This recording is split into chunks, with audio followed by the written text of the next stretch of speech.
Democrats don't speak for me. Speak for me, speak for me. Republicans can't speak for me. Speak for me, speak for me.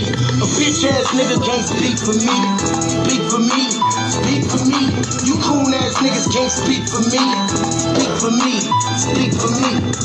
Listen here, this is a fact of life. I be rapping like Nat Turner came back to life. Grab Donald Trump by the pussy, he ain't acting right. I never run from a conflict, I be glad to fight. It's a very cold world that we living in. Somebody please tell Elizabeth you're not an Indian. You just trying to con them people to get the benefit. Just another immigrant, stealing from the Indians. That's some punk ass shit and that's too lame.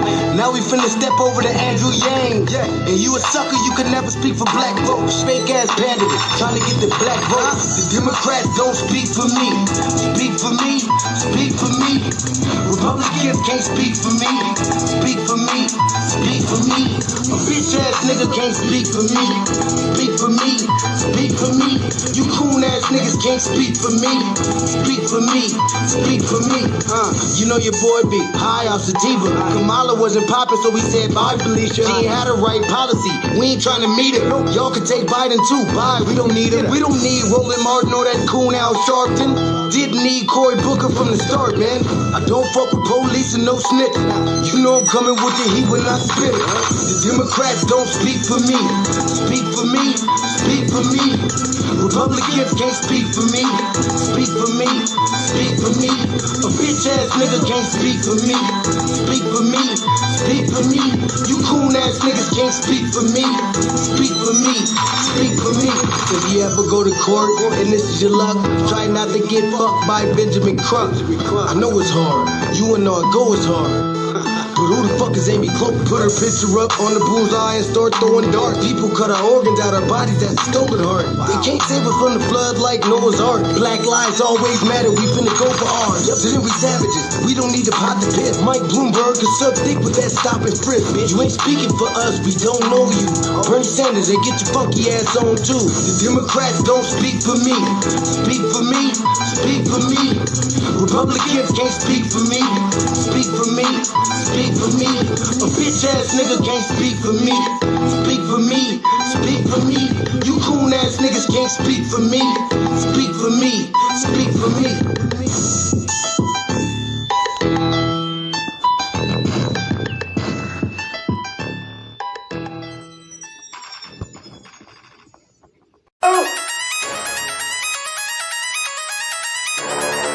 I'm talking about shout it going crazy. People going crazy in these motherfuckers. Run that shit back, man. But it means nothing. Nothing. Got a woman on the day.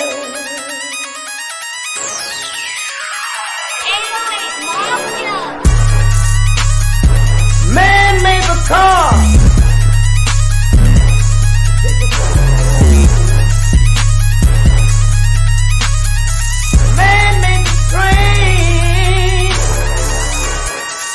Carry the heavy load.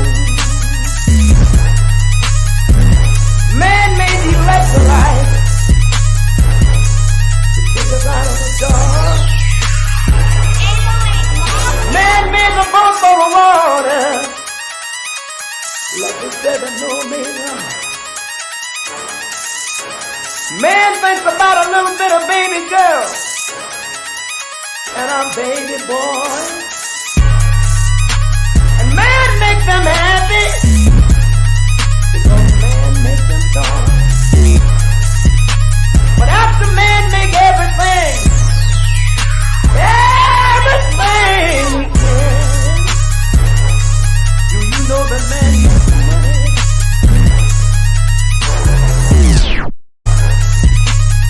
To buy from other men. This is a man's world.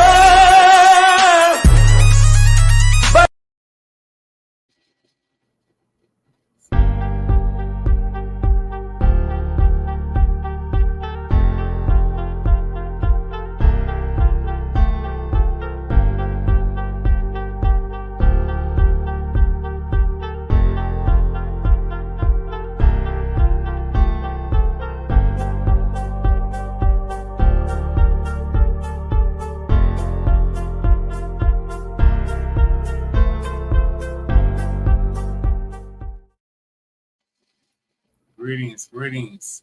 Thank y'all for tuning in to another episode of the Frontline Black News. I'm your host, Shane Crewman, and we are joined with the other host, Lady Che, and we are joined with Shabaka Santori, our West Coast correspondent, and Shabaka Black Experience Enhancer, which I'm the project producer and co-host of, and we are also joined with Chef Rob from the Chi-Town. Chi-Town in the house. Oh, Chef Rob's with us.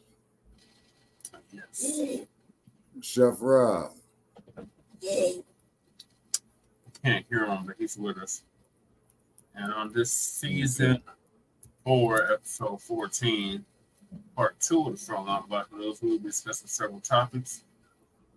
1 second left on that. Hold on, this greetings, Chef Rob. How are things in the Chi-Town, Windy City? You want me to be honest or political? Oh. Yeah, be honest, bro. We know how Chicago politics is. So I know the Democrats is running scared. They're talking about they don't want nobody protesting within 3 miles of the convention. But the convention is going to take place in August for the Democrats. And they're already running scared, talking about they want to do a virtual hybrid. And I think that's a clear violation of the First Amendment. It is. It is. That's exactly what it is. See, all this shit is hypocrisy now. You say? Anybody speaking against the Democrats is spreading disinformation and misinformation. Well, if it's factual, if it's factual, I can go along with it. I think they got a better point than the Republicans. You know, if it's factual, I go along with it. If it's for some stuff that you can go ahead and fact check and find out some bullshit, then you go ahead and call them out. Well, Biden doing anything specifically for black people. I don't know the past. Well, if you go ahead and look at it, I mean, if you're going to put it out there like that, I mean, neither side has done anything really seriously for black people. I mean, this is my thing. You know, today's Democrat, you know, it got some issues, but I can ride with that. But you know, today's Republican is like yesterday's Democrats, who are all Klansmen. So you know, they're all Klansmen. All Klansmen.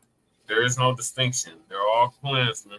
They all racism and white supremacy and maintain it. They just want to be in they want to be pulling the levers of power, if you will.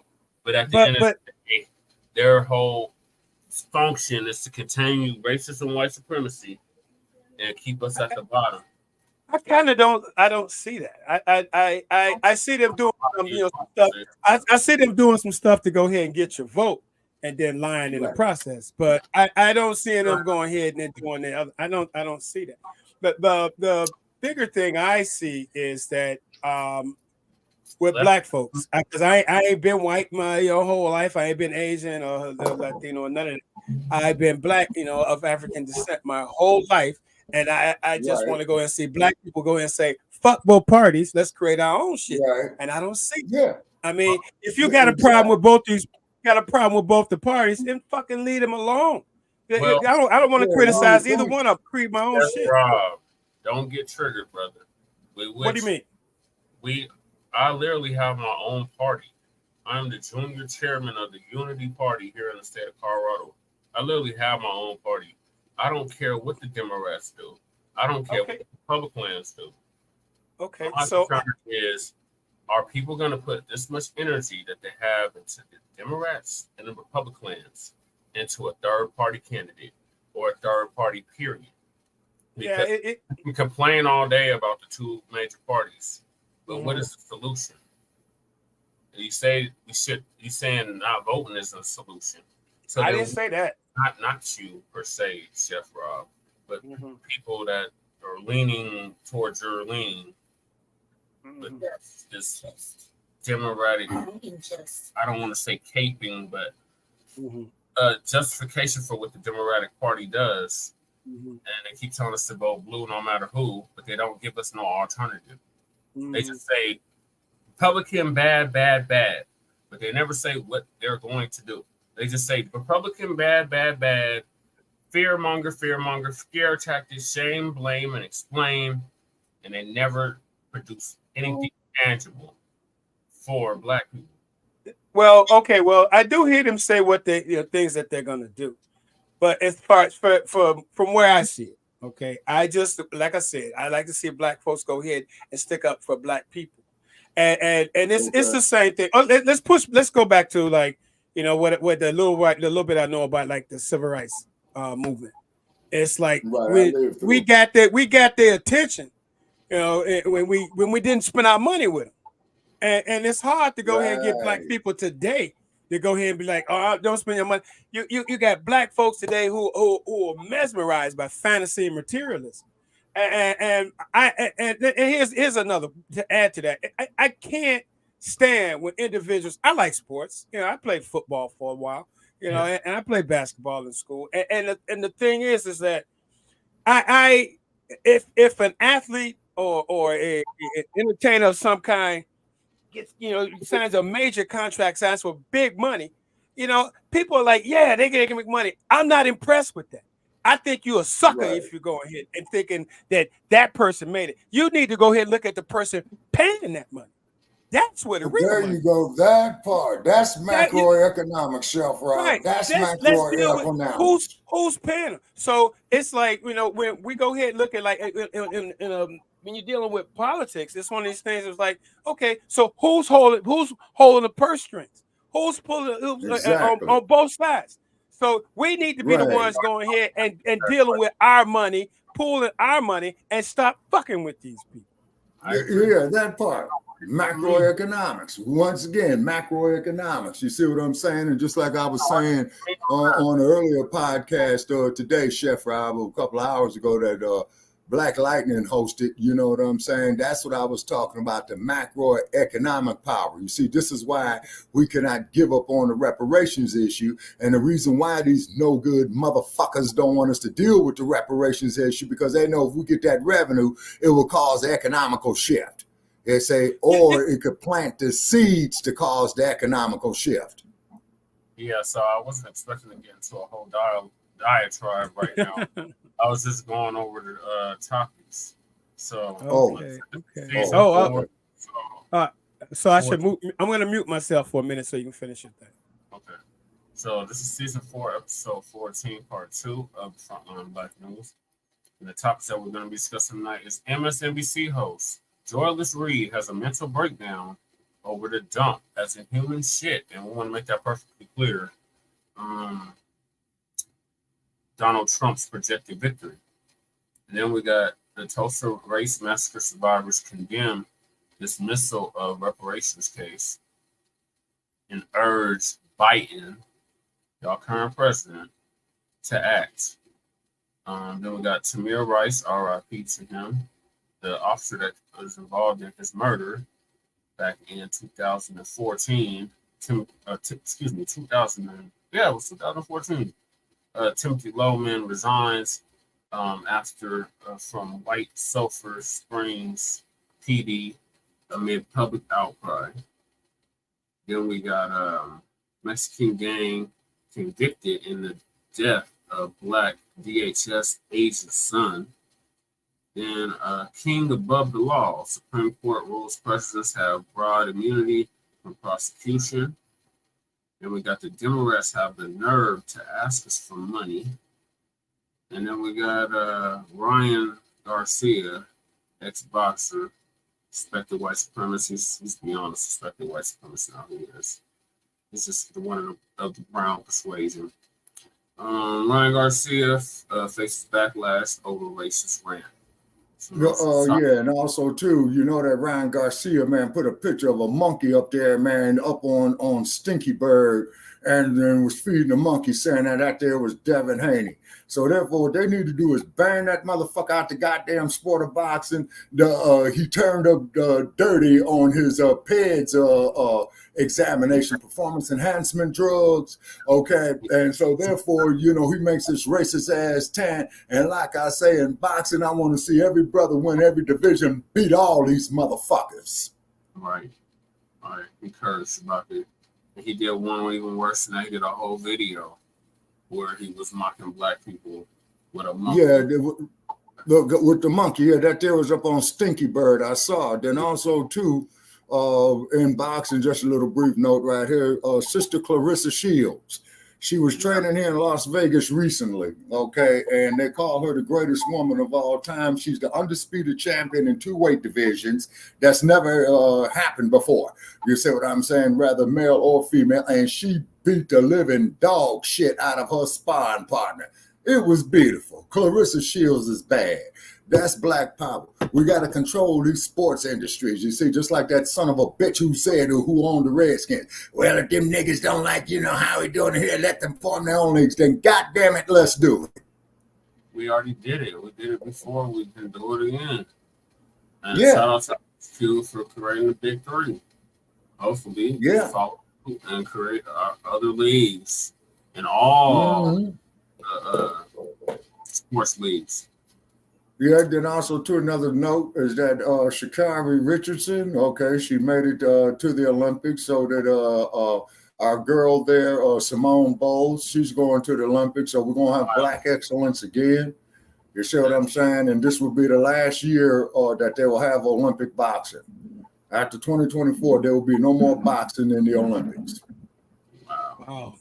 That's crazy. Hey, let me say something real quick. When your brother, you said something about forming our own leagues. We had our own leagues.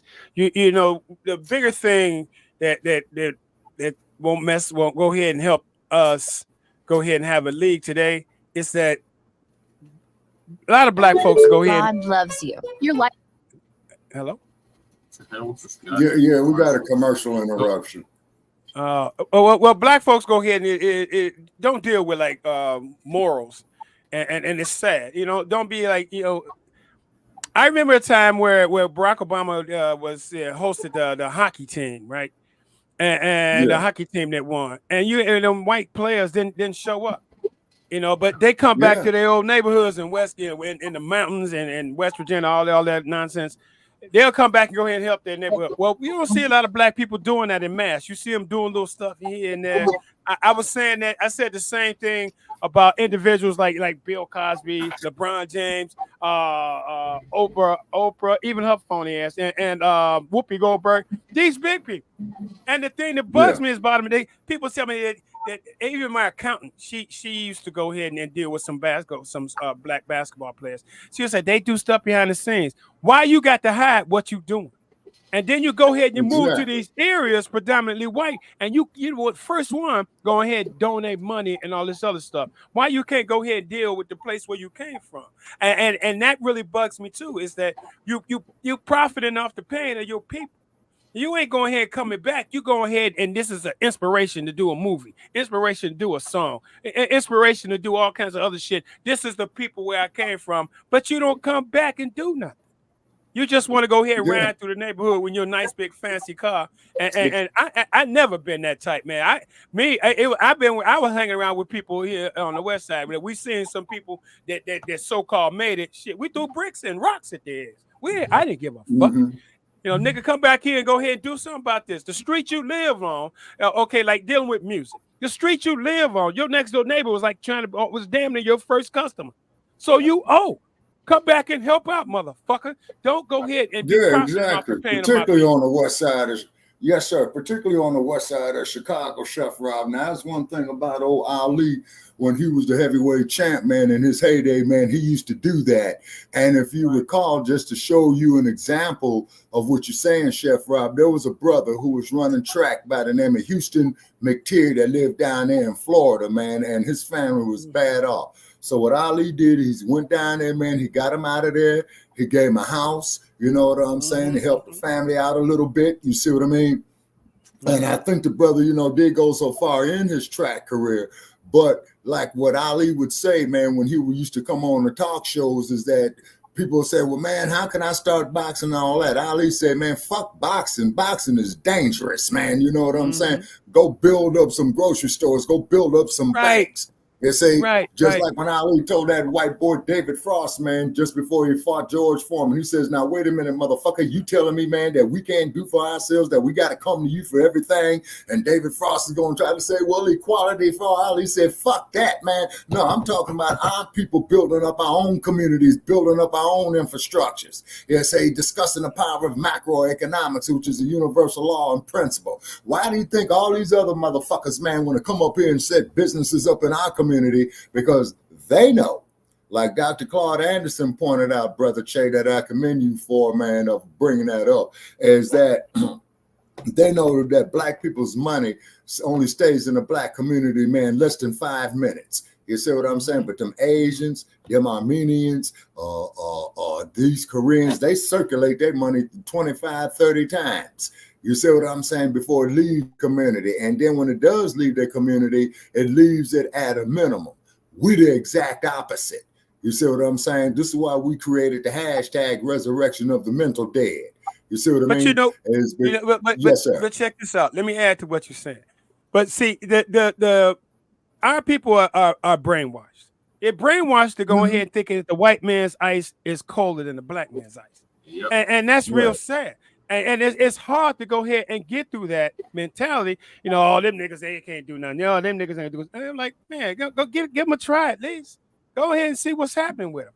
But and the other thing I want to add to this is like you had all these people giving out scholarships and all this other ridiculous nonsense.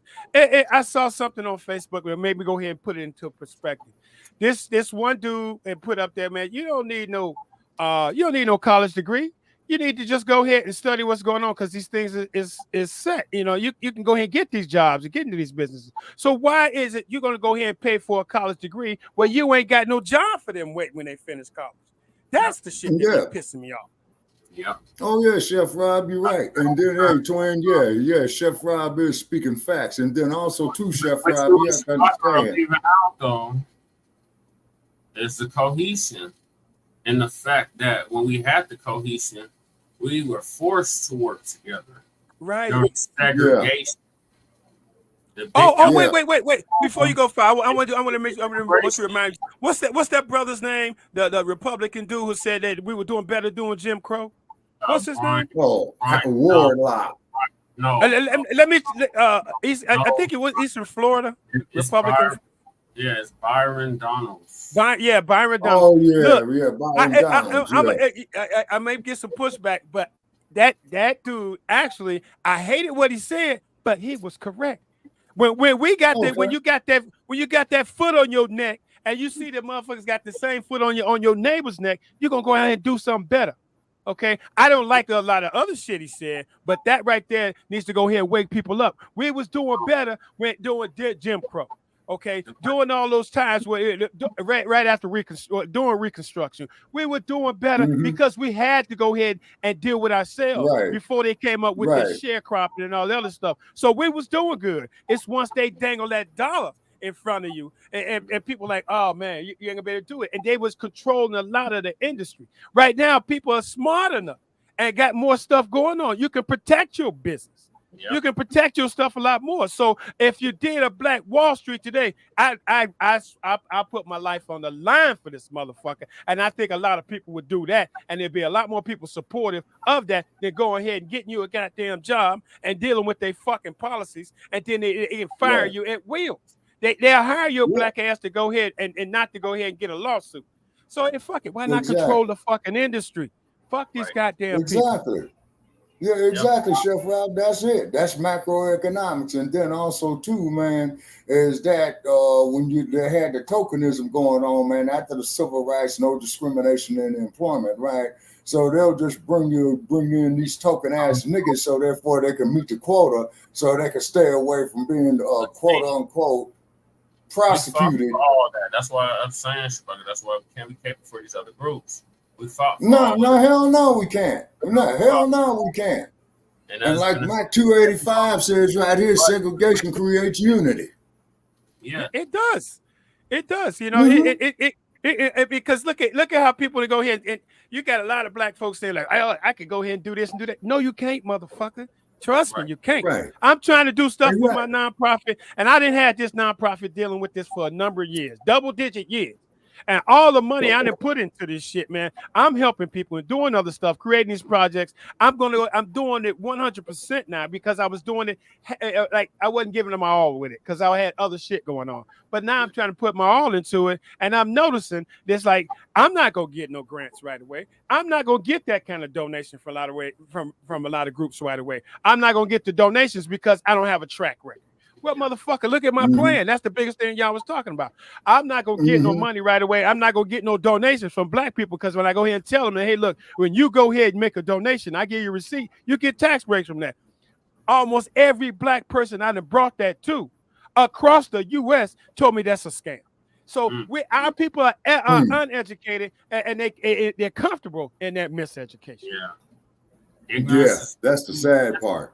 Definitely a choice in this day and age. That part. And then on top of it too, man, when I went to the Black Wall Street, you know, I went down there, Brother Che, because I think I sent you the video of it. And if you still got it, man, put it up. Is because when I went there, I spoke with the brother who was a proprietor selling a hats that said 1921 on it, right? Wait, said, hey, hey, Black man, Wall please Street, Black Wall Street. Well, excuse me, brother. Black Wall Street, where? What area? Tulsa, Oklahoma, the Black Wall Street. Okay. Yeah, them niggas are brainwashed. Black Wall Streets, but that's the biggest one that they were gonna have international commerce, and that's why they to the ground. See, because they keep appeasing, they keep on asking the white man for permission.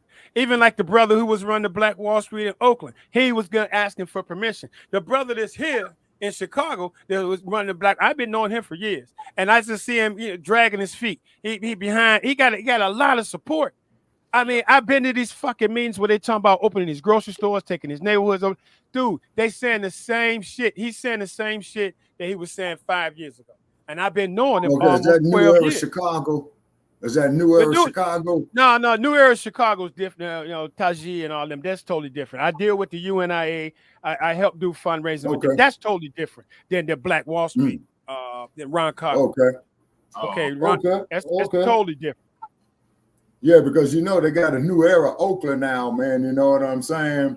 And Sister Trish hit me that to that there, Brother Che. You know what I'm saying? You got a New Era Oakland, and see, and there's a significance about Oakland, California, man. About of course, the Black Panthers originated right there, but also too, man, in West Oakland, they used to refer to it as Harlem of the East. You see what I'm saying? And them places are still there. And then when I go back there, man, you mean Harlem? You know, at the Harlem of the West. Yes, sir. Yeah, because as a matter of fact, they were saying that there, man, about the 5 points there in Denver. Correct. Right. Yeah, because Denver was a straight line from Chicago to Oakland, you know, because back then our people was taking the railroads. You see what I'm saying? So some would drop off in Denver, then some would go all the way out there to the West Coast. And then you had a lot of Black-owned businesses over there and a lot of cultural arts, Black cultural arts over there in Oakland. You know, that's what our boy Marvin X is all about, you know? Yeah, you see what I mean? And that's why I appreciated Marvin X, you know, from coming on, although it took me a hell of a long time to get him on there. But, you know, the brother's busy, man. You know what I'm saying? And it takes a lot of ground pounding. You got to go ahead and do, pound the pavement a whole lot. Oh, yeah. When I first I saw New Era Detroit, and that's what made me say, I got to find these motherfuckers. And I found out there was a group here. I started hanging out with them. Yeah, and then I started going Chicago. New Era Chicago, and I started hanging out with them, and then I started leaning more toward the UNIA, the two three chapters that's here. And so I do stuff. Sir. They just had a casino night here, what we did like last Saturday. So I do stuff with them. I'm trying to work with them and to do some other stuff. My thing is that we can go ahead and say what we want to do, but the elephant in the room is how you gonna fund it? Where's the money coming from? And that's the part we need to be talking about. Like you were talking about earlier, we got all these goddamn billionaires. Exactly.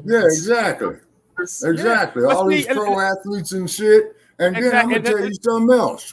And I'm gonna tell you something else too, Chef Rob, because I mentioned it over there to with Black Power Radio too, brother Chad. Out here in Nevada, man, they is building this motherfucker up, man, in ways that you won't believe. Every goddamn time I go out on the street, they got the street blocked off because they building some new shit, right? Okay, now, if we acquire, I'm just putting it out there because I know people got a lot of moral issues against gambling, and rightfully so. But goddamn it, before they had the lotteries, man, didn't we have Theodore Rowe in Chicago there in the 40s, a policy king that my parents was telling me about? Didn't you have Bumper Johnson over there in Harlem? And then I think you even had a couple. Turns it into the lottery, yes. Exactly. And then out there too, in a little bit in Los Angeles there, man, although we weren't a stronghold there in the 1940s when a lot of people was coming out there from the West, from the East, they was doing the same thing too. Now, let me show y'all something. That ragged ass bitch Karen Bass and Uncle Tom Bradley, man, about 30 years ago, there was a place called the Dunbar Hotel, man, that sat there on the corner of 45th and Central in Los Angeles, brother Che. When you and I go there, man, I'll take you right by it. Now, dig this here, Chef Rob. Walk through to LA. Everybody stayed there. Everybody stayed there because, see, they didn't want your black ass staying up there in Hollywood, man, prior to 1964, man. So Sammy Davis Jr., Billie Holiday, Duke Ellington, Nat King Cole, Eartha Kitt, Cicely Tyson, I believe, at one time, of course, Isaac Davis and Ruby Dee, and made their souls rest in all the power, man. You know about that hotel we got out here called the Brown Palace? They just recently started letting black people stay there. Oh, that's just fucked up. That's hold on, bro. Let me regain my composure after you saying some shit like that. That's real fucked up. Yes, sir, Chef Rob. And then the cold part about it is, Uncle Tom Bradley, when he was the mayor of Los Angeles, right? Do you know that son of a bitch, man, did not push to make that place be a black historical landmark, man? They tore down the motherfucker, man, and guess what you got up there on the corner right now, man? The essay is sitting up there selling tacos and shit. See, that's crazy. I worked the historical district, and they just let it go to the whites. You know what? Let me give you something, brother, and I hope you can understand where I'm coming from with this. We can go ahead and talk about the ills and the problems, and then we go ahead and look at, like I said, these paying profiteers, even these fucking fake ass preachers and shit. I always tell the P's are fucked up. I really feel that, hey, look, a lot of these these black platforms that ain't going ahead and pushing out the ain't bringing in the billions of dollars every fucking year. We need to reach out to these small platforms and put all these bigger motherfuckers, the entertainers, on blast and keep that shit going. Everybody, we need to go ahead and keep on talking about how phony these bastards are. And you'd be surprised at some people who ain't millionaires, but who got contacts with these people and can go ahead and let them know, hey, man, they talking about your ass over here. And too much publicity, negative publicity can be good, but a lot of in this situation, I think it's going to be a bad thing for them and a good thing for us. Yeah. Yeah. See, now what you're talking about right there, once again, Chef Rob, universal law and principles of economics and of nature. Okay, like how an electric current flows in a positive way, or it will flows in the negative way. Same thing with water. Same thing with water. Exactly. That's what you're changing. I was a plumber in the Army, so I was a plumber in the Army. Yes, sir. So that's one thing we talk about. Yes, sir. Yes, sir. You see what I'm saying? And then too, man, and since I'm in my twilight years, man, you see what I'm saying? My productive years are pretty much gone, man. They say the only thing I could do, man, is lay this information that I've lived through, man. And hey, man, and you all run with it, man. Run with it. You see? Run with it. You see what I'm saying? I mean, let's look at the X's. Let's look at the Garveys. Let's look at the Farrakhan's, man. Let's look at the Newtons. Let's look at the Seals. You see, let's look at the Adam Clayton Powells. Hell, let's look at Robert Williams, the Deacon of Defense. Now, another thing that happened. When we was forced to deal with each other, right? Then when you had the sit-in movements, like the X-Man had said, well, you people in the civil rights movement call me a demagogue and a racist and all this old type of shit. But you, Uncle Toms, are sitting at a lunch counter begging a white man for a cup of coffee. So as soon as they let your black ass sit down there at Ace Crest, sit there at Woolworths, man, you started taking all the money out of the black community. You see what I'm saying? So what did the black businesses had to do? They had to fold. Yeah. I'm gonna use this what that brother put there, man. I'm gonna build off that. Now, let me think about this a little bit more. This brother, segregation is creation, and I think that's my point. And I'm gonna build off that, man. And I think I'm gonna be a pain in the ass to a whole lot of people with that shit. Oh yeah. Yeah, please do. Is because one thing about us though, it takes us a long time to see certain shit. But when we have the implosion of working together, man, we've moved fucking mountains, man.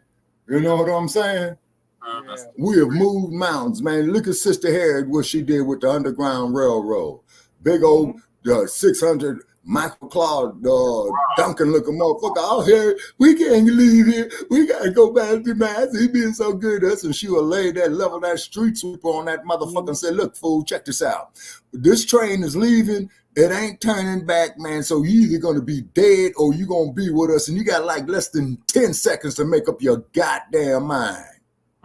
Based off of that, a whole lot of Negroes and Negrettes need to be shot. Didn't she go ahead and hack a few of them or shot a few of them? Yes. Hell yeah, I'm sure she used that street sweeper quite a few times because she used to carry a double-barrel shotgun. Right. And you know, Chef Rob in the streets of Chicago, that's what they call the street sweepers, a double-barrel shotgun. Right. It cleared out a lot of shit though. But you know, I had, let me see. I was real young. And it was like a crazy program that came on, like I think it was like PBS in black and white. And I didn't ever really hear about Harriet Tubman and these kinds of people in grade school. I saw it on PBS, and it stuck in my mind about that. I heard about them at home. I got a girl at home, but I'm a Panther Cub, so that was instilled in me at a very young age. My aunt was a Black Panther Party member, but when she came around, she was, let their spirit move on. Yeah, when my spirit live on. Yeah, my aunt was more like, let's we got its power to the people. She was more like to the people. She wasn't giving me the history then. A lot of the history I started getting as I got older. Okay, her and then my crazy ass uncle who had fought in Vietnam. That motherfucker's a lunatic right now. So old ass need to sit the fuck down somewhere. But no, it was but my he been aunt. through hell, Chef Rob, because I had loved ones that served in that conflict too, man. No, they've been through hell. Is because I know. You know what, brother? I criticize him because I've been through some crazy shit in my this time I spent in the military. I understand a lot of shit he went through. But shit, when you come back to the world, you got to adjust to this. You can't go ahead and be keeping your crazy mindset, no, leave that alone. But my aunt with the Black Panther Party, man, and I talked to her, like she likes in her 80s now, shit, and she's still sharp, and she still be pointing out a lot of stuff, man. And I'd be like, chapter as Fred Hampton. Say it again. Was she in the same chapter as Fred Hampton? I was. I don't know. I don't know. I can ask her, and then what the hell? Fred Hampton Jr. comes to some of the meetings and some of the get-togethers with the UNIA. Yeah, so I'm friends with him on Facebook. I was seeing some of his he comes to some of the stuff. Yeah, I never. Yeah, 50th anniversary. Right. I never really had a conversation. I just gave the brother some dap, man, and that was it. And I listened to him. So I don't really think I think when at one time when the UNI had this one hall, I was running the kitchen, and I think he came back there, making noise. Damn, boy, this good food. So I think that was like the most conversation I've had with him. I don't really talk to him. Okay. But I can reach out. But don't get me wrong. I can go through some channels, reach out to them, and if you get to maybe I can get them to go ahead and speak on this platform. Yeah, that would be great. Please. Yeah, See, because okay, not dominating the conversation, y'all. But what I'm just saying though is this here, okay, is that when the Black Panther Party was doing its thing, Chef Rob, as you know, right? They did it in Oakland, they did it in Chicago, they did it in Los Angeles, they did it in New York. Hoover went and flooded the Black communities, man, with narcotics, the heroin, the Seconal, or the Red Devils, as they used to call them. Then came the crack cocaine generation, man, during the Reagan regime. You see what I'm saying? Just like that dude, William O'Neill, that set Chairman Fred up, man, because what he did was, man, he told Chairman Fred, he said, hey, man, I'm talking about Fred Hampton Sr. He said, hey, Chairman, would you like a cup of coffee? He said, yeah. And he put what they called Red Devils at the time in the coffee, which is Seconal, which is like a muscle relaxer, makes you go to sleep. So, Fred Sr., man, he was probably knocked out, man, when they raided his apartment that morning. It was. That man. Yeah. He was. And shot and killed that man in the bed, him and Mark Clark. Yeah, yes, sir. Now, I think that with Mark Clark, I think if I remember not his death, his birthday, I believe it's close to mine or it's the same day as mine. I know it's in June. And that's what made me like, wow, okay, I think we got something in common. He was a pain in the ass to white folks, and I think I need to be one too. Oh, yeah, absolutely, brother. I am. You know what I'm saying? Because as you know, Chef Rob, you've been on our platform, man. You heard Sarge, you heard Joe Gibson, you heard all the shit, man, that they came in there and you told Sarge that he wasn't shit. You know what I'm saying? He's not, because I've been telling Sarge he ain't shit for years. Especially when he said, oh man, y'all just don't know some of the horrible shit that motherfucker said. Like Trayvon Martin should have been ventilated and Mike Brown, I would have blasted his ass. And it's like everything that was like negative or the murders of black folks, he was going, especially when it came to the cops, he was going along with it. Yeah, exactly. Let me tell you something else he said, man. And y'all need to put his ass on Front Street. So one of the things that motherfucker said. Now, brother, you said you was a Panther Cub. Yes, Sarge said he was a member of the Black Panther Party at one time. Now, how you go from that shit? No, he said he was approached. He said he was approached by the Black Panther. He said that he was approached by the Black Panther Party. Now he said he was approached. Oh, before he said he was in a Black Panther Party. I wish I had that. No, but he said he was part of Clarence Thomas. Clarence Thomas was approached by the Panthers, just like OJ was approached by the Panthers. And OJ said, "I'm not black. I'm OJ." He says, "I'm not black. I'm OJ." And then also too, Chef Rob, Huey Newton, man, when they was doing that TV show Good Times. Let me see, 1973, I think, when it came out. Newton took a detail down there, man, to Studio City. What does they call that motherfucker? Television City, that sits down there on the corner of Wilshire and Fairfax in LA, right? And he went there and he told them, man, he took a detail with it. And he says, you know what, man, we tired of seeing this JJ Dynamite stupid ass looking shit. You know what I'm saying? And you're not going to disrespect our people like that. And John Amos, who played the daddy, left the series because of that shit. And the white boy, Norman Lear, who stole the idea from Eric Monty, who was from Chicago. And if you recall, Chef Rob, is that Eric Monty, man, wrote either a movie or a book. No, he wrote a movie called Cooley High. And Cooley High really did exist in Chicago. Yeah, Cooley High, you see what I'm saying? Man.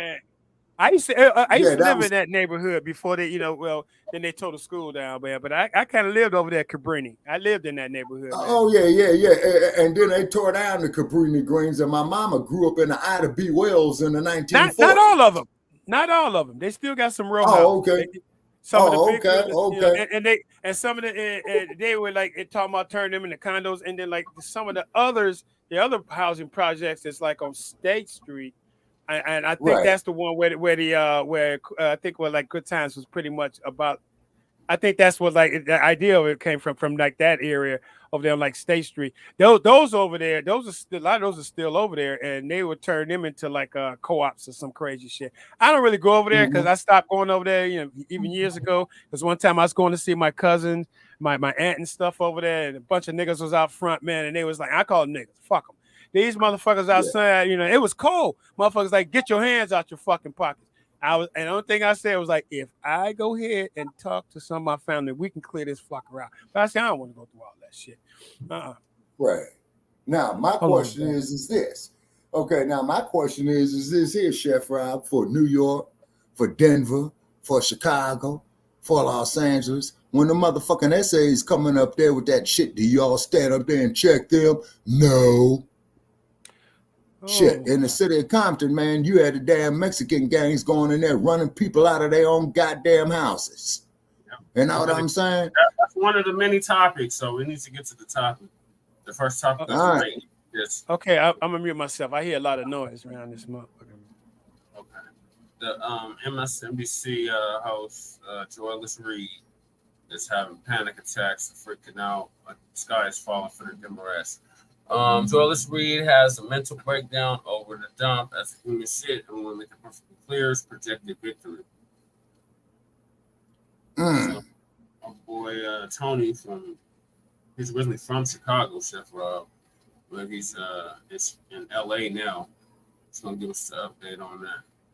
Well, he has my sympathy being in LA. Please hit the like button if you haven't already. Subscribe to the channel. Subscribe to Frontline video Black out News on your social media platforms. I was originally going to go live tonight. I wanted this to be a live stream, but I wasn't able to. I'm in a bit of a rush, so I said, I'll just pre-record it because it'll be faster that way, minus the comments that will kind of slow me up. But I did want to present this to you guys today. But I really wanted to discuss this deranged video with Joy Reid. Joy Reid apparently, seemingly, in my opinion, I believe, I assume, this woman's losing her mind. Okay, she's losing her mind over the idea of Trump becoming president. And it seems as if, to me, she's been getting a lot of phone calls saying, you better get out there and do something, because we don't think that we're going to be able to replace Biden. Trump is going to wash this guy if he does run up against Biden, if he does run up against Trump. And you need to get out there and do something, Joy, because your job is on the line. Convince these folks to get out here and vote for Biden, despite the fact that he's clearly losing his marbles as well, given his age, right? And with that, what we're getting ready to watch is what appears and looks like to me as a mental breakdown over the stress of her needing to convince us of why we need to vote for Biden versus Trump. So let's check this video out, man. We're going to go through this and just kind of react to it. Joy Reid is going crazy. and it just also goes to show as well, before I get into it, all the Democrats have left is fear. Yeah. That is all they have left. They have nothing else to sell you on. They have no policies to sell you on. It's just fear. Yep. Nothing more, nothing less. Look at how crazy this woman is coming off. Let's get into it. Y'all just tell me who the nominee is going to be. Let me know when you guys are finished fighting amongst yourselves who I got to vote for in November to keep Hitler out the White House. That's all I want to know. Who I got to vote for to keep Hitler out the White House. She's referring to Donald Trump as Hitler. Fear mongering. She's referring to him as Hitler. When it comes to fear mongering, it doesn't get any higher than that. It's one thing for Maxine Waters, as I always like to joke and talk about, it's one thing for Maxine Waters to sit up here and lie on MSNBC as she did, stating that Donald Trump has extremist training in the hills to descend down upon community of color, to pew pew people like me and you if he loses. That's one thing to say that. That's crazy because it's not true, number one. Number two and number three, it's just not true. You're lying. But to call someone Hitler, that's just a whole nother level of fear-mongering. Wix gives you the power of AI to build the website you need with full business functionality. Because you really, as far as just world history is concerned, or modern world history, you can say, you don't get more demonic than Hitler. You can't really be more demonic than him, right? So to refer to somebody as Hitler when they're nowhere close to being that on any level is just sick, especially for someone who's supposed to be a journalist. This is not a YouTuber. This is not like, just somebody who's broken dusty like me. I'm broken dusty. Don't let this little, what I got going on back here fool you. It looks nice. You know what I'm saying? But if I zoom the camera out, you'll see how dusty I am. No. She's supposed to be educated. I'm not educated either. I just got a high school diploma. This is supposed to be some sort of educated woman who's a journalist, all that good stuff. She works for MSNBC. She goes into this professional studio every day, lights, camera, action. They do makeup all over her. She's supposed to be amazing, intelligent, all that. And she's presenting herself as none of that. She's presenting herself as a deranged fool, referring to Donald Trump as Hitler. Y'all do your thing. Play in traffic all you want in front of these Republicans, acting a fool in front of these people instead of privately declaring your stuff. But don't text me no more, because I'm not taking no more of these texts. You see? But don't text me no more, because I'm not taking no more of these. Don't text me no more. I'm telling you. Listen. If Trump, this is my prediction. If Donald Trump wins, which he should win, it's the idea that Biden beats Trump is just crazy. But if Donald Trump wins, my prediction is Joy Reid will be out of a job within a year. She'll be out of a job. I believe that she knows that her job is on the line. The DNC leadership team, they are on her bumper. Yep. You better get out there and do something now. We already said stop texting her. Why would they be texting her? Think about that. Why are they texting her? After November. MSNBC is clearly a DNC network. We all know this. But as far as the facade, they're supposed to be objective. They're clearly not. You're just supposed to be an objective journalist, though. But we all know that she isn't, right? And it isn't any more clear that she isn't than the fact that she keeps saying the DNC keeps texting her. What are they texting her? They're texting her to get out there and work whatever your magic is to get these people to vote for Biden, because we got nothing else. And here she is, completely deranged because of the fact that she knows her job is on the line. I believe that. Personally, I believe that. I could be wrong, but I believe that her job is on the line at this point. And she does not want to lose her position. So now here she is looking a complete fool. This woman looks crazy. Just let me know when you guys are finished figuring it out, Democrats, because I know y'all the freak out people. Go ahead and freak out, have your conversation, and then let me know who I got to vote for to keep Hitler out the White House. That's it. I'm done. Oh, and by the way, if it's Biden in a coma, I'm going to vote for Biden in a coma. I don't even really particularly like the guy. A lot of his policies, don't like him. He's not Donald Trump, right?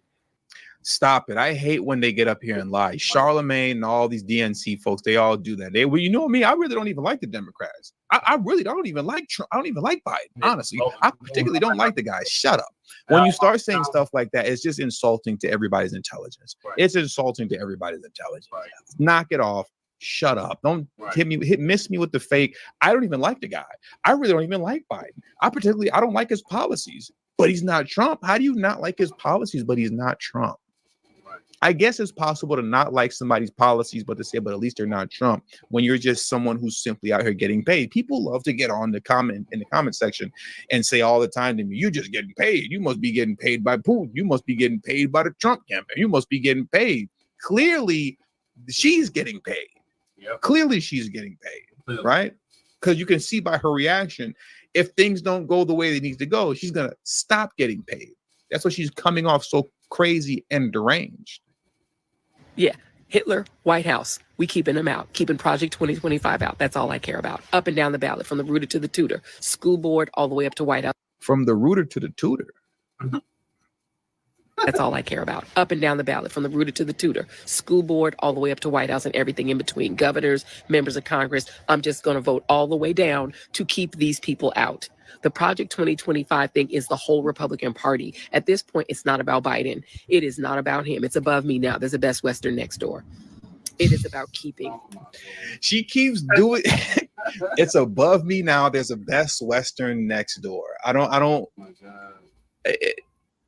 He's Is she smoking crack? Like I don't understand what's going on right now. It's above me now. There's a Target next door.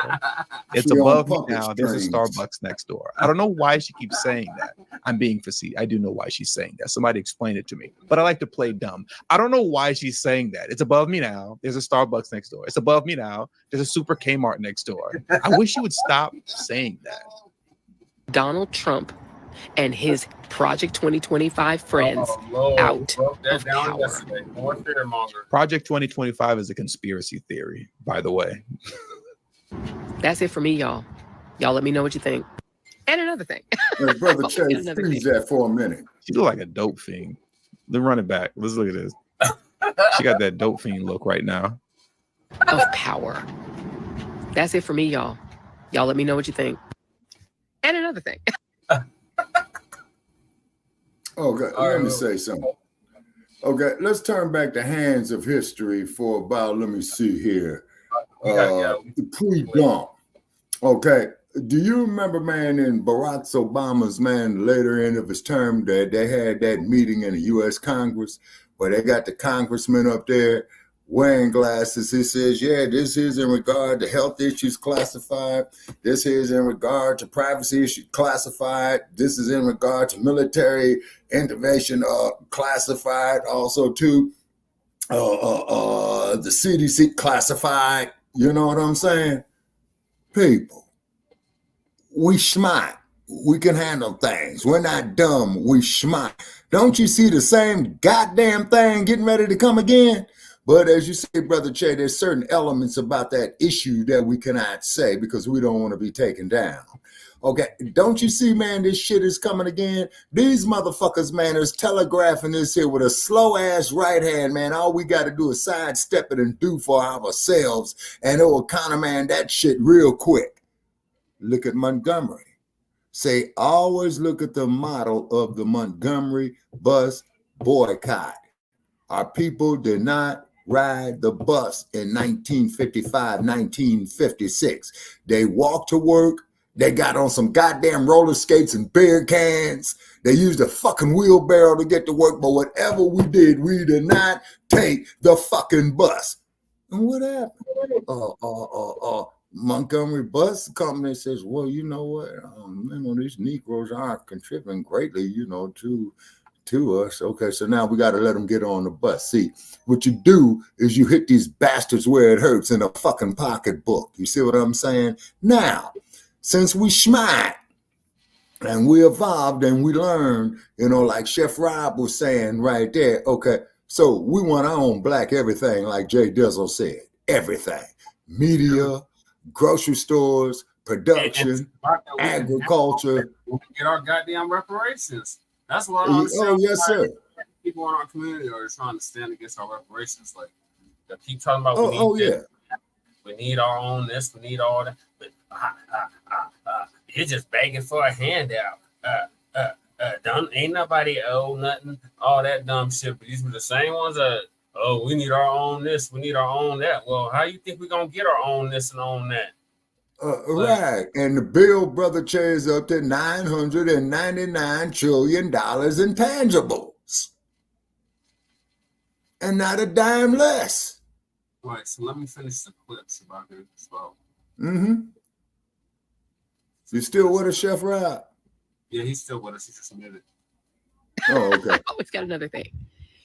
You guys do know that in 2020, Y'all Democrats had choices of young people. You had a young LGBTQ guy, Mayor Pete. You had a Latino. You had Kamala Harris. You had Liz Warren. You had all these choices that were all younger than Biden, fresher and newer than Biden. And you know who y'all picked to be the president and the nominee? Joe Biden. None of those are reasons to vote for anybody. You shouldn't be voting for anybody because they're LGBTQ. You shouldn't be voting for anybody because they're Latino. I hate when people who are not Hispanic put like the accents, like to do the extras when it's not necessary. Like just say Latino. Stop Latino. Stop doing that. That's really annoying. But none of those are reasons to vote for somebody. I'm not voting for you because you're LGBT. I'm not voting for you because you're Latino. I'm not voting for you because you're a woman. That none of those are qualities for why you'd vote for somebody. Policies are. How they would run the country is. And mind you, once again, when it comes to policies, when it comes to all the things that matter concerning why you should be voting for somebody, she can't give you any of those. She's sitting here listing off all these people: Pete Buttigieg, Kamala Harris, Elizabeth Warren, everybody's a race hater and a bedwin. I think she ran in 2020. I can list these names off, but I can't give you a practical, logical, solid reason as it pertains to policy why you should have voted for them. She can't tell you that. All she can do is say, well, one guy was LGBTQ, the other person was Latino, the other person was a woman, and instead of them, you picked Biden. None of those are qualities or reasons for why you should be voting for somebody. Replay poker. As many of you have seen, because I've streamed it before. Fuck this commercial, man. He beat all the young people.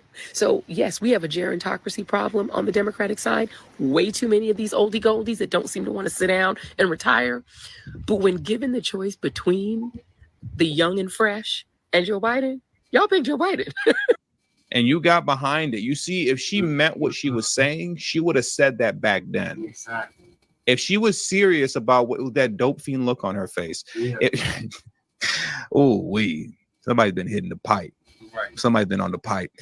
With this dope fiend look on her face, if she meant what she's saying right now, if she actually meant that, then she would have said it back then. She would have sounded the alarm, you could say, back then.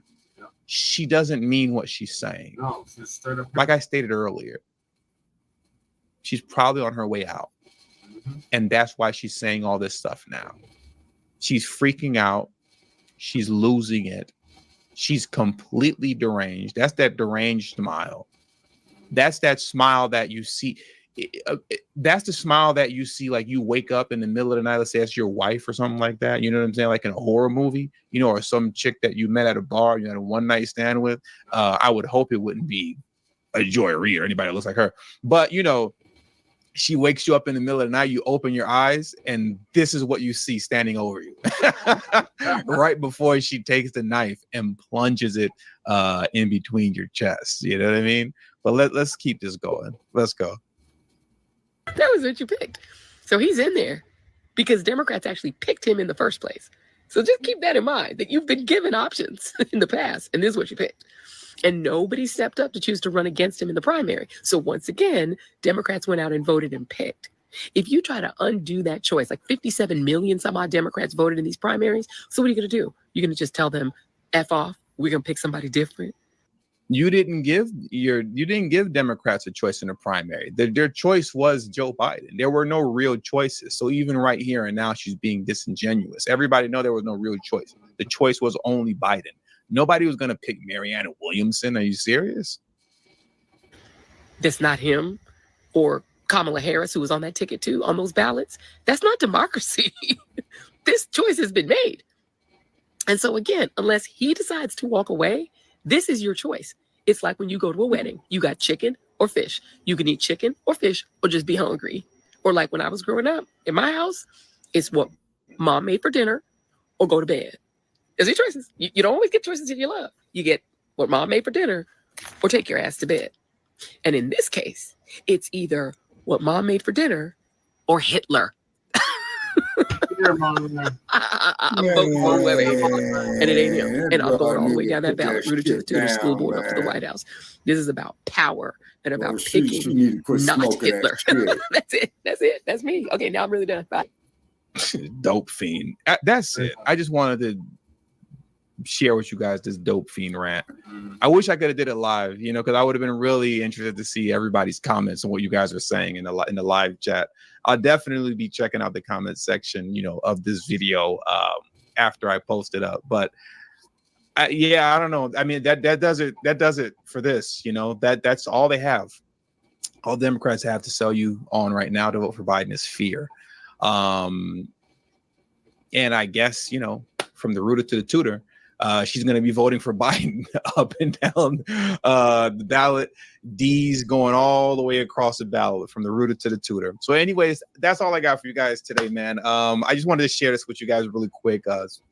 Fun video, funny video, nothing too serious, very light, very stupid, very just crackheadish, you know. So with all that being said, thank you all for joining me today, man. I'll catch you all.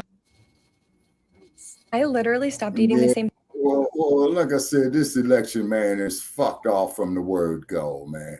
I mean, it's a bunch of bullshit. Okay, look at your choices. You know, this orange motherfucker, man, you know, they're trying to get him back there in any way they can.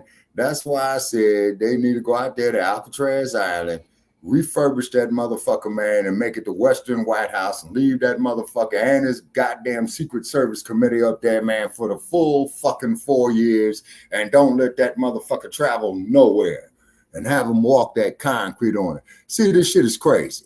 See, what's happening is, people, is that this society, through this artificial intelligence shit, is going totalitarian. You see what I'm saying? You know, they're putting all this AI shit. Going totalitarian. Say what now, Brother Jay? The Democrats is going totalitarian. Right. Yeah, that's what I'm talking about, man. That's what I'm talking about. Yeah, this ain't focus on the dump. This ain't got nothing to do with the dump. This got everything to do with the Democrats. And the Democratic with these damn Democrats. I mean, look what your boy Biden did, man, you know, with the federal crime bill. Look what Clinton did signing that shit in the law. They still want to go out. And Barack Obama. I don't know how you can justify it at this point. Like, it's just a choice at this point. Like, if you're just going to continue to vote blue no matter who, you don't complain. Like I would say, if you don't vote, then you ain't got no right to complain. But if you go ahead and vote blue no matter who, you ain't got no right to complain. I don't want to hear communities are under siege. The illegal immigrants are taking over. They're taking over our neighborhoods. They're taking over our jobs. They're taking over our community centers. They're taking over this. They're taking over that. I don't want to hear none of that. I don't want to hear, oh, why are all these other groups being protected but us? Why are all these other groups getting hate crime legislation and we're not getting it? Why are we getting left behind? I don't want to hear none of that shit because this is what y'all voted for. You get what you vote for. Yeah. I told you in 2020 that Biden was no good. Y'all kept telling us anybody Trump, you just got to get rid of Trump. And we just can't have 4 more years of Trump. And we just got to vote down ballot. That A-Dunce crew was saying that dumb shit. Oh, just vote blue down ballot. That's the best way to get reparations and all that dumb shit. We kept asking y'all for the past 3 years. What tangibles we gonna get from the administration? Crickets. Only one person that voted for Biden, and they regretted it, and that was Kevin Barnes from Outlaw Radio. But that's right. I think y'all Democratic shields have called us about to let this experience enhance and told us what tangible benefits we're going to get from the Biden administration. All we get is that part. Oh, we just can't have these Hitler with Project 2025. Like whatever you think you could throw at us to get us to waver, it's not happening. That worked on the civil rights generation. That worked on the boomers. That worked on the silent generation and the traditionalists. That's not working on the Gen X's. It's damn sure not working on us millennials. And it's not working on the Gen Z. So, right. Democrats ain't working on a motherfucker like me from the baby boom industry. You know what I'm saying?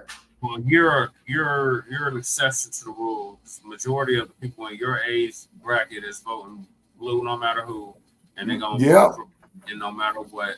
Like she said, if he's Homer, they still gonna vote for him. Yeah. I mean, man.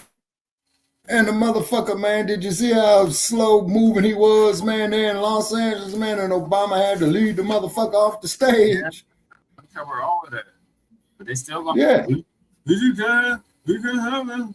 And mind you, I've said it this time and time again. The dump not passed no legislation that directly harmed black people. Yeah. Shit is insane, man. You know what I'm saying? You know who downright insane. Your current commander in chief that keep telling us that, you just give him another chance like we did old Sambo. Maybe he'll do something. Yeah, and look how much we regress under old Sambo, as you so well put it. You see what I'm saying? So yeah, that's not gonna work. That's not gonna work. This is not gonna work. Yeah, it ain't gonna work at all, man. You know, it ain't gonna work at all.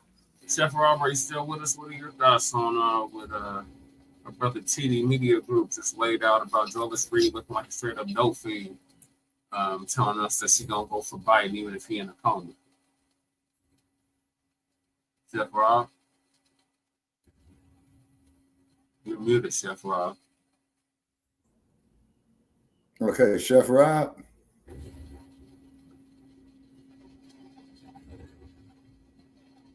Okay, Chef Rob.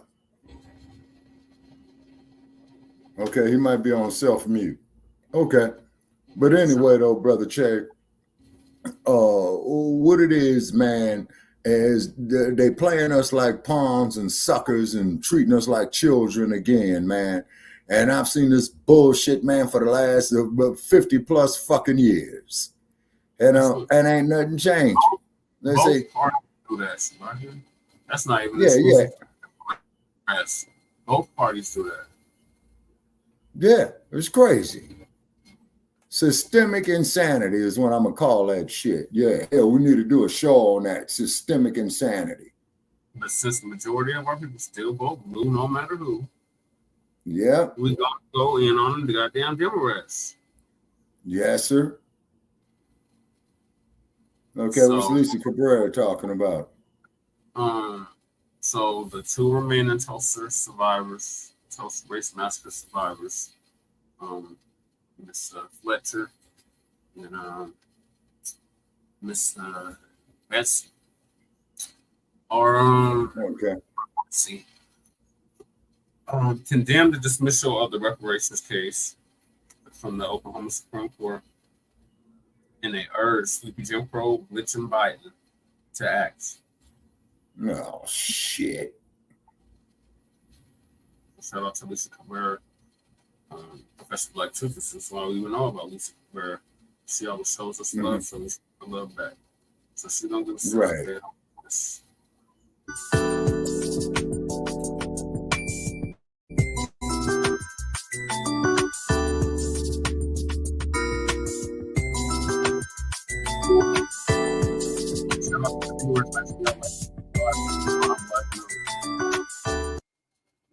Want healthier, stronger, shinier hair? Tired of products that don't work for... Well, you ain't a slave and all that stuff. Oh, riot. They are upset that their case was dismissed, and I don't blame them. They got every right to be upset. Now you got two people still alive that lived through that massacre. They were witnesses to it. And so you can't use that. You ain't a slave and all that stuff, all that lame ass crap you came up with. So anyway, they want Joe Biden to step in. And we know Joe Biden, he ain't gonna do nothing about no reparations. Let's be real. He's not. If it ain't Ukraine or Israel, some foreign entity for him to send money to, he's unconcerned about anything else. So, it's really unfortunate, but the most uncaring people on the face of the earth have been in charge all this time. Before we get to this, Chef Rob, what were your thoughts on Joyless Reid looking like a straight up tweaker off of Michigan Avenue? I had to step away, brother. I just literally got back, so I don't know what was going on. I apologize. Okay, so basically, she was telling us that if we didn't vote for Biden, we were voting for Hitler, and she did a whole bunch of fear mongering, and then she said, "Well, this is who y'all chose." She wasn't pro Biden in 2020 and calling us Russian bots and all that other badness, and saying that we were spreading disinformation and misinformation back then because we were demanding something tangible for our vote. And now she was out here looking like a smoker. Who is she? Joyless Reid, an MSNBC host. Oh, I didn't see it, but hey, I have to go ahead. I'm gonna go and go off. I'm gonna go ahead and vote for Biden, mainly because I don't like a lot of the shit that Trump says, not the shit he says and the shit he has done. Okay, let me make my point, brother, so you understand what I'm saying. That ad he took out about the Central Park 5 and didn't come back and apologize.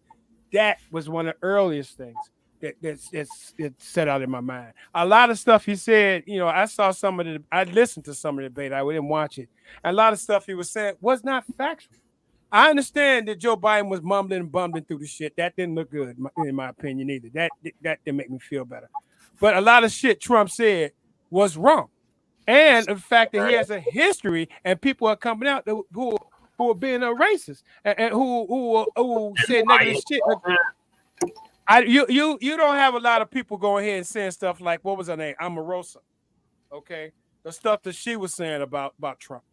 Okay. You don't have a lot of people saying a lot of stuff there, like other individuals, like the General Clark, General Kelly, and a few others. You don't have a lot of people saying that about Biden. And I'm mostly going on because he's a white man, so I'm mostly going on some of the stuff he has said he's gonna do and done. Not just go ahead. Well, I'm gonna cut it short in a minute. Not going on the shit that like Donald Trump says, and he's lying the whole damn time. Lying every response. Biden was looking like a fool. Biden was looking like he was. Shit, he looked like some of the stuff that I used to smoke, man. I don't know what the fuck that motherfucker looking real fucking.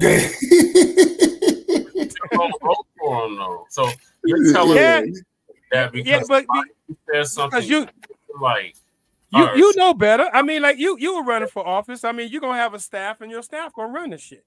That's pretty much it. Even Trump, his staff will run it. But the people Trump got on his team, for that debate. Like, there's no excuse for any of this. He literally had 3 months to prepare for that debate. Ball was in his court. He had the rules. He came up with the rules for the debate. There's no excuse. The only thing is Biden is past his time. It's time to sit down, Grandpa. You can say the same thing about Trump because look at some of the mumbling, bumbling stuff he does. He wears a diaper, so you can't go ahead and say both of them ain't got no business there. Okay, but I can definitely go ahead. Trump looked a lot more in tune and aware of his surroundings than Sleepy Glitching Joe, who is talking to people that's not there, who is tripping up the stairs, not down the stairs, up the stairs. Yeah, this motherfucker would fall up the goddamn stairs. It's possible, damn it. Y'all don't smoke good weed over there in Colorado, I don't think, man. So it can happen. Colorado got some good weed, man. I quit smoking weed there, Chef Rob. Shit, man. I quit smoking weed, man. And I found a stick, man. You know what I'm saying? I says, well, let me go up here and light this up. And do you know, man, I forgot where I parked my damn car. And the damn car is parked less than 100 yards from me. You got any more of that stuff, man? You got any more? Hey, look, I don't really. I can't get down with Trump and some of the crazy nonsense that he says. You can go ahead and say what you want about Biden, but I can go ahead and assure Biden you. didn't say nothing equally. So when Biden said, wait, what you just said about the okay. You just talking about the debate. You said just talking about the debate. Yeah, but I'm saying you're saying what he's saying based off of what he said. Mm-hmm. You're not gonna vote for him because he said something you didn't like. But Biden he said a lot of shit. Yeah, and so did Biden. But you're gonna okay. So which one weighs more? Biden telling you ain't black. If you got no. He did say that. He did say that. He did say that. He did say that. So that disturbed me. By what the dump said during that debate, and what Biden has said over the past 50 years about our people. Yeah. And the things, and so you're gonna give Trump a pass on what he says about black folks. That one of the things that Trump said was, I remember one of the things that Trump said was he didn't want no black man handling his money. And Trump wanted a Jew to handle his money. His children into a burning house or a jungle, integration. So I mean, I don't know where you get it's white supremacists A, white supremacists B. At the end of the day, they both white supremacists.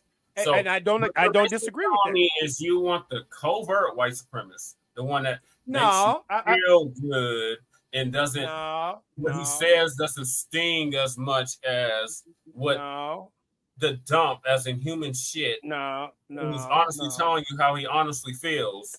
That is what's deterring you from voting for him, but you'll rather vote for Biden, who has literally passed legislation that has mass incarcerated people that look like me and you for decades.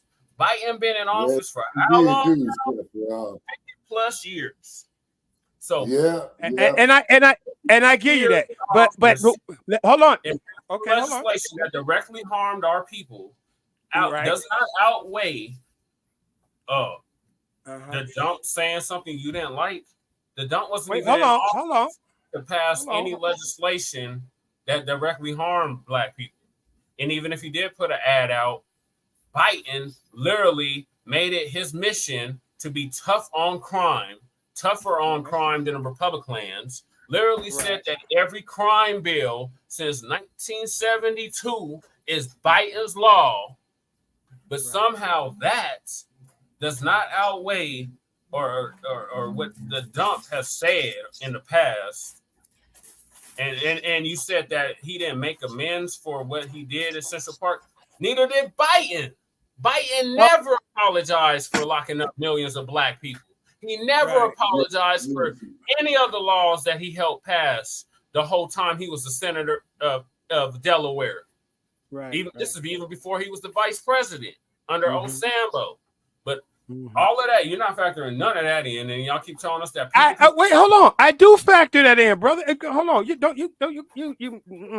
I do understand that, and I do get that, and that's one of the things that I do. I have a problem with Biden, okay, and I ain't going ahead and give him a pass on that. But it's the blatant lies that this dude tell, and then they also So go back to when before Trump was a politician. To when he was being sued for the housing discrimination.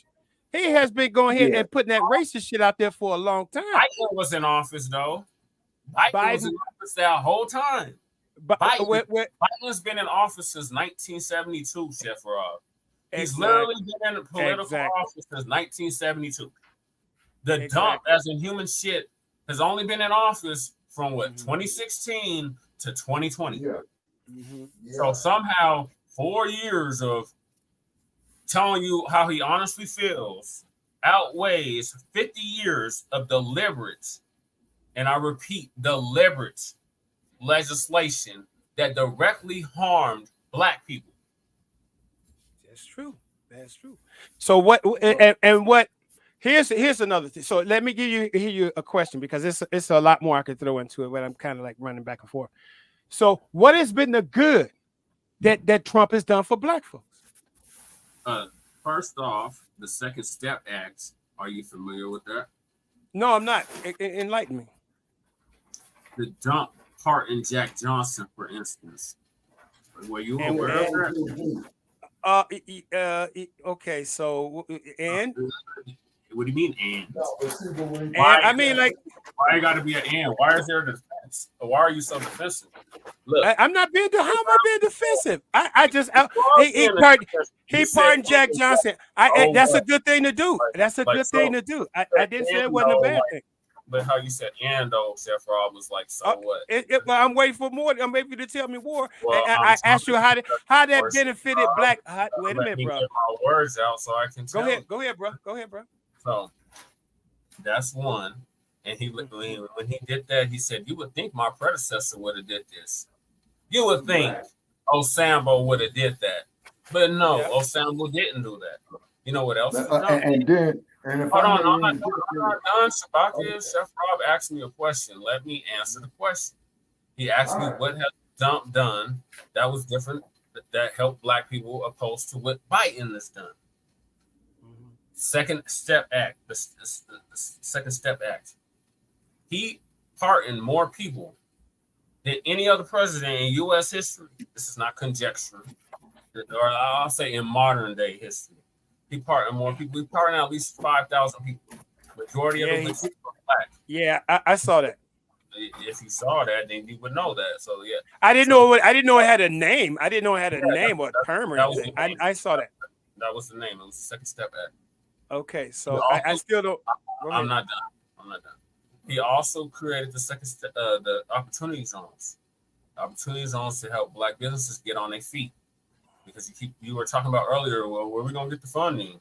He allowed for that. Also, he gave more money to HBCUs than That's a lie. That's a lie. That's not a lie. That's not a lie. That's a lie. That's a common deflection from the Democrats. When y'all losing the argument, y'all say that he's lying. But okay. Let me find that. I'm sitting in my system. Okay, go ahead, brother. I'm not done. Okay. You asked me to lay out what he's done. I'm laying it out. He fast tracked the research for the damn COVID, which initially Black people didn't even catch it. Then out of nowhere, Black people started catching it. It was like as soon as we started bringing it up, then all of a sudden Black people started catching it. Hank Aaron, he was the first to. He got the jab, and he dropped dead. All of that. Biden didn't do nothing about none of that. Fauci should be in prison. For what? What do you mean for what? For spreading disinformation and misinformation. And they just had a... Oh, God. Just came down on Fauci for that there too, Chef Rob. Is right on that one. The hate is on heavy. Look. And they came down on that motherfucker real heavy too, man. And where they literally admitted that they openly lied to people. And this is why they lied to people when they kept saying, oh, this is they're spreading disinformation right, against the C-19 and spreading disinformation. They owe us all an apology. Because they literally shadow banned our channels, took videos down, all kinds of stuff behind that. Biden didn't say nothing about none of that. Dump did, but not Biden. What else did the Dump do? I laid out some things. I'm sure he did more things, but he met with Ice Cube. With the contract. And that helped Black people? No, I'm not done. He met with Ice Cube contract for Black America. The same Ice Cube that Biden told I would meet with you after the election. You know what, Chef Rob? He still has a meet with Ice Cube. So we talk about lies. Biden, all he's done is lied. Remember when he said, I'm going to have your back like you have mine? That was a lie. Remember when he said he was going to pass the George Floyd Police Act? That was a lie. Remember when he was supposed to do a hate crime bill for Black people? And instead, he did one for the Asians. For the Asians, I would be here all night naming all the lies that Biden has told. But you're telling us that because the Dump said something you didn't like, that you're not going to vote for him. But he don't have no policy that directly harms Black people. I still don't see where he has done things to directly. He has not done half a century, over 2 scores or over a score. He's somehow better than the dump, who has not passed no legislation that has directly harmed black people. But we're supposed to go out there and kick for Biden and vote for Biden because we have to save democracy. Why do black people? Okay, now let me ask you this here. And don't give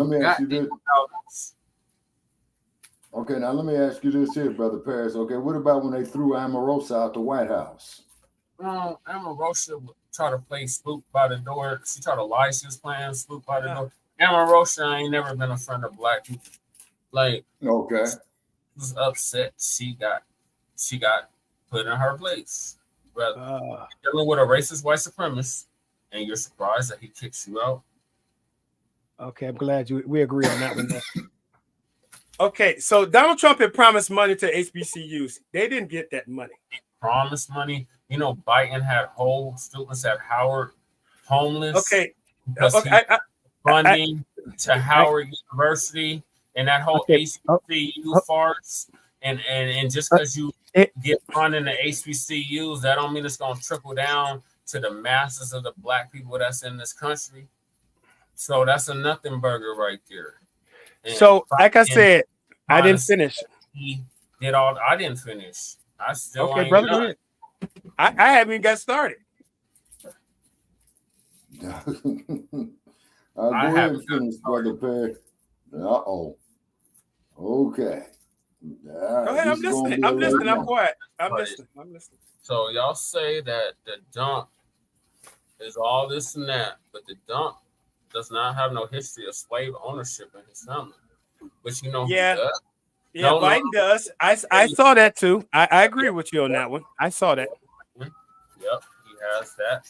I saw that. And you know what? And I'll even add to it, help you out. I'm gonna help you. Okay, Trump's family is like pretty much the only president. Even Barack Obama's president, with his white side, they held slaves. And Trump is the only president that doesn't have a history of slavery in his family. That I do know. But he's wait a minute, Chef Rob. You said that Obama's family held slaves? His mom was white. Yeah, and that family they had slaves. They were associated. And who else? I can't remember who. Modern day. What was it, like Carter? Even Reagan, his family. They when they was in Illinois, they had he came from here in Dansville, and he got ties to the South. They had slaves. Okay, that sounds like about right. And then that raggedy motherfucker came out there as a Class B actor in the 30s to Hollywood. Right. And then they elected that sick, senile son of a bitch, the goddamn governor of California. The first you know what I'm saying? Sleepy Jim Crow Biden. And he told them Democratic shields, he told the NWA, the Negroes always asking for Caucasoid's permission. He told them, y'all gonna need to learn how to work with the Latinos and Hispanics because they're a bigger population than you. And if you're gonna get reparations, then they have to have some say in that too, and all of that. We're the only people that get talked to like that. So, but where's Donald? Where's Donald Trump on reparations? I'm not done. I'm not done, Seth, bro. Okay, brother. He literally talks. I don't think Trump. Trump. Go ahead. I'm sorry, Brother Che. Go ahead, Brother Che. I'm sorry. He talks to us like a slave master. That's how he talks to black people. But that's who you're gonna vote for. I'm just trying to find the logic in that. You're gonna vote for somebody that literally talks to you, talks at you, and tells you that this is what you're going to do. Okay. And you're just supposed to bow your head and say, yes, a boss, yes, a master. I'm going to go with you, Master Biden. Whatever you said, boss. Later for all of that shit. My generation is not going for none of that shit. So you hear me loud and clear. You're 50 and above. You're 50 to dead. The 50 and under, we're not going for none of that shit. Yeah, that's as well as you should. Monger us into voting blue no matter who. and we just gonna have to go another term with Biden, and hopefully Kamala Harris should take over, and we'll be in a better predicament. Them days are long over.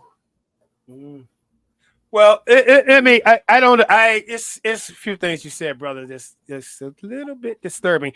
I don't understand. Let me deal with the one thing, because with this particular thing here, I don't understand why Fauci should be in jail. And there's no false information. A lot of that came from. Let me make my point. No. Let me make my point. Fauci is a scientist. Fauci is a scientist, and this is. Hold on. Let me make my point. Let me make my point, brother. Can I get it out? Fauci is a scientist, so he's going up against individuals who are not scientists, who are looking at their bottom line, so-called businessmen. That's who he's going up against. He's not going up against other scientists. Have you noticed that, brother? He's only going up against people who are talking about their money. And during the pandemic, at the beginning of the pandemic, like about a year and a half before, they locked down the U.S. Let me get it out, brother. Before they locked down the U.S., I wasn't even here. I was in South America. So it's a lot of shit y'all was going through up here. I was like, I feel for you, but I'm gonna stay in my backyard and go to my swimming pool. So I didn't really experience a lot of stuff y'all was going through. We did. I seen a lot of things.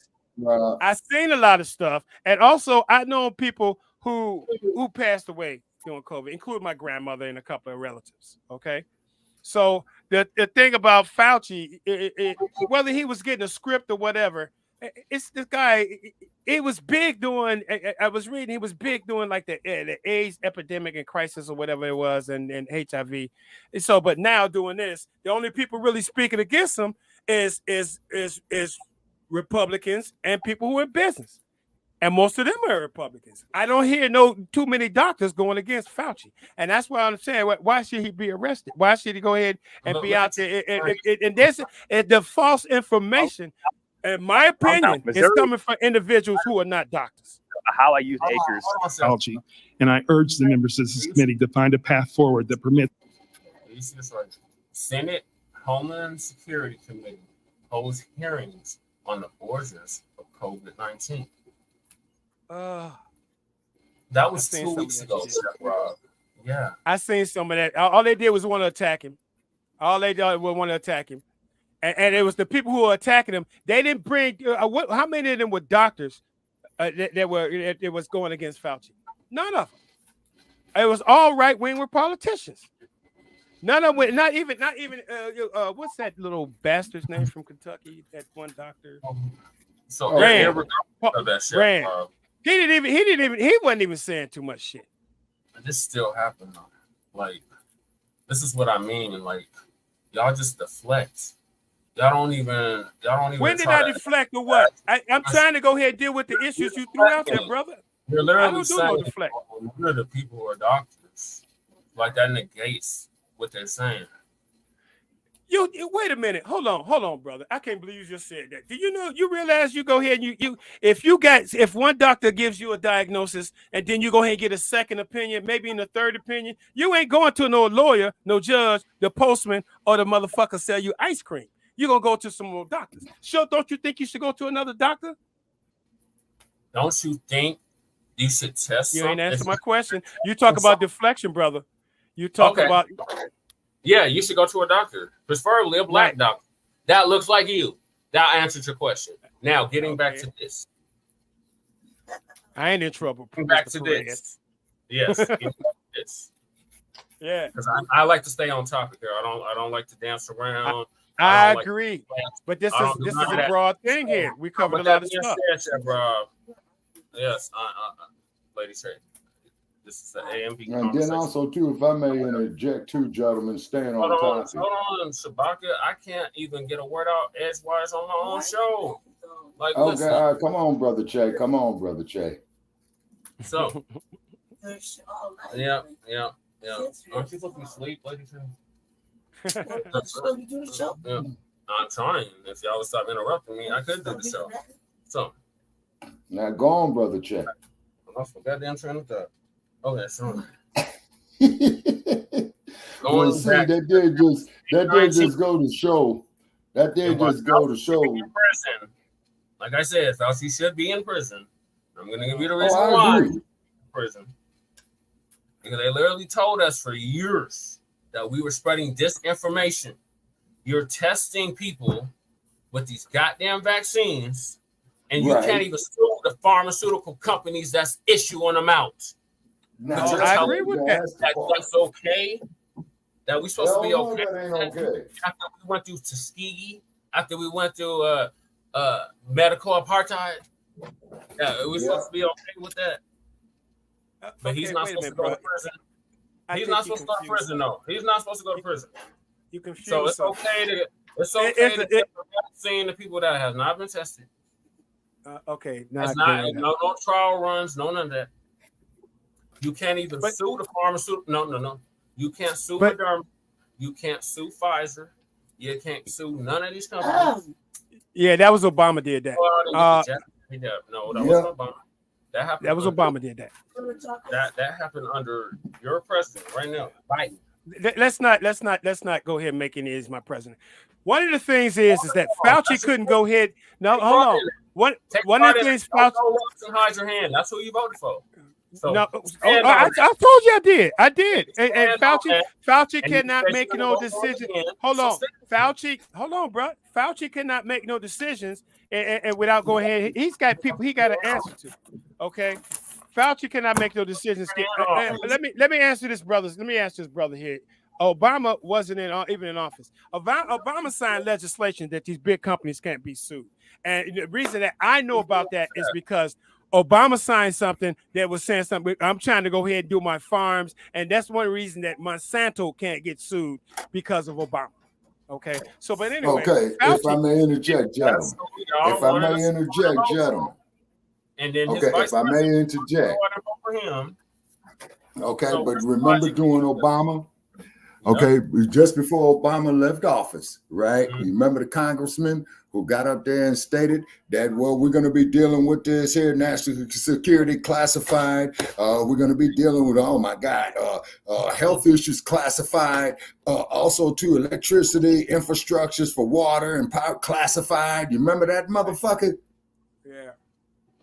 Yeah, see, he was already right there, people, is that they were setting the stage, for this COVID shit, man. These motherfuckers knew what the hell they were doing. And I hear something else that's going to blow your mind.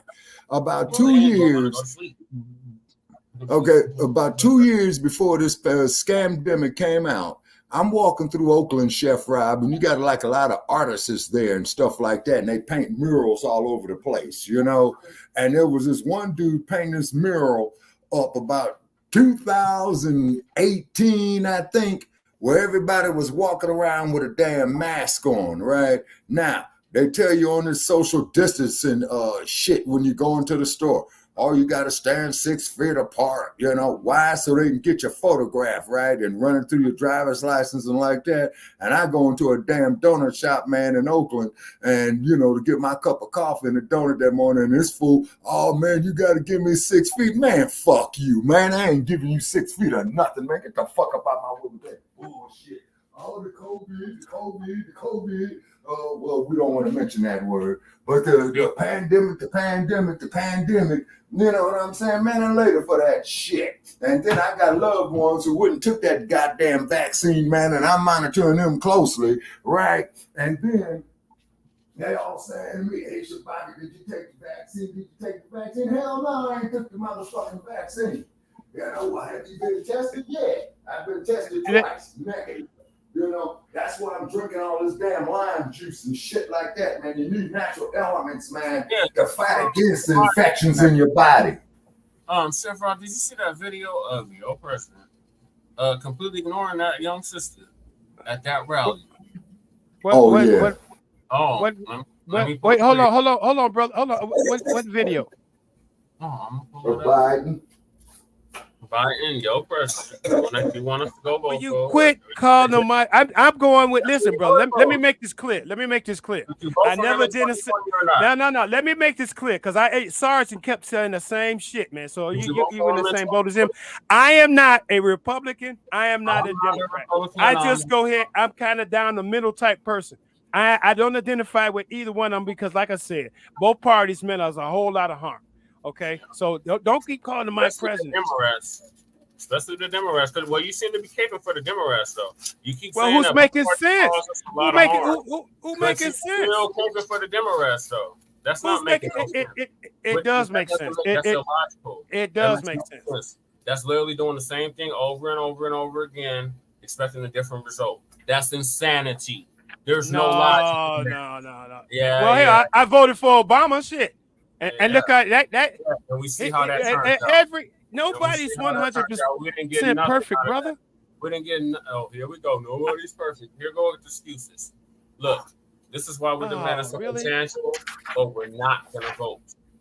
And there's nothing people your age or older can do about it. So I don't. Hold on. Let me. Oh. You need to go out and vote. Let me clear this up for you, bro. Let me clear this up for you, bro. Let me make it 100% clear. Why aren't you exercising your rights? The shame, blame, and explaining is not gonna work. I'm gonna make it real clear for you, bro. I'm not a Democrat. I'm not a Republican. And by this, hold on, let me finish, bro. By this time next year, I'll probably be in South America. This will be all y'all fucking problem. Okay. Yeah, it's gonna run. I got you. Well, Ain't no running. No, bro. No, wait. I got to go ahead and get back to the plate. Here's the thing here, bro. I live here in this city, in Chicago. No matter where I move in the United States, it's all gonna be fucking expensive. Right. I still got a couple of little young kids, okay, and a daughter is still in college. So I can't go here and make it in this motherfucker. And I got a family. Hell no, y'all can keep this bitch. I'm still gonna get my money. I'm still gonna get my money from being in the military, and then my money from my last job. So I'm ready to go. I got Cornel West here. You didn't get Cornel West here. I did. Excuse me? My party nominated him, not your party. Not your party. Cornel West. My party. Why are you like this, Jimmy? Don't hear you. Please don't. Excuse me. If it wasn't for me, tell me about Cornel West. Everybody who knows better. Wasn't he against it? I like domestic disputes. Stop it. My party. Everybody who knows. The end of the chat was Jesse Paris and Chewbacca against Cornel West, and I kept shoving it in the face up until we got him in here, right? I was with you in those meetings, because Cornel West kind of a bootlicking house nigga. In the chat, somebody do the right thing. Just say this. Did Brandy tell Chewbacca or Jesse for fucking months about Cornel West when he announced, and they're like, "Oh no, fuck Cornel West." But they did not say that. Yes or no? Somebody tell the truth. You need to see that video of Dr. Henry Clark roasting Cornel West. Because the monster is out right now, the rare form, and he even forgot himself. You think he got credit for something that he didn't do all by himself. I did do. No, you didn't. You're not a member of the party. You're not a member of the party. You're not a liar. You're not a member of the party. Oh my God. You're not a member of the party. You didn't even vote him in. We literally nominated him. She didn't have nothing to do with that. She didn't have nothing to do with that nomination. Oh my God. I'm one of the electors. I'm one of the non-electors. Not Lady Chase. Not Lady Chase. Not Lady Chase. You were so against it. I was. Was he against it? I was against it. Tell the truth in the chat. I was. Was he against it? Yes or no? Yes. I was. Tell the truth. Please tell the truth. How many times was he against it? And I can say yes. Right? And then all of a sudden he jumped on board, right? Yeah, all of a sudden. Did he or did he not, chat? My party. Did he or did he not? Not your party. And they sent you a fucking message. And was it me who said jump in on those meetings? Yes or no, Jesse? Tell the truth. Tell the fucking truth. I invited you to the meeting. No, I jumped. Jesse, tell the truth. I invited you. Tell the truth. I'm the one that put you on. Tell the fucking truth. Not the other way around. Tell the truth. Tell the truth, Jesse. For once, tell the truth of your fucking life. For once, you tell the truth. I am telling the truth. I'm the one that brought you in on this. Not the other way around. Tell the truth. I tell the truth. Yeah, tell the truth. Tell the truth. Tell the truth. Tell the truth. Tell the truth. Tell the truth. Tell the truth. Tell the truth. Tell the truth. Come on. Come on, testify. Now, come on, folks. Let's play nice now. It sounds like some domestic shit. Go back to show test. You're lying. Yeah, come on. Let's play nice now. I'm lying, but You see? You're supposed to start the show. I don't know. Yep, round 2. Ding, ding. You did a rare form, day 2. Yeah. And then Mac 25, you're right. There was not one mural of Biden anywhere. Thank goodness, Shabaka. Yeah, Mac 285. Like I said, man, I saw the motherfuckers all over Oakland over there, man, near Broadway, man, down there near by the Alameda County Courthouse over there by Lake Merritt. You know? Okay, Mr. Perez says Chef loves Biden. Chef Rob. No, man. I don't think anybody's listening. And that no. It for me, Biden makes more sense. Okay. I don't think I could go with Trump and him looking out for his rich buddies. I ain't rich. I don't think I can go with Trump with all the fucking lies. I can't do that. If Trump was going ahead telling the truth, you had me, you know, but Trump ain't telling the truth in a lot of shit. Yeah, man. But Chef Rob, I'm on the couch with both these motherfuckers, man, because, you know, I'm in my twilight years. You know what I'm saying? Biden, man, he's looking like a damn zombie and what have you. And Brother Che was right, because I remember, man, when Biden signed that federal crime bill. But then what had happened was a lot of people in the black community were saying, well, man, with all these drive-bys going on. Damn, niggas.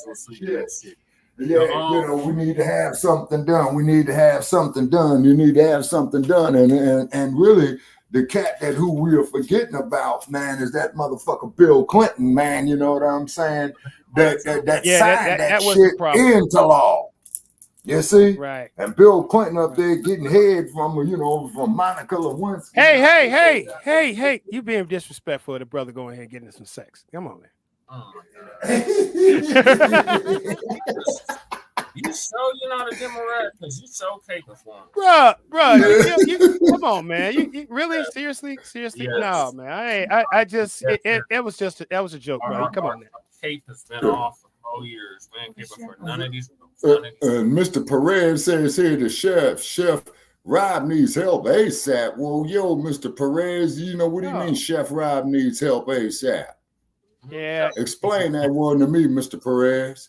And keep in mind, Mr. Perez, we appreciate you coming on, man. You know what I'm saying? And please share the link. Biden is a joke. You'll get no argument from me. You know what I'm saying, man? Looking at this old decrepit walking motherfucker up there, man, in Hollywood, man, and Obama had to lead his ass off the stage. That shit was crazy as hell. He looked like a clown. That's why I was like, "What? Look at this." I didn't see the whole debate, man. I just saw part of it, but that was only like a couple of times. Man, it was a mess. I didn't see the whole thing. I was busy, you know. But it was a couple of times that I seen him. He looked real fucked up. But yeah, he did. Like I said, but maybe perhaps by this time. He'll be 86. Yeah, perhaps by this time. I mean, it doesn't. Wait, hold on. Let me back up, bro. Don't say nothing about his age, because like I said, I had an accountant. She was 92 years old and sharp as a motherfucker. Was she president of the United States, though? It don't matter. She was dealing with millions of dollars, literally millions of dollars. And I'm gonna tell you why. Matter. She was dealing with matter. She was dealing with millions. It does not matter all you want. It does not. She was dealing with millions of dollars. She's the president is in control of trillions of dollars. Are you serious right now? Yes, I am serious, because it did not directly affect me. And the nuclear codes. And the nuclear codes. And the nuclear codes. What do you mean? Like I said. By this time next year, I'll be in South America. You guys need to worry about this shit. You gonna have dual citizenship in South America? I don't need to. I'm a resident already. And then you tell and run to South America. Are you gonna get involved in the politics in South America? Am I gonna get a what? Are you gonna get involved in the politics in South America? Or are you still going to continue to vote blue no matter for the United States? No, I'm not going to go ahead and get involved in politics. I'm going to do what I have been doing for the last 5-6 years. Go ahead, sit in my backyard, wait for my taxi driver to be my 2 pounds of weed, and go ahead and wait for the other little dude who bring my drink, my rum, and my other shit, and stay in my yard and watch my wife walk around in her little skimpy ass outfits. That's what I'm gonna keep on doing. Wow, Chef Rob. So you gonna do that? Okay, gotcha. All right. I ain't got it. That's y'all problem. This ain't really my problem. It's just you voting for our problem. You just said because I can. Because I can. I'm not illegal. Okay. But Chef Rob, they got a Mac 285 got a question for you. Rob, will Biden give us reparations, aka tangibles? Hell no. No. I don't know. No. I don't know, but I don't. Can I answer for myself, brother? Hold on there. I don't know, but I don't think so. You don't know. What do you mean? I don't think that that Donald Trump will either. Okay, now Mr. Perez here says if we're smart, you'll stick with us because he's saying is that the Mexicans is voting for Trump. What? Mexicans will vote Trump. Mr. Perez. Mr. Perez, please respond to this. Okay. Why will the Mexicans vote for Trump? Okay, is that when he had Mexicans, the illegals crossing the border out of Texas, man, held up there, man, in them damn concentration camps. Señor Perez, yo no pensar mexicanos, latinos votar Donald Trump. If you're smart, you'll stick with us. Twin Pyramid is laughing his ass off. Now, Mr. Perez, what my people need to do, my man, is to guard our own self-interest, man. And what we need to do is start trading amongst ourselves and building up our gross national product within the community. Because you see, Mr. Perez, not only did slavery happen in the United States, it happened in Veracruz, Mexico. It happened in Colombia. It happened in Brazil. It happened in Argentina. You know what I'm saying? It happened in Cuba. It happened in San Juan, Puerto Rico. You see what I mean? The biggest thing is here it is. Let me, bro. I like I said, by this time next year, I'll probably be back in South America. But one of the bigger things is that you and I, we're going at each other about these two white men. Fuck these motherfuckers. My whole thing when I first came here was like, we need to go ahead and deal with ourselves. We ain't corrected a lot of problems within ourselves. So I feel that one way we can go ahead and correct our problems is we need to go ahead and have these platforms and get other smaller platforms like these bastards have done, particularly like what did with black radio stations. Black radio stations are owned by Christians. By white Christians. And one time it was owned by white Christians coming out of Texas. And they bought up all the little black radio stations. BET ain't even owned by black folks. So tell me about it. Now hold on, Chef Rob. You know, to prove your point even further. Brother Che will tell you, I went down there, man, you know what I'm saying? I went on Hollywood, in Hollywood, and I did a live feed from them. You know what I'm saying? And BET, man, is owned by Paramount Pictures, man. So that's why you see all that ratchet ass shit up there, man, that you see up there. And out here in Vegas, man, I think they got some shit up here to BET and all that. Man, fuck BET. Fuck Paramount Pictures. Fuck Universal. Fuck Warner Brothers. Lil Wayne, he's so fucked up. And I remember when Lil Wayne had some sense, but you know, Universal Music Group went up there and gave him $1 billion for his songs, and Universal Music Group is gonna make trillions off that shit. Exactly. And Lil Wayne all tatted up. Lil Wayne standing up there, man, looking like he fucked up off a Sherm. I mean, Red Devils at the same fucking time. Like I said earlier. Fuck both of these peckerwoods. We are going here and arguing which one of these white men is going to be better for us. When we gonna go here and argue with how we gonna go here and do shit for ourselves? That is my bigger problem. That's another reason. Now, Mr. That's another reason I want to fucking leave. Yeah, I don't blame you, Mr. Chef Rob. You know, now Mr. Perez says here you will vote Trump, old man. Now, who are you referring to as an old man, Mr. Perez? Hell, your ass look like you got one foot in the grave and another motherfucking foot on a banana peel. Shit, who the fuck you calling old? Shit, you know. Okay, Mac 285 says facts, Chef Rob. You know what I'm saying?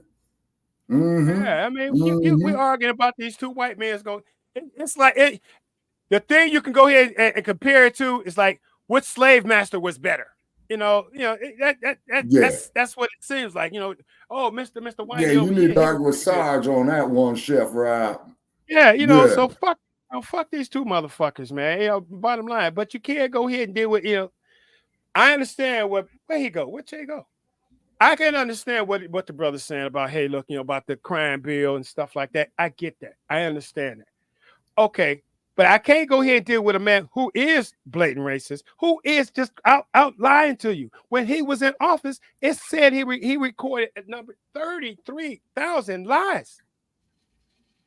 I don't think you got Biden at that. Accumulated any lies in the whole 50 years. No. See, now you're deflecting. Now you're deflecting and dodging. Now you're dodging the issue. What you just tell me? Now you're dodging. You putting that good move on them. Putting some Barry Sanders shit to it. That's what you're doing. You have the answer for the question or no? It's what it is. You answer my question with a question. I didn't. I asked a question. Okay. It wasn't an answer. It was a question. I was expecting an answer. Right. I got a bunch of babble. Oh, really? Okay, now. From the Democrats. Okay, now.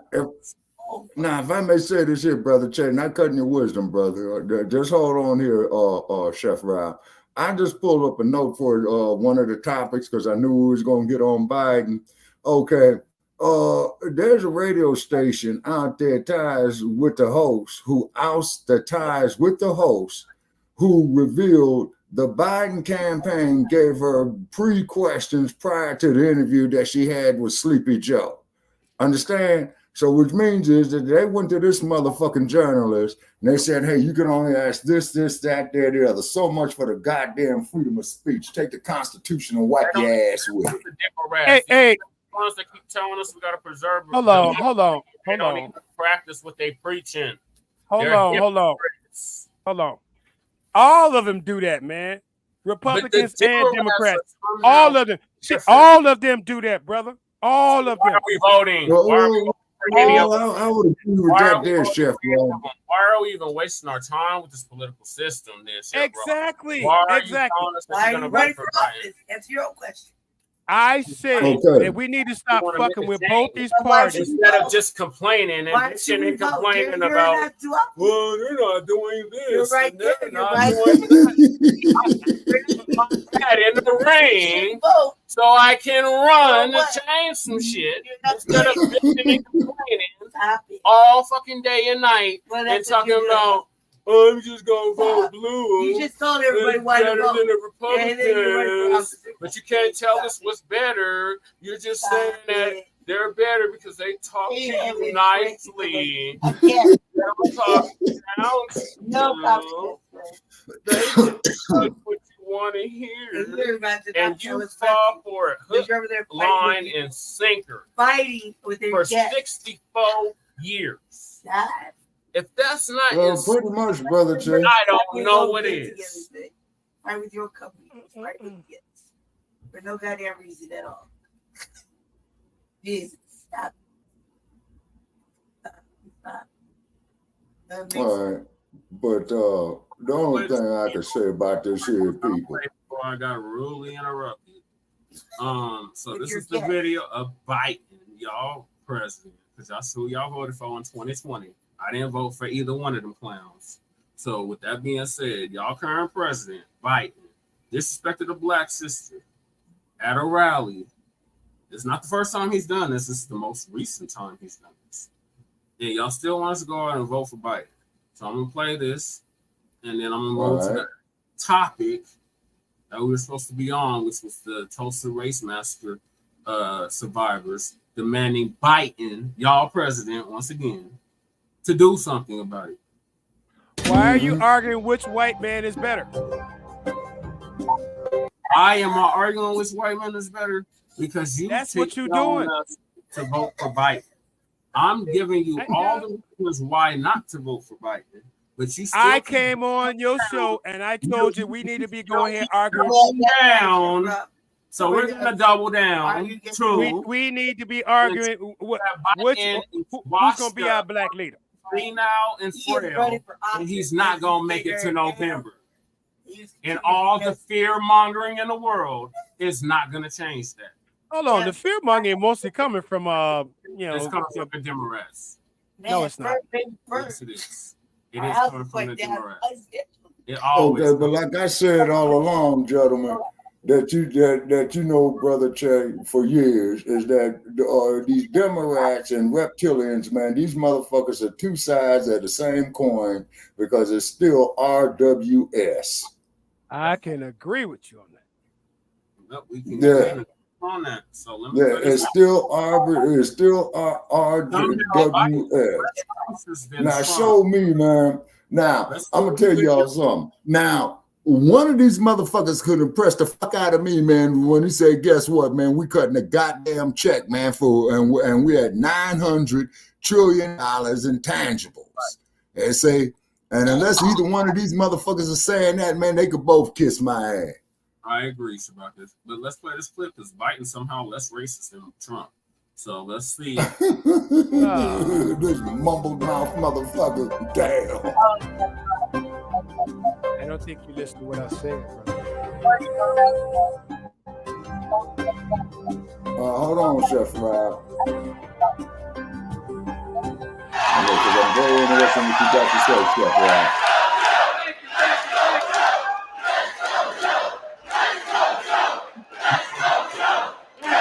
Lord have mercy. Joe and the hoe gotta go. Joe and the hoe gotta go. I'm serious. This is true. Yeah. We're gonna save.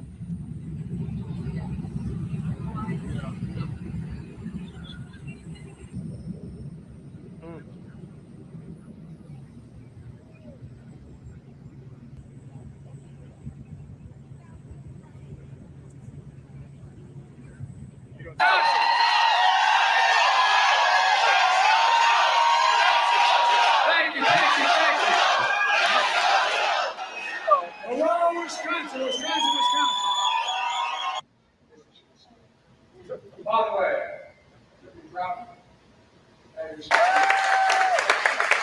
Trump is a convicted felon. I'm just trying to make this nothing about guns. And he means it. I want January 6th insurrectionists to serve their full prison terms. I'll beat Donald Trump. I will beat him again in 2020. Trump ain't gonna do no damn slamming, man. I will beat him again in 2020. That's why I say put that motherfucker on Alcatraz. Oh, it's growing, Congress. Gonna keep lowering the cost of the system.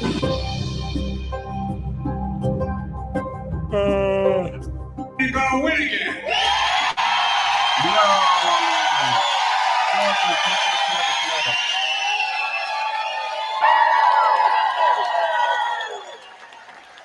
Somebody with respect for marriage, Jay?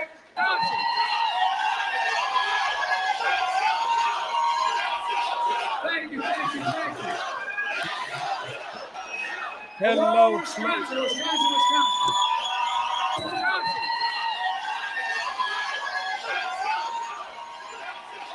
Thank you. Hello, Wisconsin. He didn't even know where the hell he was going. You see how he did that pause? Like, where am I at? Is it time to go to nap? Is it nap time? You wonder whether Trump has it all together. Did you ever hear how he explained the 4th of July when he was president? No, I'm serious. This is true. His explanation how America won the Revolutionary War, I'm not making this up. He said in his 4th of July speech 5 years ago, he said, George Washington's army won the revolution by taking control of the airports from the British. We talk about me misspeaking. Airports of the British in 1776. It's true, he is a stable genius, this man. We had a little debate last week. Can't say it was my best performance. We love it, okay. But ever since then, there's been a lot of speculation. Definitely it's your best performance. It was cringe, to say the least. So y'all supporting. What's Joe going to do? Is he going to stay in the race? Is he going to drop out? What's he going to do? Well, here's my answer. I am running and going to win again. Man, your ass gonna be on rollers in a wheelchair, man. Shit, you more fucked up than I am. And I'm fucked up. Well, let me say this as clearly as I can. I'm staying in the race. I'll beat Donald Trump. I will beat him again in 2020. You'll beat him again in 2020. See now, motherfucker don't even know what goddamn year it is. He gonna beat him in 2020. He don't even know what year it is. But this is who y'all want to support. But you're telling me I'm crazy. Y'all don't know what I'm talking about. No, you don't. He don't know what he talking about. He don't even know what year it is. And how many times Trump done that? He did say. How many times have Trump done that? See, there's deflection. Ain't no deflection. Oh, really, man? Really, seriously? Is that the best you got, brother? Come on now. Okay, so he said Nancy Pelosi. He was addressing Nancy Pelosi. He kept talking about Nancy Pelosi when he was really talking about that Nikki Haley chick. You remember that? Nimrod. That's a big one. That's a real big one. Okay. And the courts is helping his ass out. What year is this, Efron? What year is it, bro? Okay. 2024. Your president don't even know that. But you want to give him 4 more years? Yeah, I do. Nah. Oh, good. All right, Chef Rob. Then he could run for re-election, Chef Rob, in 2024. Let him go ahead and do that. I don't want to hear Hey, but I'm let me bust your bubble though, because you seem to be going here and out there. There's his story. Yes, and he was on Fox News. He was on Fox. Don't even know what Can I get it out, brother? Can I get it out, brother? Let me get it out. No, you can't. He was on Fox News. This historian was talking about how the data isn't there. The data isn't there for Donald Trump to win. My God. What does that have to do with he was on Fox. Well, okay, we'll see. Election. We'll see. Because the brother, the dude has been right. The dude has been right since the 50s. Okay. A whole 4 years has passed since 2020. Yeah. Yes. Okay. I really hope I do too. Man, it sounds like Biden, man, is either out of his mind or he's been sipping some of that damn joy juice. Sound like Biden been out there with I.W. Harper and old granddad and Jack Daniels. I don't know. He's old granddad. Yeah, so he was kicking it with Jack Daniels and I.W. Harper. Definitely no. You try to put yourself in the mask place. Stop. Yeah. This political spectrum this year is a fucking mess, man. This is a goddamn Saturday morning cartoon show. Like I said, 2024. I ain't here to go there and argue. 90-minute debate. Which white man? 3.5 years of Wally work. E. Coyote Super Junior. I'm nominating this party because millions of Democrats like you just voted for me. And you probably also noticed a lot of discussion about my age. I know I look 40. Over 150. I'm wrong. Biden don't know what year it is. I'm wrong. Biden don't know what year it is. He don't even know what year it is. He don't even know what year it is. This is a funny shit. A childish way to win. Those of us that's actually gonna be here, we're not gonna run to South Columbia, Columbia, whatever. We're actually gonna be here in the United States under this regime. Why should I? Hold on, man. Hold on. What is it? Have you not been listening to me? Why should I stick around here when it's expensive to live here? That's my reason. And me running, hell yeah, I'm running quick, fast, in a hurry where I can go ahead and be better with my family. Like one day, presidential historians voted him the worst president in American history. No, the there worst. You go. As I've said before, he has the morals of an alley cat. By the way, I couldn't ponder. I guess I shouldn't say it. By the way, couldn't be prouder to have your support and the support of our great Vice President of the United States, Kamala Harris. Trump is a convicted felon. Here we go. Found guilty, 34 felonies, trying to hide hush money payments to a porn star. Another jury found Trump sexually assaulted a woman in a public place and has been fined $90 million for defaming her. Man, shit. Lord knows we don't. Giving that broad $275,000 in for what? I'll take that over this bullshit any day. Or at least so 4 more years of the first shit. Then everybody said, "Oh no," right? You're gonna take 4 more years of that. I'll take that over this senile bastard any day.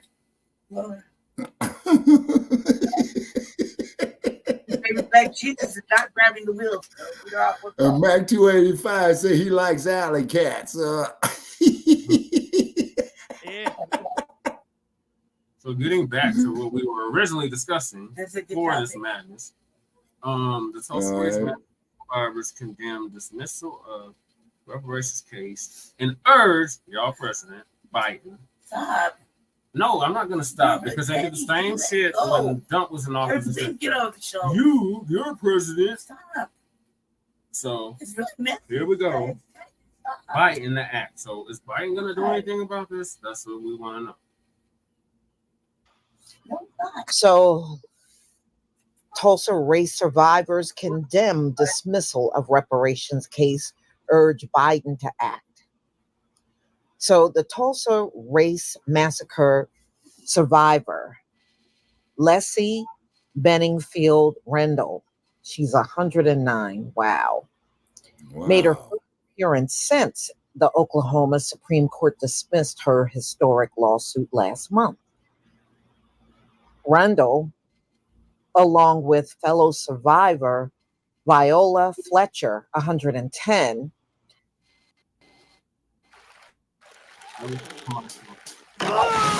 Fuck the commercial, fuck the commercial, fuck the commercial. You know what, brother? Here's something that really upsets me. Descendants of the 1921 massacre, in which an estimated 300, whatever number they give you, you can best believe that it's a lowball number. Yeah. 300 Black men and women were killed. Thousands were displaced. Greenwood, the thriving district once known as Black Wall Street, was decimated in the act of racist violence. And here these people sit up in your face talking about some pull yourself up by the bootstraps. Well, here we got an example of our people doing that, and you got jealous and went out there and destroyed them. So, you know, what a hypocrite. In one instance, you should do for yourself, and then when we do for ourselves, you got a problem with that too. You are the most psychotic people ever. That's why I don't go by nothing you say. Anybody that does, you'll end up insane just like they are. So the court said while the plaintiff's grievance were legitimate, the suit did not fall within the scope of the state's public nuisance statute. So I guess they pulled that one out of their butt. Rendell and Fletcher statement on Tuesday recited by a litigation associate on their behalf. We are deeply saddened that we may not live long enough to see the state of Oklahoma or the United States of America honestly comfort and right the wrongs of one of the darkest days in American history. At 109 and 110 years old, we are elderly and we know that we are living on borrowed time. Oklahoma and the United States have failed its Black citizens. This failure is profound, systemic, and marred by lip service and clever platitudes. The statement described how the two survivor witnesses, and you know, they still remember and can give details about what occurred that day, including white pilots flying over the neighborhood and dropping dynamite onto the streets. And that considered to be one of the first aerial bombardments of a U.S. city. No one was prosecuted for the crimes. Yeah, because that's U.S. history. There are endless atrocities that occurred. And, you know, as long as these folks are inundated all in the system, this is the result you're going to get. So they go on to say no one was prosecuted for the crimes. The city of Tulsa never paid victims reparations or otherwise redressed the massacre, and insurance payments were unpaid or insignificant. So the Black survivors either fled or remained in Oklahoma and lived in fear. Multiple speakers at the press conference cited Joe Biden's meeting in 2021 when he met with Rendell and Fletcher and Fletcher's younger brother, Hughes Van Ellis. He died last year. Back in 2023 at 102, and other descendants. He sat down with my clients. He promised them that he would see that they get justice. This is what Demario Solomon Simmons, the lead attorney for the Tulsa survivors, said. Then he went to the next room and had a robust speech where he told the nation he stood with the survivors and descendants of the Tulsa race massacre. But now that we have failed, we've been failed by the courts. Now that we have been failed by Congress, we're calling upon President Biden to fulfill his promise to these survivors, to this community, and for Black people across the nation. The survivors have called for the president and the Department of Justice to investigate the Tulsa race massacre. With the Oklahoma Supreme Court's decision, those calls have been amplified. In the meantime, the Survivors Council have filed a petition for a rehearing. During the press conference, they highlighted inconsistencies and alleged issues with the Supreme Court decision. This is the American reality. No matter how much politicians seek to instill policies that hide our history, this is our collective truth. Rendell's statement read, "It seems that the only justice permitted for Black Americans are sympathetic words and supposed promises that white Americans, our government, and our justice system will do better. But the lip service continues and tangible justice is denied." The survivors. We're midway through the year, and it's a perfect time to take inventory of our New Year's resolution goals. What ones we're making progress on, what ones we're falling behind on. Let's look at what we're trying to accomplish. Happy New Year. It's the time of year where we all set goals for the year ahead so that we promise to continue to shine a light on the darkest days in American history while repeating the calls for the DOJ to investigate Tulsa. The lawsuit included the survivors' claim of the city's unjust enrichment. Yeah, they said they give tours through that area where Black Wall Street was. So they can't get any money, but the city is profiting off of their misery. These people are beyond evil. These people are just evil. They just wake up and look for evil things to do to us every day. Yep. But we allow it. Yeah. Okay, so one of the great granddaughters, Tiffany Crutcher, she spoke and also Biden's speech. Bill Clinton in the list. Commemorate the 100-year anniversary. That's because you vote for the. Come on, bro. Injustices are so heinous, so horrific, so egregious that they can't be buried, no matter because you how voting. Period. Instead of establishing yourself. Why has it? So why she was quoting the words of Biden. Why? I agree with President Biden. She continued, we must face it, and we must give respect to our survivors, the descendants in this community, I'm voting for a real by Black Wall Street. demanding that the Department of Justice immediately investigate what happened here on this sacred ground over 100 years ago. This community is watching. The article. This So nation can we is go ahead and pause watching. that for a minute? History is watching. And the very survivors who are depicted on these walls are calling out for peace. And the administration has the power to help them rest in peace. So I sure hope they get what they want. But you know how it is. When it comes down to us, things can't be done. When it comes down to other people, they can go above, beyond, and even further for them. So, it just goes to show you, America, no matter how much they talk about they want to move forward, they really haven't changed at all. And this is showing you they have not changed, and they never, ever will. They never will.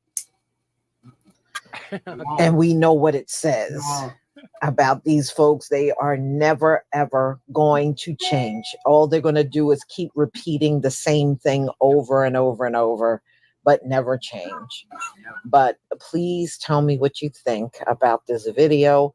I sure hope these women get what they're entitled to. You can't use all that. You weren't there and you weren't a slave, and you can't use all that same stuff in this case. The only thing you can do is try to wait out these women to die and never give them what they want. Exactly. Please leave your comment and that's exactly what the Democrats do. Bruh, you know what, bruh? I got respect for you, but you sound like a hypocrite. The Japanese, let me get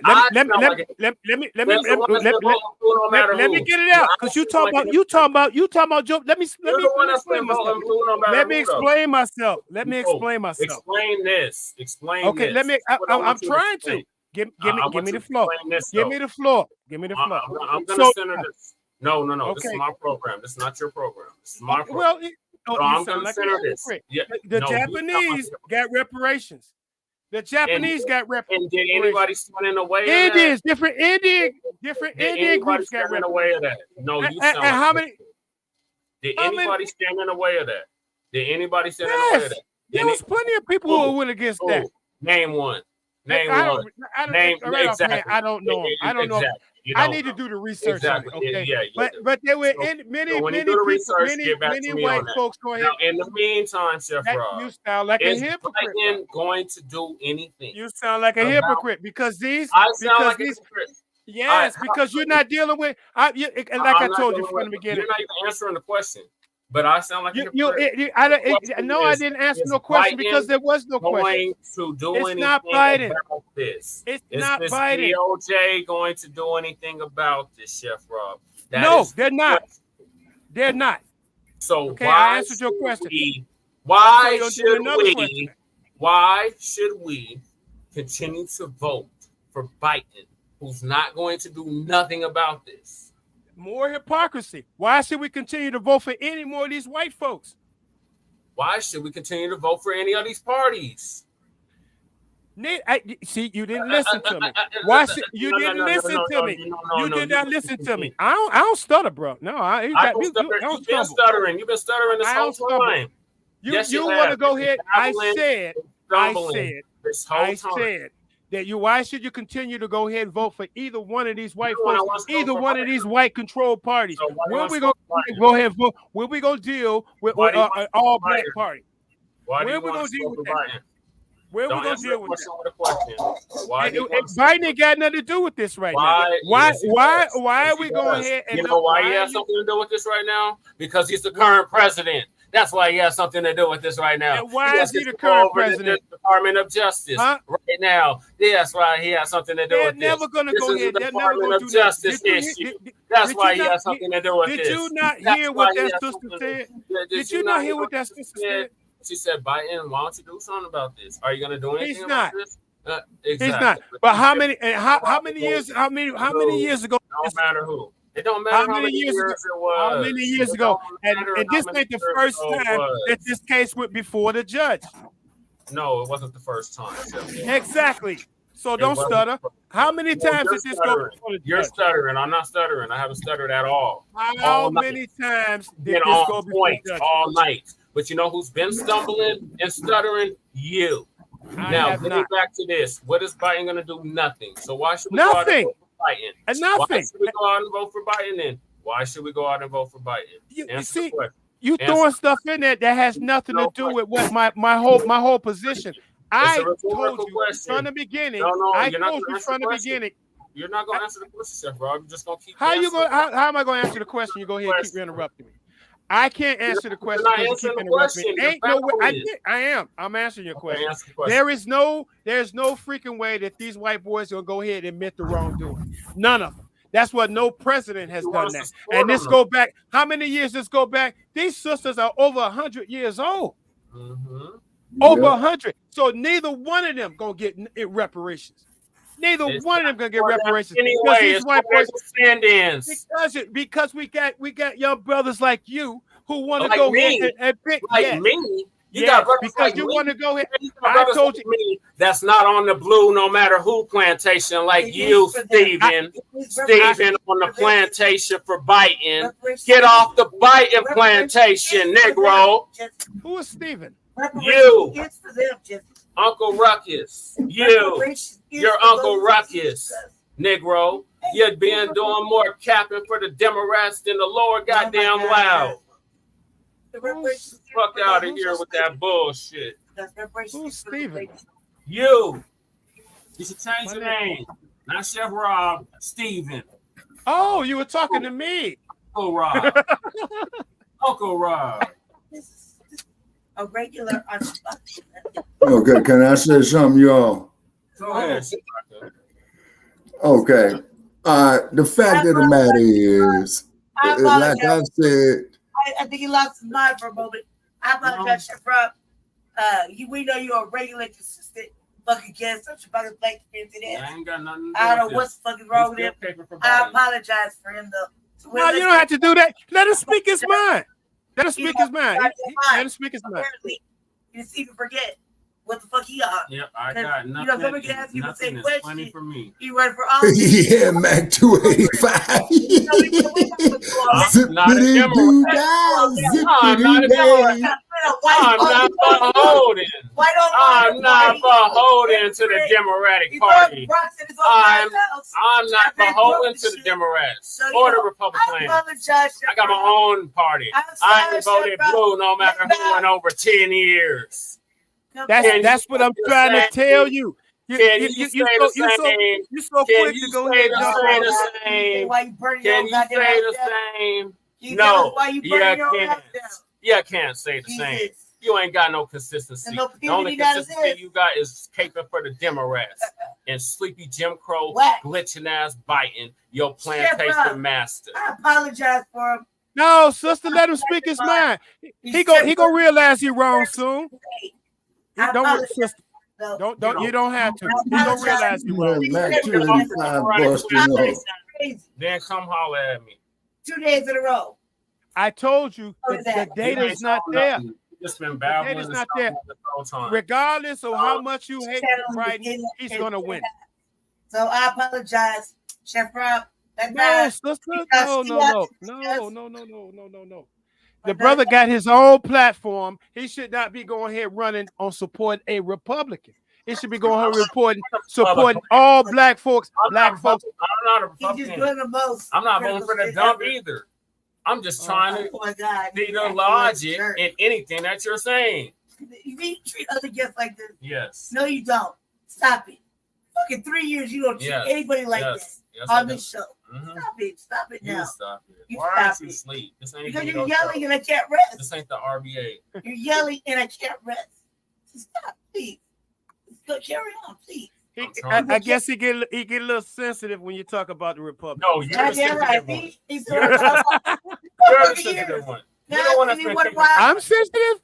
When I got upset when I said, "What is biting done for the black community?" So what is the dump done? But I'm sensitive. I never called him the dump. He's so fucking because he's trash. And everybody just thought I was like making it up. He looked No, he's the dump as in human shit. Submit your problem. Yeah, here's a tribute to the dump. I love him. I gotta submit to the athlete right now. To let him have his way, so we can get on with the show, please. He's spoiled. He's an only child, you know. That's only child behavior. So let's just let him have his That's way. what you do with the dump. Or else, you know, or else. So this is like 3 years, okay? For me, you just get one night. I get it every day. 4 times. Oh, you get post 4 sister. times a day. This is all day with me, okay? So you just get post sister. It's all day for me. So I apologize, Chef Rob. No, you don't have to apologize. No, you don't have to do that, sister. You don't have to do. Let the brother speak his mind. Let the brother speak his mind. Let the brother speak his mind. That's what we do. Let the brother speak it. See, because I keep trying to show this brother I ain't your ordinary character myself. Okay, see, I can go ahead and take it and I can dish it out. But my thing is, I don't really give a fuck about either one of these guys as much as he tries. Why do you keep doing it? Because he has it makes more sense to me. You're a hypocrite. Because you said you're still gonna vote for Biden. No, you're the hypocrite. You're the hypocrite. You just said why these 2 white men don't matter, but you're still gonna vote for Biden though. I'm not even gonna be here. You're a hypocrite. Why don't you say I'm gonna vote for the couch? Or I'm gonna vote third party, or I'm not gonna vote at all. How about that? That would make more logical sense. Nah.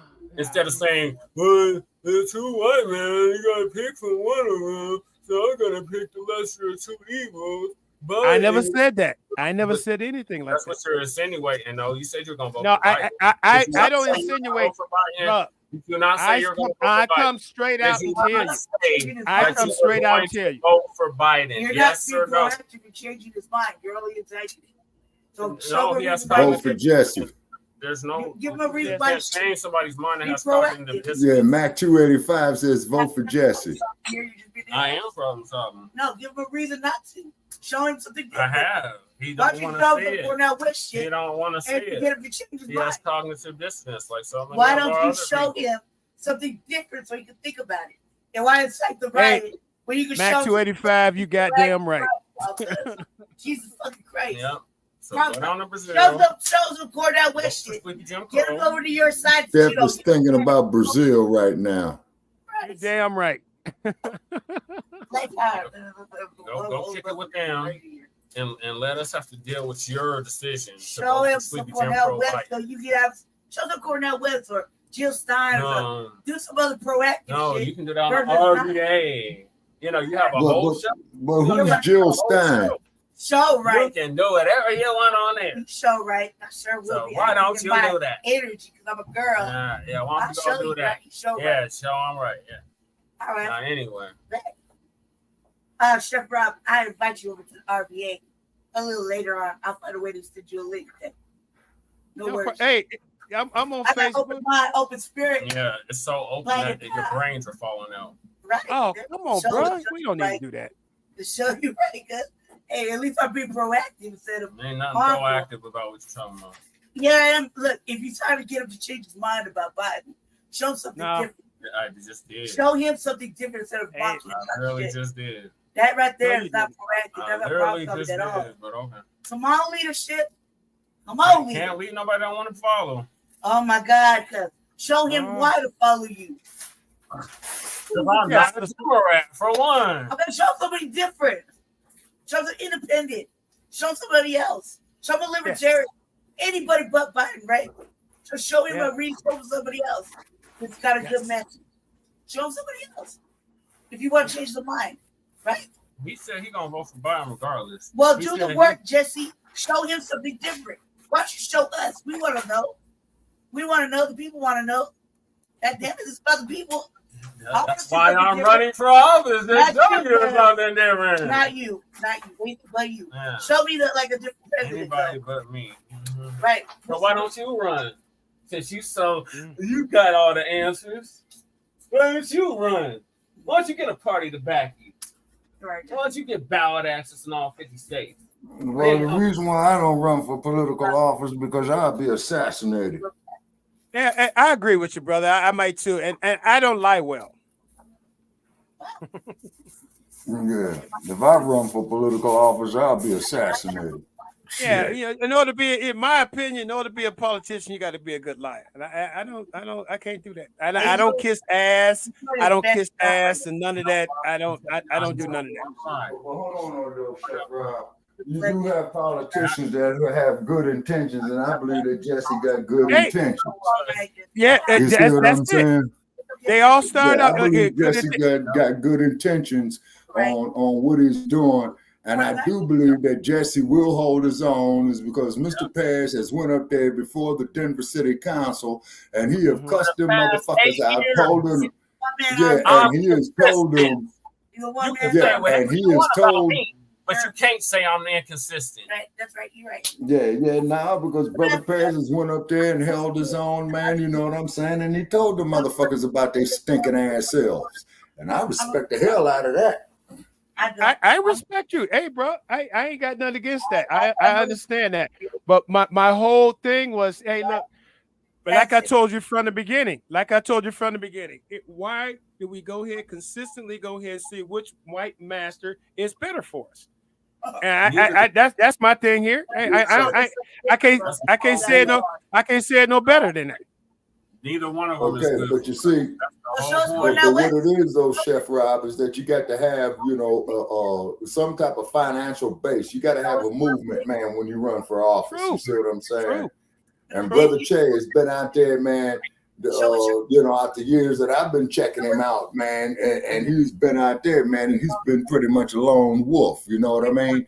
And then what they do in Denver, when Brother Che comes up with ideas like Jeff Fart, and then that raggedy ass other politician there, they steal Jesse's ideas, man, and don't want to give him credit for it. My ideas. It's on my ideas. My ideas. Yeah, her ideas. And then they hijacked your ideas too, Lady Che. I respect. Let me go back to something you said, bro. Jesse, they all start out with good intentions, but they all get corrupted. They all get corrupted, man. Every last one of them. Okay, but see, Chef Rob, the reason why I don't run for no political office, because see, if I run for political office, I'll be assassinated. Straight out. Can anybody answer a question tonight? Why did they? Because the first goddamn thing I do is defund the motherfucking cops. That's the total line for the party. I agree with that. That's the first goddamn thing I do. And then, like, when people are suing the city, man, for police misconduct, you don't sue the city. Why sue the taxpayers, man? You go seize that motherfucker's pension, and you go seize his goddamn house, and you put that stack of shit out there on the side of the goddamn expressway holding up a fucking sign saying that he'll work for food. But Brother Shabaka, Biden, when we were doing the defund the police, and we need to defund the police, we need to abolish the police. You know what your president said? Don't defund the police, fund the police. Yeah, Biden did say that. Okay, that's just Jesse's on fire there, Mac 285. Round but three, here it is. ding, ding, Brother ding. Brother Shabaka, one of the come on, man. Please move forward. Show. Yeah. Okay, defunding for me, I'm not in the. Has your child experienced bullying at school? Fuck the commercial. I don't think. I think that you should go ahead and talk about defunding the politicians first. That is where you should go ahead and start, because that's where. Now wait a minute. Now you got a point on that there, Chef Rob. Because if you defund the politicians, then there's a chain reaction to defunding the police. Yeah, let me write that down. Defund the politicians. The politicians. Yeah, you got a point on that one. and the court system. I mean, like you need to go ahead and change how these judges are being appointed and in place and cut their funding. That's where you need to start. Because if the police wouldn't go ahead and get what wouldn't get away what they get, or go ahead and get the cash that they're getting if you didn't defund the mayor's office and go ahead and let them know. Right. And all of that money could be put back into the people. Put back into the people. That's why we want to direct audit of where all these funds are going. No, it's not. All right, that there too, Brother Paz. Yeah, them motherfuckers, man, should be audited every goddamn 6 months.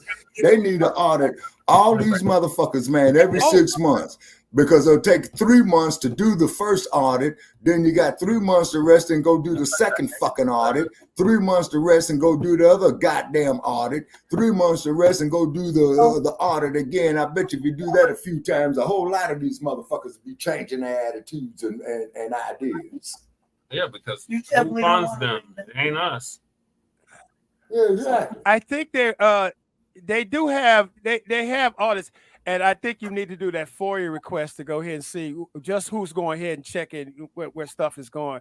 Because when I worked for a one government agency, and I was working in the county department, it's shit that we had to go ahead and get these reports. Hey, I heard that lighter go off, man. What you smoking on, man? What the hell? Together. Oh, you're breaking up. But I think they get audited. I think you have to request that information. I was being funny. It's something that used to go down in Chicago. 3 types of weed were all rolled together called Ben Latin. That's what we smoking on over there. Oh wow! And we smoking on that Jim Biden, Joe Biden pack. Oh my God! Oh, wow! Wow! So moving along. But the only thing I have to say, y'all. Okay, I'm about to shut it down, man, because I got a lot of shit to do. Huh? So back in was it 2012? Yeah. All right. Yeah, brother. I gotta go too. It's been good talking to you, brothers. And yeah, I'll get back with you. I'm gonna check some things out because I really don't. Some of the things I did stumble. I ain't gonna lie. But there's some of the stuff I don't really go ahead and put a lot of attention into it because I got my own life, and it's like I just take a look at some of the individuals that these candidates go ahead and say that's like that's gonna make sense for my life. I don't deal with some of the other stuff. I'm dealing with more about dealing with my Black nation and nationhood. That's more my focus. Oh, we're back, brothers. Oh my God! All right, brothers. Good night, Chef Rob. Thanks for joining us. All right, Chef Rob. All right, and then I'm gonna make my closing comments right here, y'all. Okay. The officer that killed Tamir Rice finally, after all this time, resigning from the West Sulphur Springs police. All right, and they need to seize his pension and give it to Tamir Rice's family. Yeah. I concur. Yeah, let that motherfucker retire and give his pension to Tamir Rice's family. Yep. And where's old punk fat ass George Zimmerman at? He's in Idaho, last I heard. He's in Idaho. Of all places. That's about right. Yeah. Because that RWS up there is protecting that son of a bitch. It's beyond me, but yeah. Okay. Mm-hmm. Mark Herman's in Idaho too. Mm-hmm. The potato state. So on what's your closing? Okay, what's my closing comments on this right here? This is going to be perhaps one of the most hokiest ass presidential elections that you're going to have. You got a convicted criminal, a pathological liar, and you got a senile old motherfucker running against him. In the movie, Gone with the Wind with Clark Gable, okay, you know what he told old Scarlett O'Hara, when the Civil War broke out and they burned down Tara? Clark Gable told the woman's name who plays Scarlett O'Hara, says that you got a broken down wagon, an old man with you, and a simple-minded darky. So how in the fuck you think you gonna get the fuck up out of here? And that's exactly what the fuck you got here with this damn presidential election. And a simple-minded dark is Uncle Tim Scott and that motherfucker who take his own dope. What's that fool's name? Who? Yeah, Ben Carson. Man, they had Ben Carson on CNN a couple of weeks ago. He was so fucked up, man. You know, it was pathetic. He was feeling real good. I definitely when you stop getting why. All right, Shabaka, well, thank you for joining us. All right, thank you for having me, man. Okay, and I'll touch bases with you tomorrow, Brother Che, because I think we got the show already rolled up, man, for Tuesday, man. Man, what day of the damn week is it? It's now Sunday. It's Sunday? Okay. It's Sunday. I lost a day somewhere.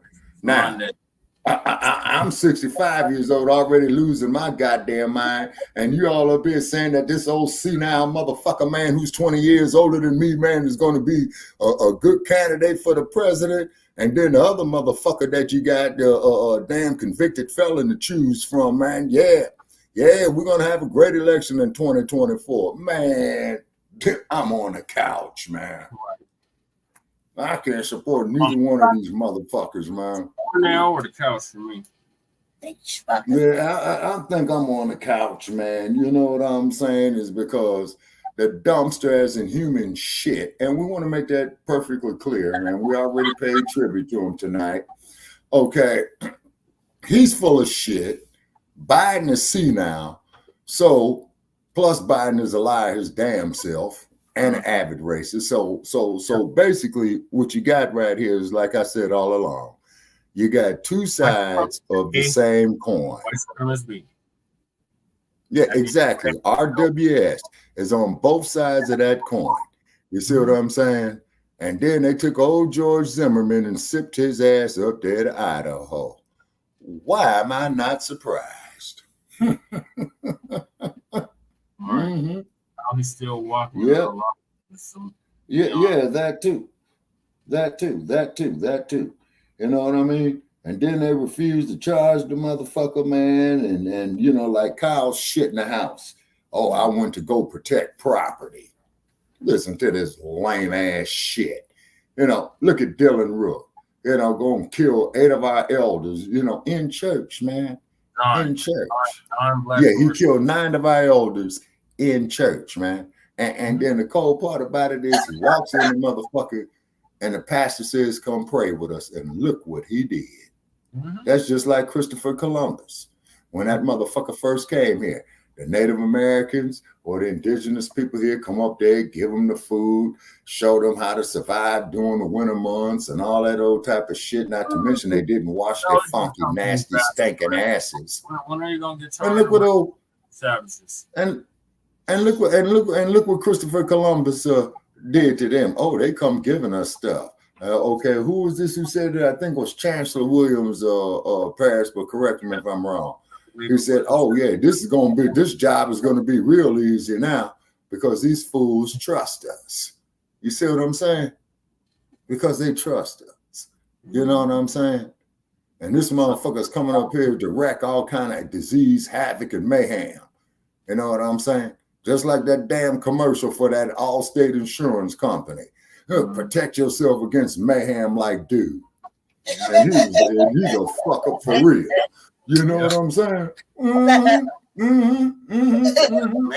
That's all they spread is mayhem. It's just mayhem. And then you get these brain dead ass motherfucking politicians out here. This is why we created the hashtag resurrection of the mental dead. We fell overcome.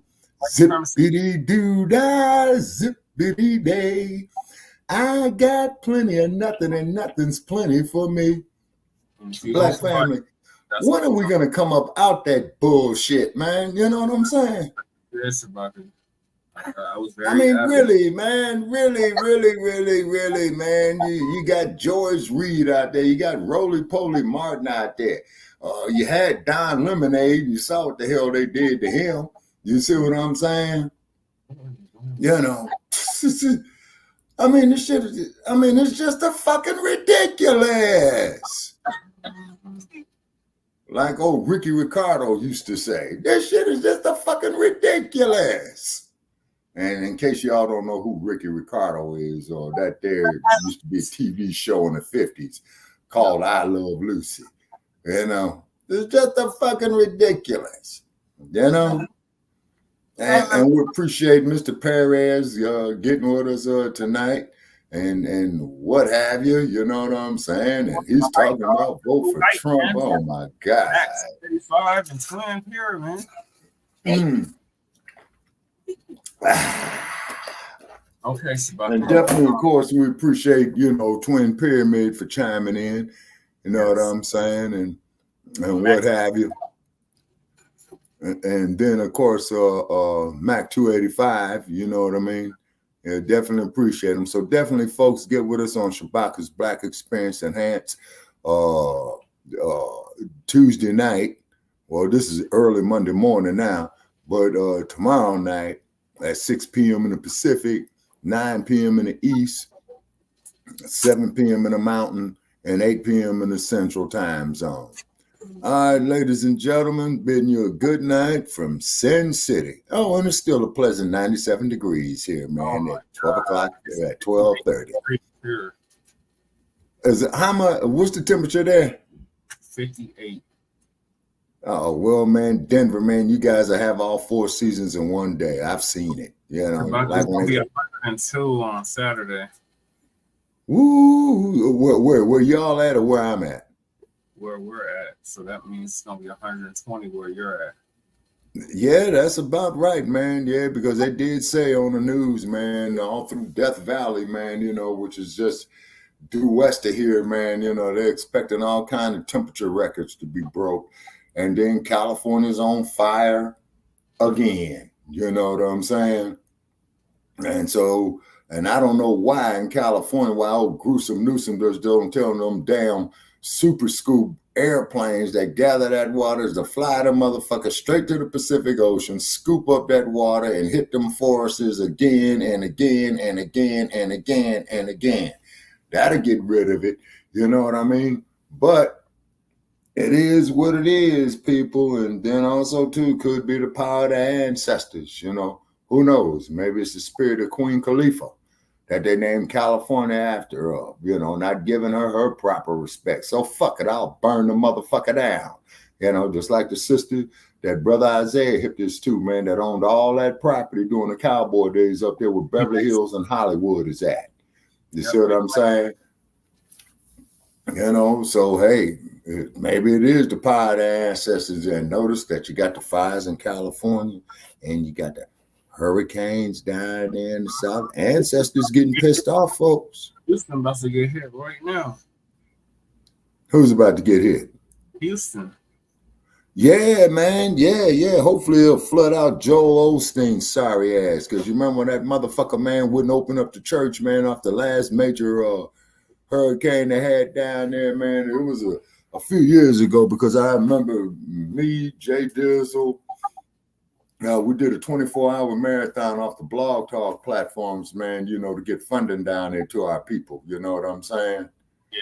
Yeah, you know. All right. So night from Sin City. I'm out. Nice, but I was going to pull your hand up so y'all can see it before you tapped out. Okay, pull what up? Okay, what you going to pull up? Oh, yeah. Tropical Storm Burl. Yeah. It's a hurricane now. This is Oh. That's a hurricane now. So she got more pissed off, I see. So that's Houston. Especially going to go directly to the west of Houston. Yeah. They're going to get the dirty side of the storm. So they're going to get the worst winds, the worst rain, all of that. It's going to go into Galveston Bay. So they're going to get the storm surge, they're going to get the flooding from the rain, and they're going to get the wind damage. Oh, and you know who was born in Galveston, Texas, don't you? Jack Johnson. Yeah, the former heavyweight champ. Yes, sir, he was. The same one at the dump Barton, you know, Sambo. Mm-hmm. Yeah. And the dump did, and the dump was right about that. He said you figured the previous administration would have done it. And the way he said it sounded like he wouldn't have had no problem with it. You know what I mean? Okay, Sabaki, well, I'm going to bid you a good night. Thank you for staying up with us through all Yes, sir. calamity. Yeah, well, this is what we do, Brother Che. This is what we do. Okay, so I'll touch bases with you all tomorrow. Okay, have a good night, Sabaki. You too. Cool. Okay. Oh, yeah, most definitely. I'm getting ready to go turn these motherfuckers' air conditioning back on, man, put it on full blast. Fuck them. All right. Yeah, I'm staying hydrated, man. That's what you heard me sipping on, man, to keep some hydration in me, what have you. You know what I'm saying? But I know one damn thing. I ain't getting no sunburn. Yep. That's all very right. true. Yes, sir. Okay, so I'll talk to you all tomorrow. All right. Okay. I'm out. Okay. All right, so the next topic is Tamir Rice. Rest in power to him. He would have been 24 years old this year. 12 years old by Timothy Loehmann, the race soldier. He finally resigned from the White Sulphur Springs PD amid public outcry. It's a goddamn shame. It took over 10 years, 12 years. Yeah, it took 12 years for him to finally resign from the police force in Ohio. So Lisa's going to give us the update on that.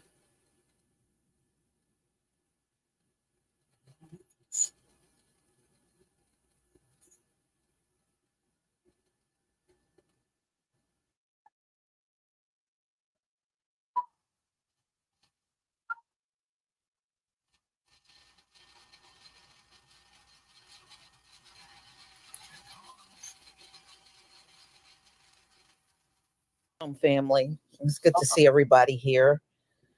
I hope everybody is doing well.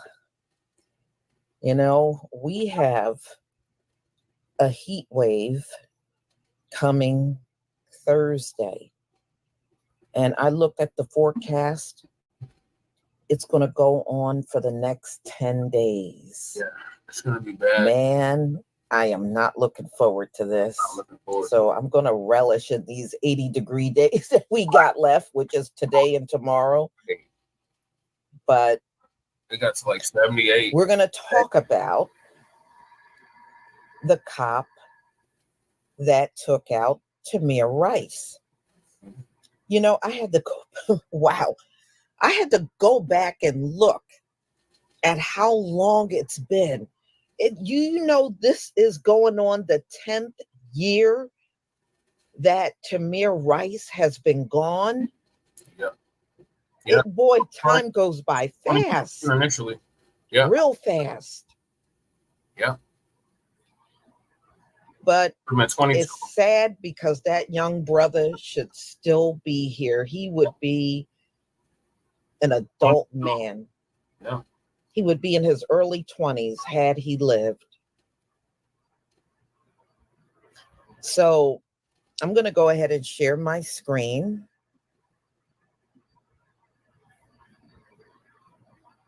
Let's see here.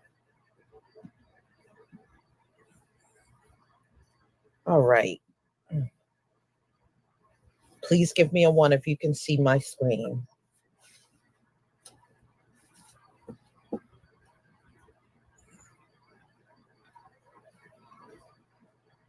That's right. He was 12 years old when he was taken out. That's right, Denise. Playing with a toy gun. Thank you.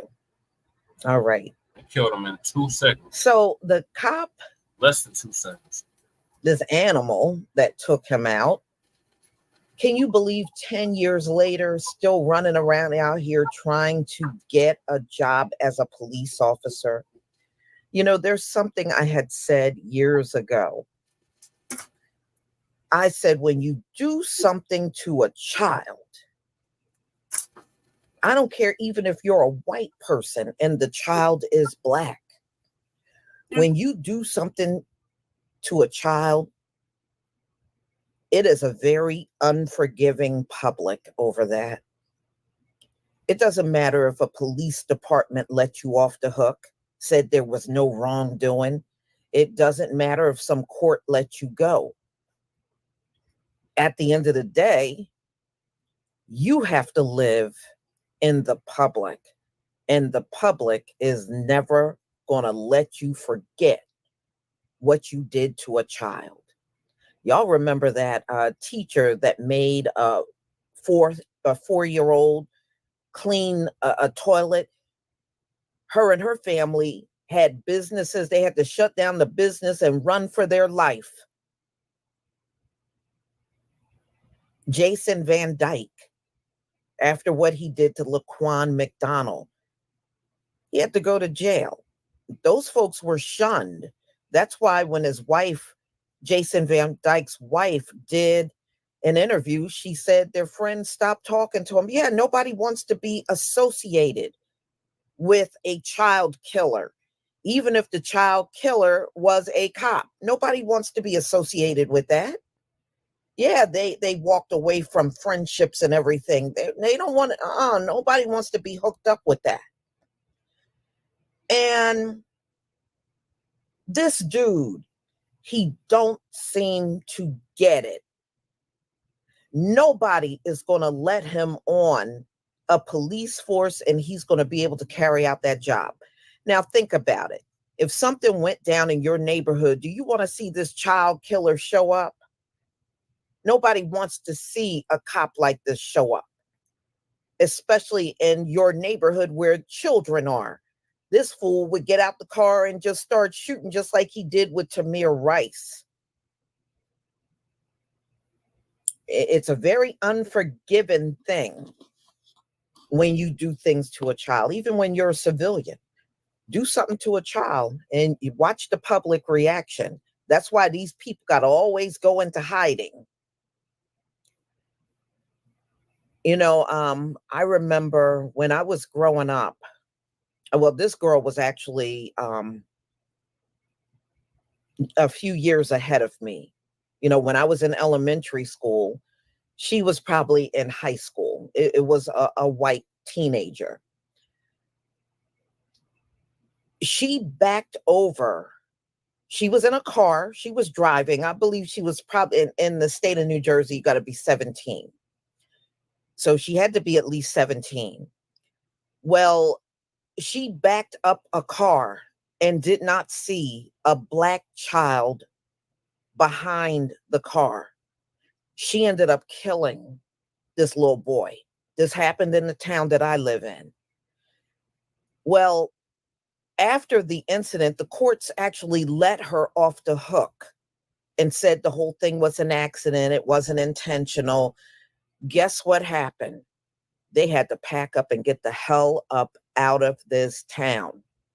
The courts may have forgiven you. The people in this town didn't forgive squat. That family, after she got off the hook for killing a little black boy with a car, they had to leave. They left probably a month or two after the courts let them go. They faced so much public harassment. They had to leave. And I think what made it worse, y'all, she was talking nonchalantly about it like it was nothing that she ran over this little black boy. And people here wasn't having it. They wasn't having it. And they literally had to pack the hell up and get out of this town. And I remember that because I was in elementary school. So now we have this officer. Now let's get to Timothy Loehmann. Let's get to this dude. So Tamir Rice, shooting officer, resigns from White Sulphur Spring Police Department amid outcry. Now, if you don't know where White Sulphur Springs is, it's in West Virginia. That's where it's located.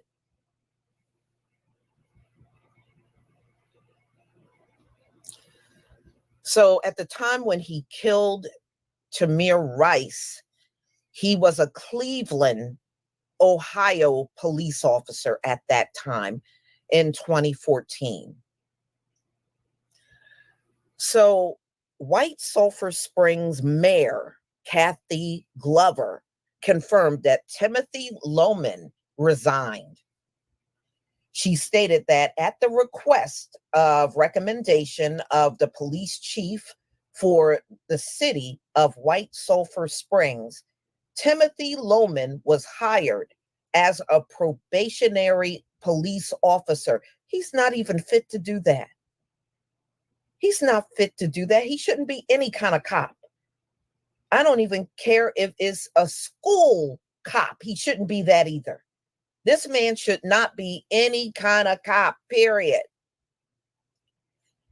And at the will employees for the city of White Sulphur Spring, as of today, Monday, July 1st, 2024, Timothy Loehmann has resigned his position and is no longer an employee with the city of White Sulphur Springs.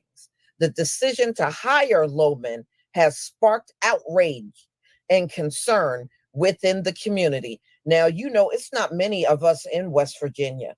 So, you know, these are not all Black men and women that are doing this. This is even people that look like Timothy Loehmann that are objecting to him being hired.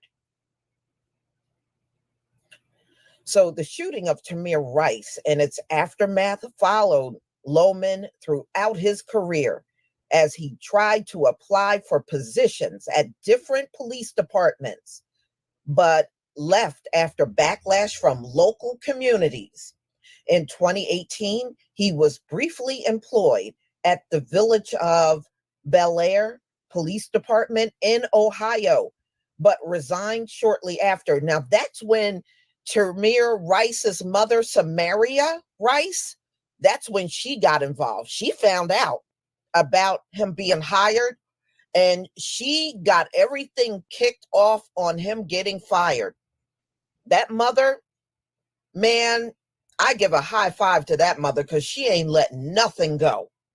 But she was the one that complained and got other people to protest, and they had to let him go. A similar situation occurred in 2022 when he withdrew his application from the Tioga Borough. Now, that's in Pennsylvania.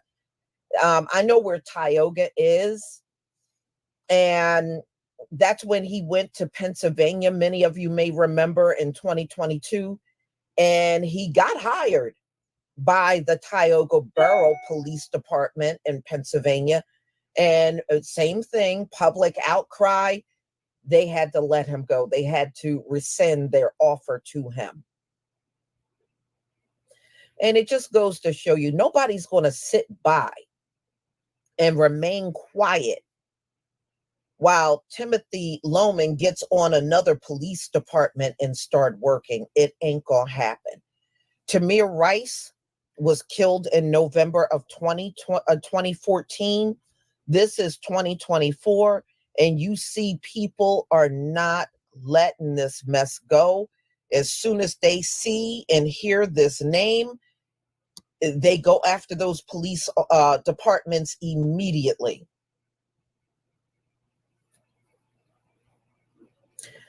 West Virginia NAACP President Loretta Young explained the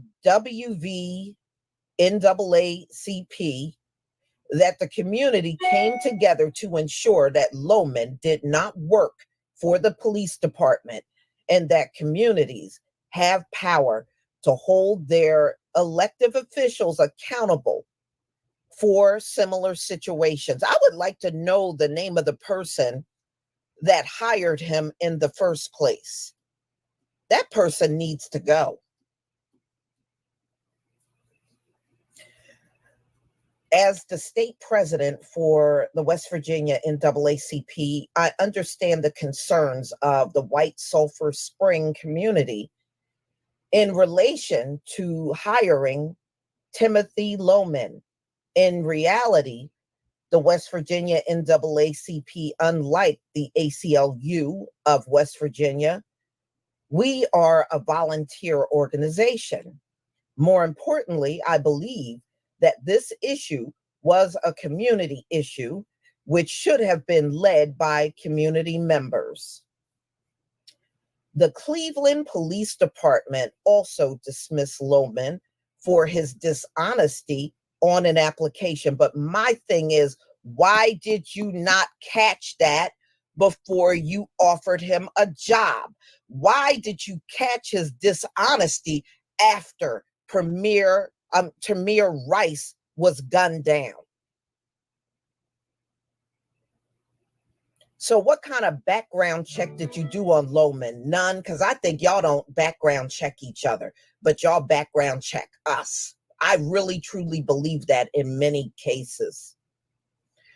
So on November 22nd, 2014, Loehmann shot and killed Rice, who was playing with a pellet gun outside at Condemn Recreation Center in Cleveland. Yeah, nobody will ever forget that. And the Cleveland Grand Jury and Critical Incident Review Commission cleared him of all charges. And he should not have been cleared of anything at all.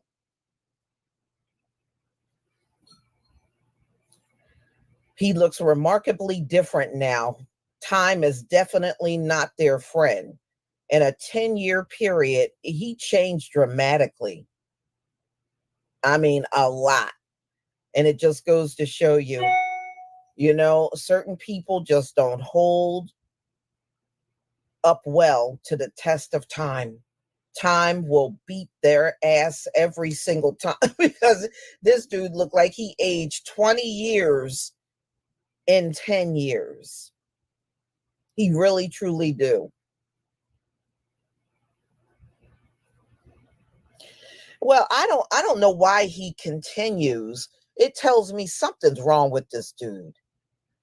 Anytime you've been rejected multiple times by the community from being a cop, and you still are running around here 10 years later, going from one police department to the next trying to get higher, it tells me something ain't right with you. Something's wrong with you. By now, in a 10-year period, you could have developed a skill in a whole different profession by now. I mean, seriously, you could have gone back to school and got into another type of profession. But this dude keeps going out over and over and over, getting police jobs. And then when people get wind of it, they got to let him go. And he just keeps repeating this cycle as if it's going to change. It tells me something mentally is going on upstairs. Something ain't right. Most people would have got it by now. I can't work as an officer anymore because of what I did to Tamir Rice. Most people would get that and would just kind of move on and get into something else. Not this dude. This dude feels he is going to get a police job at all costs. He doesn't care.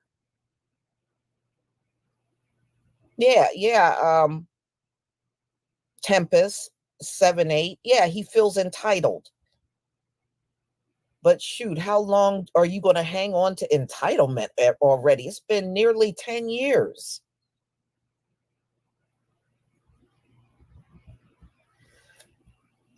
So, y'all, I'm going to go ahead and conclude. Thank you so much for being here, and thank you for your support. And I just want to say thank you to my people that give donations through Cash App and PayPal. I have not forgotten about you, and I do appreciate your support. And for everyone else, please enjoy the rest of your day. And we'll be back again with another topic. Shalom, family.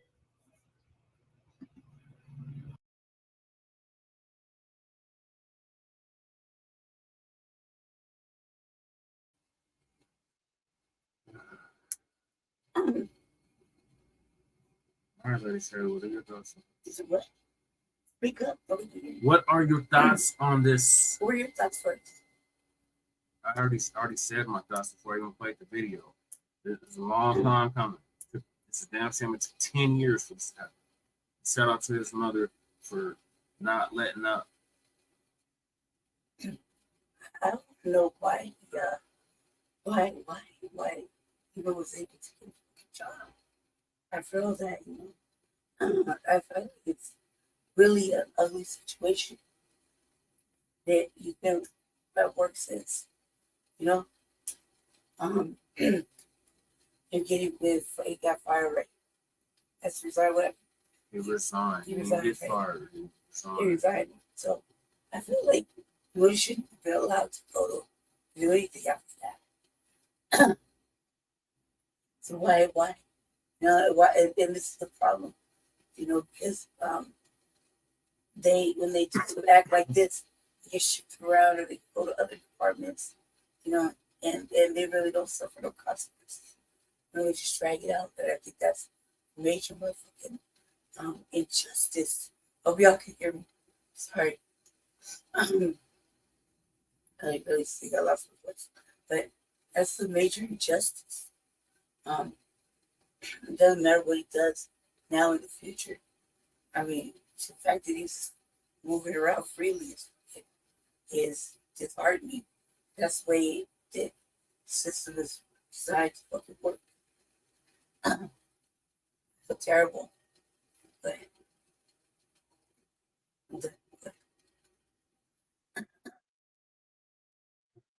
moving along. That's the time. What do you mean, huh? Are you deaf? Moving along. I'm losing my voice, just like you. Jesus. You just said if you want to do this, this is what you're doing. Just go ahead. Stop. Right, go ahead. Sorry. Damn. Tap it out. Okay. So the next topic is the Mexican gang members. Again, this goes with this stupid ass Black and Brown coalition. It's a coalition. Doesn't exist. Stop that bullshit. These mugs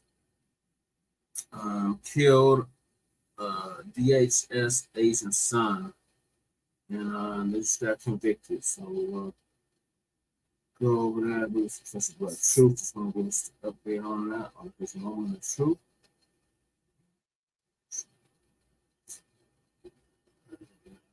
Yeah, Professor Blacc is going to give us an update on this Mexican gang convicted in the killing of Black people in LA.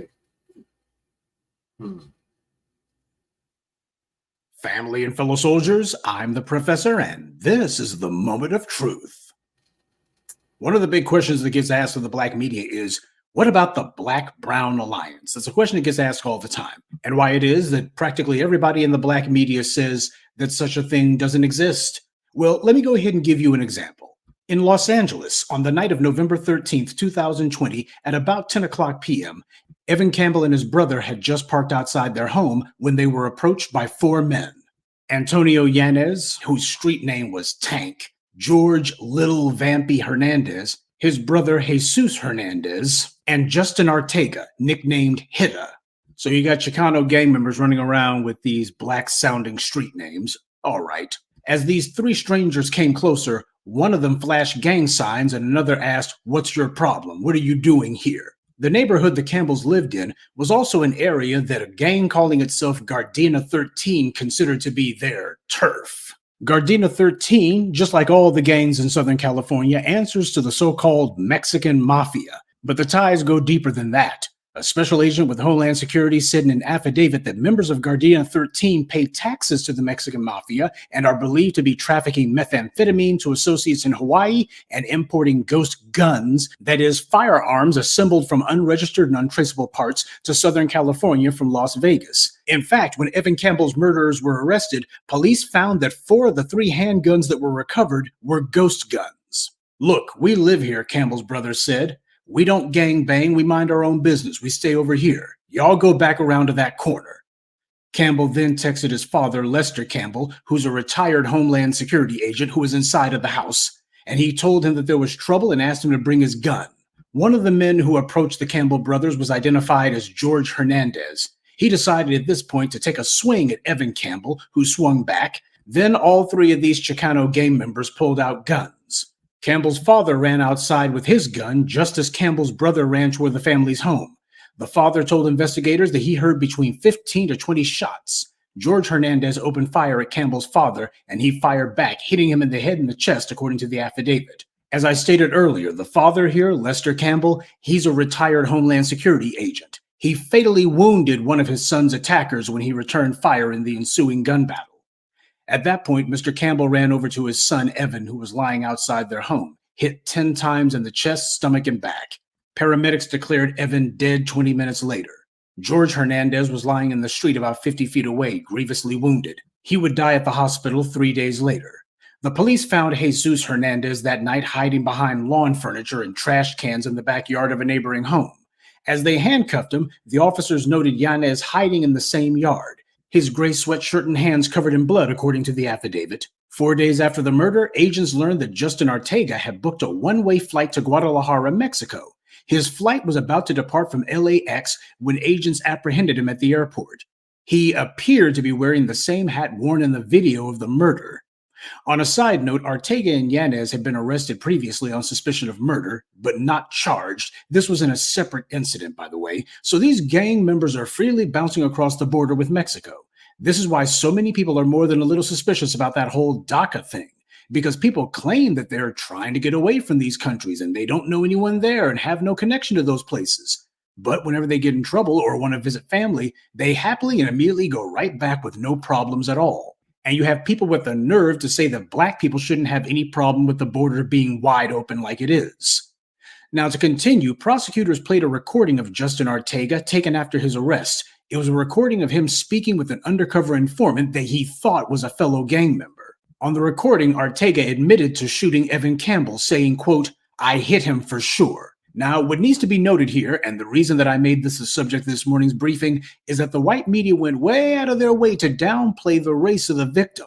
They didn't want to have to describe this guy at all. Pictures, all but unheard of. But for the one or two who did do a blink and you'll miss it mention of him, they admitted that Evan Campbell and his family are black. But they mentioned that like it's a meaningless detail. It's a CYA maneuver so the white media can cover itself, just in case anybody says, why didn't you say he was black? Well, we mentioned it once and then moved on. Prosecutors said that Evan Campbell was murdered because he was seen as disrespecting this Chicano street gang. And what was the gesture of disrespect? Being black and having the audacity to live in this Mexican street gang's turf. Now, when the gang members were interrogated, you can probably guess what kind of version of the events they gave. Total lies. They claimed that the Campbell brothers were the aggressors, that they had been playing loud music in their car. These four killers also claimed that one of the people in the car yelled out the window, "What the F are you looking at?" Surveillance video shows that the windows to the Campbell's car were rolled up. And one more thing, it's inconceivable that a Latino gang would be upset about someone playing their music loud. Have you heard how loud they played their music in these Hispanic barrios in LA, New York, Dallas, and Miami? Ear-splitting levels at all hours of the day. So they were upset about someone playing loud music? Really? Keep in mind, that's the exact same lie that the murderer of Jordan Russell Davis used to try to justify that killing as well. We'll continue with the moment of truth in just a moment, but first, a word from the official sponsor of Black Empowerment, Power Tools. There's no telling when something's going to come up, so make sure you carry your power tools at all times. You never know when you're going to need to bring the hammer down, or when you'll have some trash that needs to be blown away, or some obstacle that requires cutting down. Don't get caught empty-handed. Keep your hammer close by. Keep that leaf blower at the ready, and always carry your steel. Power tools, because no matter what your day job or side hustle may be, there's no excuse for not being ready to put in some work. Now, something else that needs to be noted here is that none of these murderers was actually charged with murder. Instead, the feds decided to treat this as just a basic racketeering case, as if these guys had stolen cigarettes off a delivery truck or something, and they didn't treat it like the murder of a black man that it actually was. Justin Ortega would be found guilty of 1 count of violent crime in aid of racketeering. Yanez pleaded guilty to a charge of violent crime in aid of racketeering, using and carrying a firearm in furtherance of a crime of violence resulting in death, and being a felon in possession of a firearm. Hernandez pleaded guilty to one count of being a felon in possession of a firearm and ammunition. So you have a clear-cut, indisputable case of murder, one where the prosecutors are guaranteed to get a conviction. They have the murderer confessing on audio recording, and the feds don't bring murder charges. Antonio Yanez pleaded guilty in February 2023. He has yet to be sentenced. As a condition of his pleading guilty, Yanez demanded that the feds drop the death penalty request, which they promptly did. So once again, the Biden DOJ prefers to make deals with race murderers, even when they have slam dunk guaranteed convictions. Remember, Biden was the guy who ranted and raved all throughout the 80s and 90s about how the criminal justice system was just too soft on these criminals. He needed to be harder. He was sick and tired of hearing about that somebody's a minority and they should get off the hook. Of course, what he meant was black. That's what he actually meant. Now, out of the 3 murderers, only one of them has been sentenced so far, Jesus Hernandez, who got a measly 9 years in prison, to be followed by 3 years of supervised release. Ortega went on trial, and it took a jury about 2 hours to find him guilty of a violent crime in aid of racketeering, and he's set to be sentenced in September. Now, keep in mind, this happened for one reason and one reason only, because the Campbells are black, and they lived for years in the heart of what was considered to be Gardena 13 turf. This gang, which of course their very name is meant to be reminiscent of MS-13, the Central American gang infamous for their savage violence, these guys answer to the Mexican mafia, but at no point did you see a big deal being made about this. Nobody was pointing out, hey, well, in that case, then maybe there needs to be a war on these mafia types, right? They're like, oh, well, we got a few of their guys in prison. That's pretty much all we need to do. Whenever you hear black people talking about folks coming to the U.S. and they immigrate here from anti-black racist cultures and countries, this is what we mean.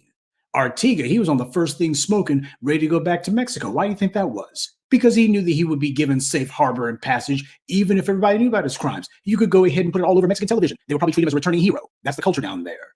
People don't like to say it, but it's a fact. So when you see the racist Latino members of the LA City Council, the ugly truth is they're not alone. They're not some anomaly, and they're not simply speaking for themselves either. As the black media, we've reported for years how these racists from south of the border target black Americans and how the authorities allow them to do it. And even if they get caught, the authorities give them a slap on the wrist.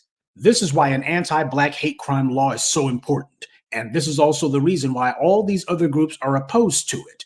They can agree on an LGBT bill, on an Asian hate crime law, on an anti-Semitism law. But whenever someone dares to bring up the fact that the nation's oldest and overwhelming majority of hate crimes victims are black, suddenly everybody's opposed to the idea. Oh, that's just a little bit too redundant. We don't need to do all that. When you have Mexican gangs coming here and they're carrying out violent killings in the streets and the authorities are simply letting them do it, it's time to recognize we're up against an organized offense. We have the right to defend ourselves. And truth be told, Lester Campbell gave a potent example of how to carry out an organized defense in the face of anti-black violence. 2 young men sitting in the driveway of their own home, ambushed and attacked by these racists from south of the border. Sounds just like what happened to the family of John White in New York State, doesn't it? And countless examples from across the country. That's because everyone understands the rules of racism, and that under white supremacy, black people are the primary target that everyone's invited to attack. Well, as black people, we need to get serious about making sure that we are not soft targets. We got to be realistic about that.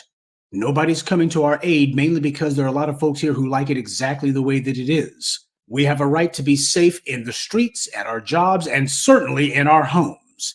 And if you got folks out there who have decided that they're going to make it a habit to try to attack black people anywhere, anytime, we are well within our rights to make sure they are stopped.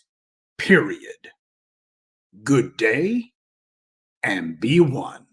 I'd like to take a moment to mention some of our contributors: Eric Bailey, Tyrone Leak, Linda Cruz, Turk McKenzie, and Connie Beasley. Salute to them and thank you to everyone for listening, liking, and sharing this message. Black empowerment only exists because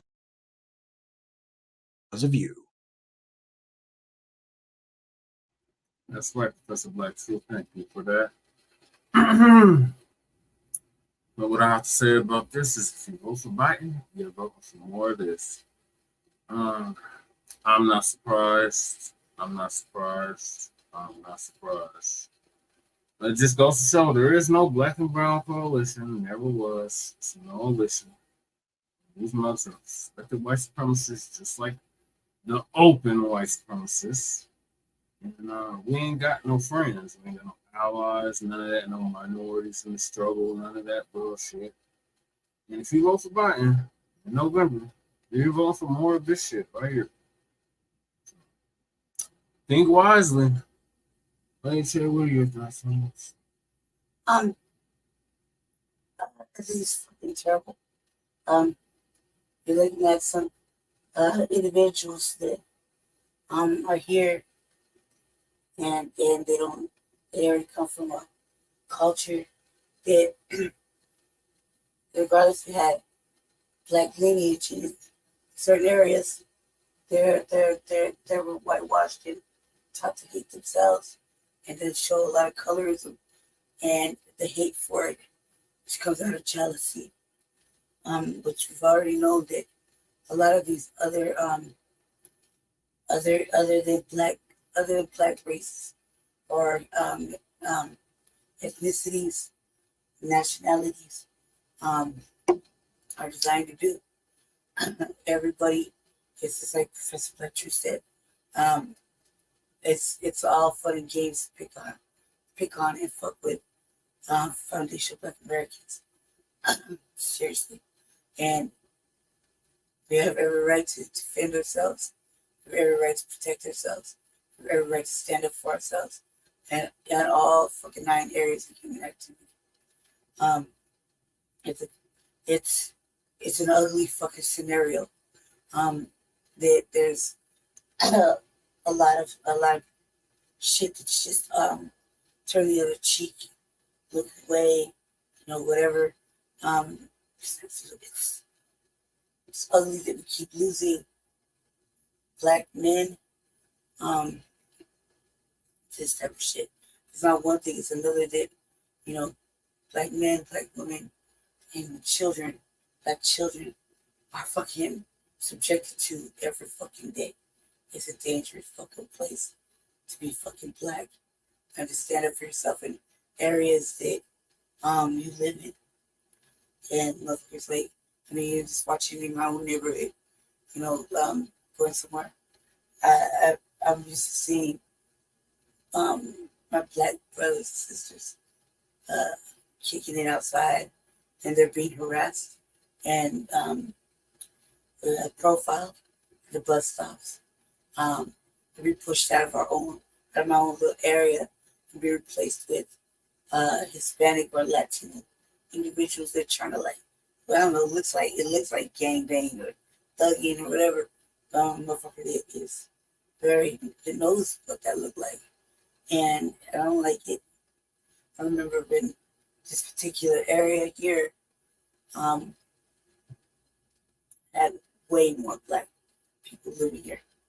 And instead, I have to look over my shoulder and watch myself because people are trying to dominate, newcomers trying to dominate our areas that we can't even have at all. Can't even just fucking be outside in front of the hair shop or the barber shop. We do have a lot of barber shops. And it seems that all the small black businesses have closed down.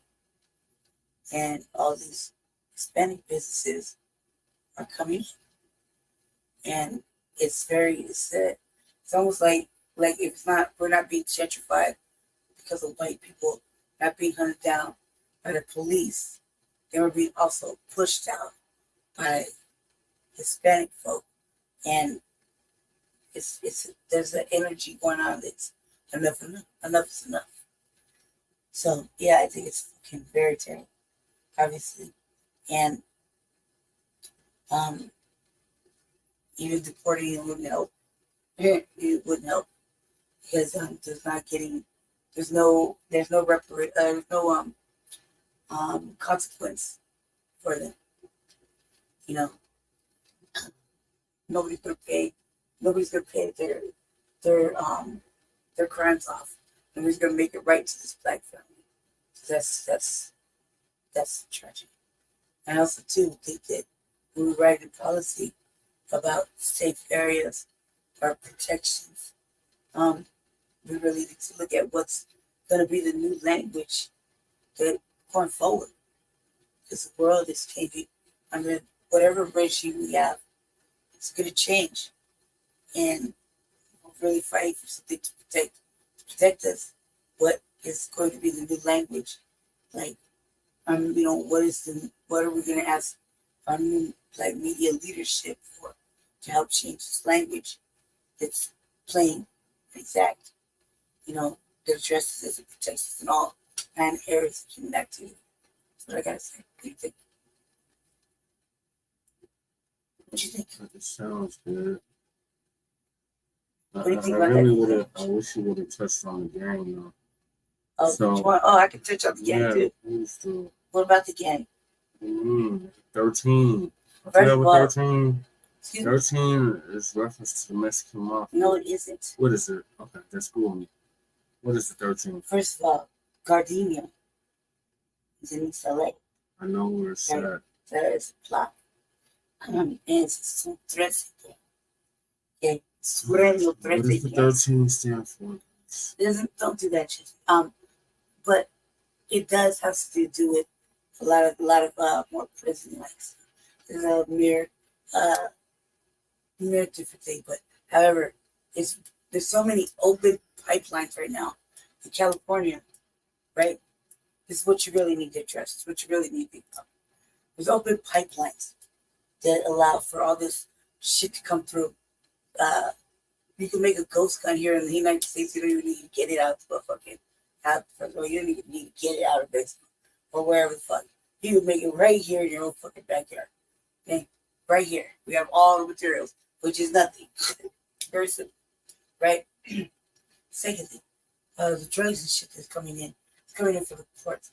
But who do you think commands these ports? What kind of authority do you think commands these ports and allows it to come in? So are we just blaming the people for being hungry and fucking doing stupid shit? There's an authority behind it on both sides that allow it to come through. It's got to pass a certain ports, certain levels of authority. Okay? That means the police here, the federales there, the immigration, okay? There's ports and there's authority. So while we're being polluted, like we know police used to leave shit in the area, there's all these open ports that they don't want to close down. Why? Because it's big business to keep crime and drugs here. Okay? Big business. So if we shut it down, well, Mexico needs our fucking money and we need their crime and drugs to keep the people sick and fucking doing dirt. We need that. And we need occasionally their motherfucking worst of the worst to keep the fucking fuckery going. So that's what we need to address. Joining a motherfucking gang in America, especially in California, is a symptom of other things like poverty. Okay? So, and a lot of that shit is motherfucking Mexican terror tethers and shit like that. You know what I mean? Because it's like that specific gang is a Chicano gang, guys. It's a Chicano gang. Mexican Chicano, American Mexican, however you want to call it. It's a Chicano gang like Florence, yeah. Right?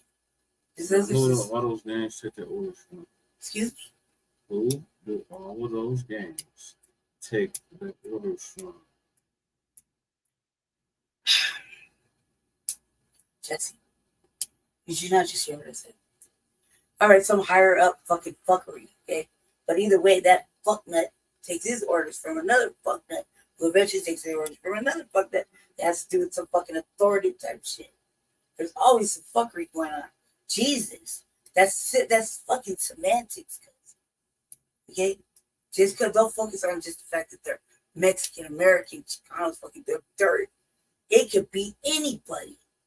Any type of gang. There's a fucking authority level there. Come on, cuz stop it. Move forward. Jesse, stop it.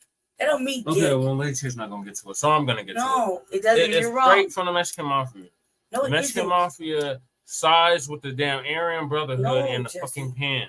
They are Serious? racist white supremacists. Oh my They God. don't mean us no good. All right, guys. No good. You would know. No All right. good. Yes, Carry I on. would know. Carry I would forward. know. Just carry That forward, means it's please. no good. Stop arguing. Just go forward, Jesse. It doesn't matter. It's semantics, really. Okay, you're facing the bigger problem. The bigger problem is drugs and guns, guys. And the fucking symptom of poverty. Right? And you live in America, Joe. You do not. Okay? So these motherfuckers are over there dressing, talking in English. They're dressing these individuals like they're the problem. Okay? There's a reason. There's stuff going on. Other than that, that's just a symptom. You know that for everything. That's a symptom. So what are we gonna do to keep this from happening again? Jesse, Solution. Stop. What I just, it's solution time. I have it's solution time. I have solution. Where's your solution? Where's yours? Listen. Yeah, you didn't even answer my question. Is anybody gonna answer our question? I am. You stop talking, please. There is the solution to this, guys. And the solution is you step off the fucking course and you get the motherfuckers that are the authority here, Jesse. Here in the United States. You take away all the fucking corruption. The corruption, and it starts at the bottom and it goes all the way to the top. There's top level motherfuckers making phone calls to the other country. That other country is releasing this shit. Then there's these people are running it. Jesse, really? You think the poor people are just behind it? Come on now, something. You know better than that. You stop that there. Okay, but when you stop it there, then you're going to create another problem, a real serious problem. So you're going to stop it there. Now, without the crime, and you clean it all up, without the drugs and the fucking guns and everything like that, you have a whole different look, right? But then that means there's no funding coming in. There's no money coming in to fix alleged problems that don't exist. And that are so easy to solve, right? So, motherfuckers can't exist without it. Like I said, we need their crime, their drugs, their guns to keep the condition of the people going. Right? We're in a fucked off condition, correct? Well, they need our fucking money. You understand? Just look at how the presidential shit happened over there. Look at it over here. That whole presidential election was corrupt. 37 motherfuckers died. So one woman could be the president. And all her people took over all of those branches over there. She says she can't be corrupted.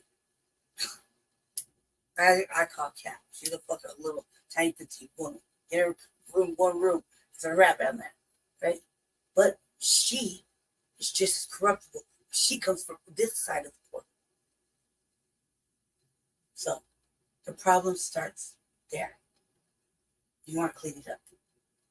It's so easy to clean up these little blocks and shit. Give them something to do. Put some money in their pocket. Incentivize some shit for them. So they don't have to do it. Do you understand? That's the fucking thing. But are you sitting there and just so quick to fucking judge and jump bad? Think about it like that. You have to incentivize and get them off the street. You gotta give them a reason not to do it. Now you picking for these Latino gang members Jesse, no, that not. are terrorizing Stop. Black people. Jesse, wasn't And that the I ask mayoral you, what is the platform? solution? Wasn't that your platform? What is the solution? I'm telling you your solution. What Then could be wasn't done that your solution? in South Central Jesse, you're to stop stupid. Cuz. these Latino Wasn't gangs that your from solution? killing Black people and terrorizing Black people in their neighborhood? Obviously, What Jesse, can be done? You need to lock them up, cuz they need to suffer the same fucking consequence. They need to be shown that it's a fucking act of terror, cuz. Obviously. That's fucking ignorant. We know that. They need to be treated like white people. We know that. Okay?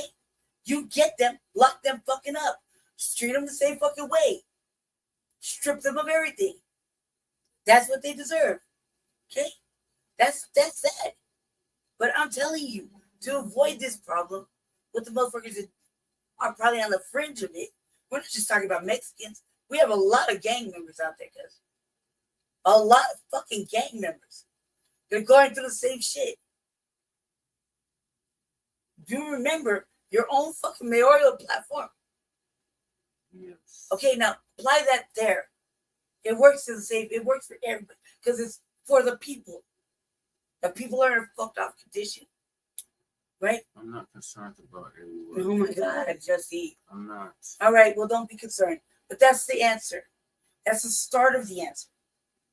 Okay? And you really have to mean it.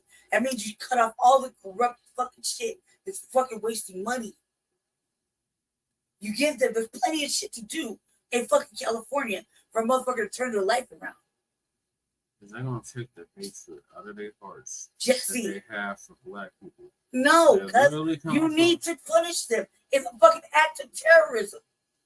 That is so simple to understand. It is a fucking act of terrorism.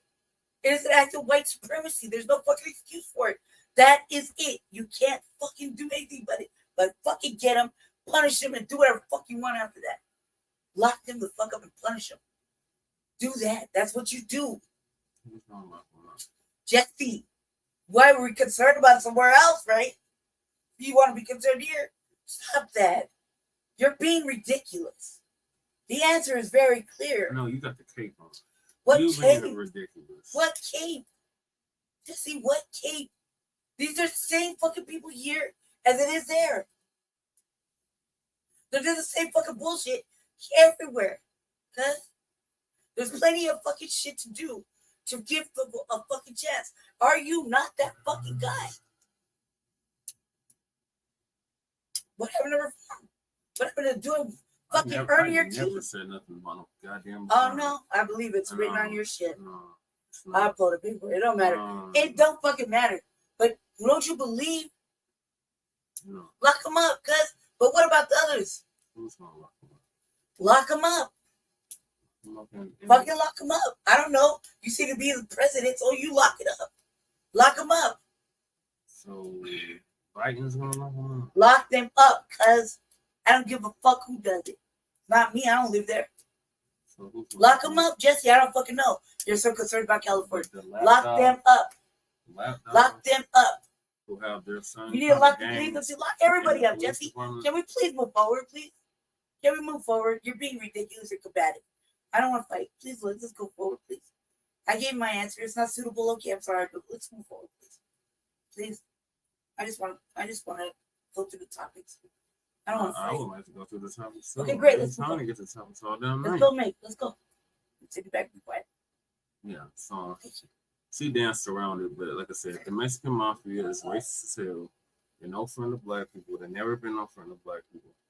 And the only thing that's gonna be done is get fucking biting out of goddamn office and start there. Brandy, stop talking. I'm trying to get the solutions. You didn't even mention no solutions. I did mention the solutions. Stop that. I did. You're being ridiculous. You just said lock them up. Just and then you said that. Lock them up. I didn't answer that. I just gave you 3 fucking different solutions, cuz. 3. Cut the ports off. Who's the president? It's fucking crazy. Doesn't matter. Just you got the governors and mayors to do the light work of the city. Who's all of that? Whose people are they? Just I don't know. Well, you should have all the answers and yet not give me none. So I do as you carry forward, can you hit the tab and go to the YouTube where the column is and press the next video, please? No, please. We're not done with this topic. Yes, we are. We're very done. No, we're not. You're right. I'm wrong. Carry on. I'm glad we're finally agreeing. No, because let's say it's sarcastic. Please, let's move forward. You're right. I submit. You win. I submit. Let's go, please.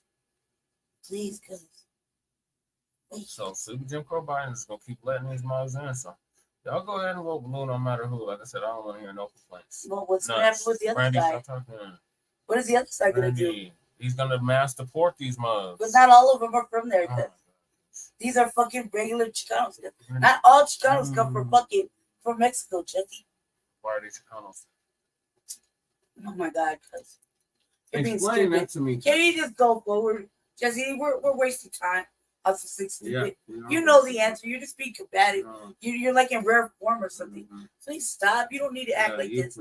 I am stopping. Can we go forward? Please go forward.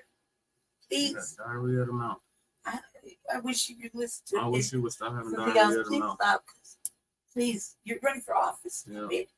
Please. Please. I beg you. Why? I was going to say please. Please. Yeah. What's that? Yeah.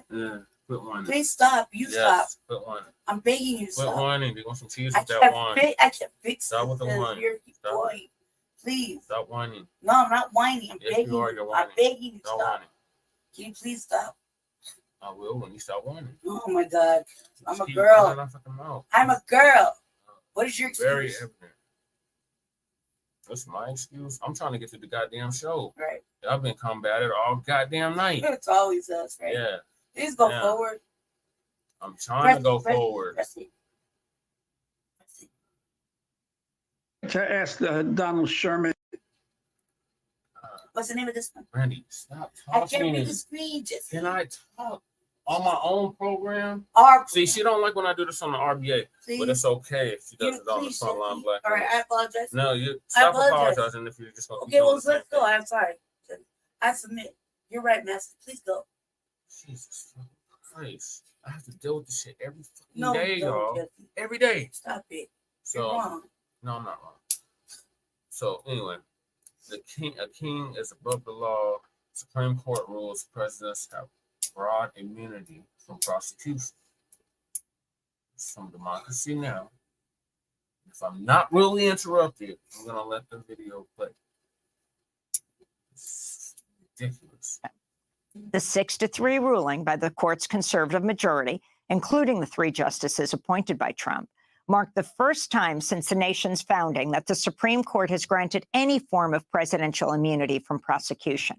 In the majority opinion, Chief Justice John Roberts wrote, quote, "The nature of presidential power entitles a former president to absolute immunity from criminal prosecution for actions within his conclusive and preclusive constitutional authority. And he's entitled to at least presumptive immunity from prosecution for all his official acts. There is no immunity for unofficial acts," he said. In a scathing dissent on behalf of the minority, Justice Sonia Sotomayor warned the ruling would make the president above the law. She wrote, quote, "The president of the United States is the most powerful person in the country and possibly the world. When he uses his official powers in any way under the majority's reasoning, he now will be insulated from criminal prosecution. Orders the Navy SEAL Team 6 to assassinate a political rival? Immune. Organizes a military coup to hold on to power? Immune. Takes a bribe in exchange for a pardon? Immune, immune, immune, immune." Sotomayor went on to write, "In every use of official power, the president is now a king above the law," she wrote. The Supreme Court did not dismiss the indictment alleging Trump illegally schemed to cling to power after he lost the 2020 election. But the ruling still amounts to a major victory for the presumptive Republican presidential nominee. Trump posted in all capital letters on social media after the decision, quote, "Big win for our Constitution and democracy, proud to be an American," exclamation point. Meanwhile, President Biden delivered a nationally televised statement from the White House and criticized the ruling. Today's decision almost certainly means that there are virtually no limits on what a president can do. This is a fundamentally new principle, and it's a dangerous precedent, because the power of the office will no longer be constrained by the law, even including the Supreme Court of the United States. The only limits will be self-imposed by the president alone. The ruling, which came on the last day of the Supreme Court term, narrowed the criminal case against Trump for leading the January 6th insurrection and returned it to the trial court to determine what's left of the indictment. In May, Trump became the first former president to be convicted of a felony in a New York court when he was found guilty of falsifying business records to cover up a hush money payment to an adult film star during the 2016 presidential election.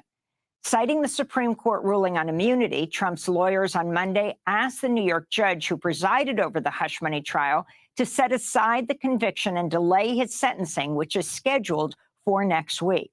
For more, we're joined by 2 guests. Donald Sherman is the executive director and chief counsel of Citizens for Responsibility and Ethics in Washington, or CREW. He's joining us from Washington, D.C. And joining us from Superior, Wisconsin, is Lisa Graves, executive director of the policy research group True North Research. From 2002 to 2005, she was chief counsel for nominations for the chairman and then ranking member of the Senate Judiciary Committee. She previously served as Deputy Assistant Attorney General in the Department of Justice, where she was the staff leader of the Working Group on Judicial Selection. We welcome you both to Democracy Now! Donald Sherman, let's begin with you. First, your overall response to the Supreme Court's final decision this term. Well, it's chilling. And, as the dissent from Justice Sotomayor laid out, it gives the President of the United States, whoever sits in that chair, broad sweeping immunity over any criminal acts that person commits if they are deemed official acts. But what's even more insidious is that the majority goes even farther than Trump asked for in suggesting that Trump's attempt to have fake electors submit fake documents to overturn our election could also be an official act that is subject to this broad immunity. So in one fell swoop, this court has essentially left the American people to the whims of the President of the United States, any President of the United States, but particularly Mr. Trump. And so we are subject to the whims of whether a president will follow the rule of law and constrain their own power, or whether, as former President Trump has suggested, whether they want to be a dictator for a day or for even longer than that, particularly because the impeachment power is effectively nullified if 33 members or 34 senators don't have the spine to impeach a criminal president while they are in office, as we saw in the aftermath of January 6th. So this decision is consistent with a trend that Donald Trump's, engineered court has consistently followed, which are losses for, wins for corruption, wins for corporations, wins for insurrectionists, and losses for accountability, democracy, and the American people. But this decision is by far the worst and most dangerous decision undermining the rule of law in the United States.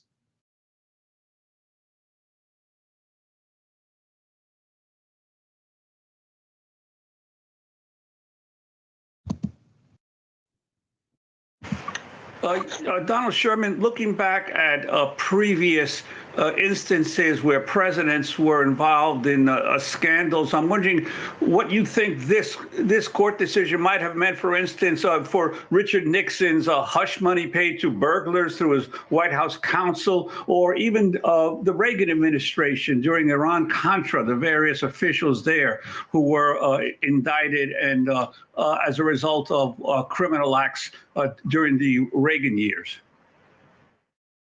Again, I think this decision gives cover to all manner of presidential sins and criminality. And so with respect to Nixon, certainly we wouldn't have been able to put the Nixon tapes into evidence. And so it's not just that there's immunity from prosecution. Again, the court goes above and beyond and limits what evidence a prosecutor can even put in to prove criminality, and removes the intent element, which is essential for proving many crimes. And so I think whether it's Nixon and his illegal activity or Iran-Contra, not only does the decision provide immunity for anything that can, in this court's estimation, be defined as a sort of core presidential act or an official act, but also it limits the kinds of evidence that that can be introduced to prove other, to prove crimes based on unofficial acts. I'd like to bring Lisa Graves into the conversation, Executive Director of the Policy Research Group, True North Research. Your comments on the decision, and also if you could comment on how long it took the Supreme Court to render a verdict in this case, given how important the case was to the national elections, why they waited weeks and weeks before finally issuing a decision at the very end of their term. Thank you so much, Juan, for having me on, and thank you, Amy. This decision is the most reckless and dangerous decision ever issued by the U.S. Supreme Court, because it utterly transforms our country and the rule of law into one that's optional for whoever is the president of the United States.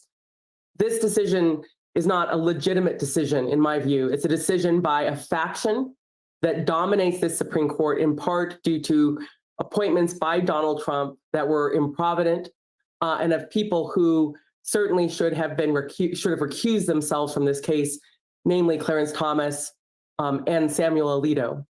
But it also represents just a glaring example of how out of control this corrupted faction of the Supreme Court is, that they would take this case late after refusing to take it earlier last year when Jack Smith sought review.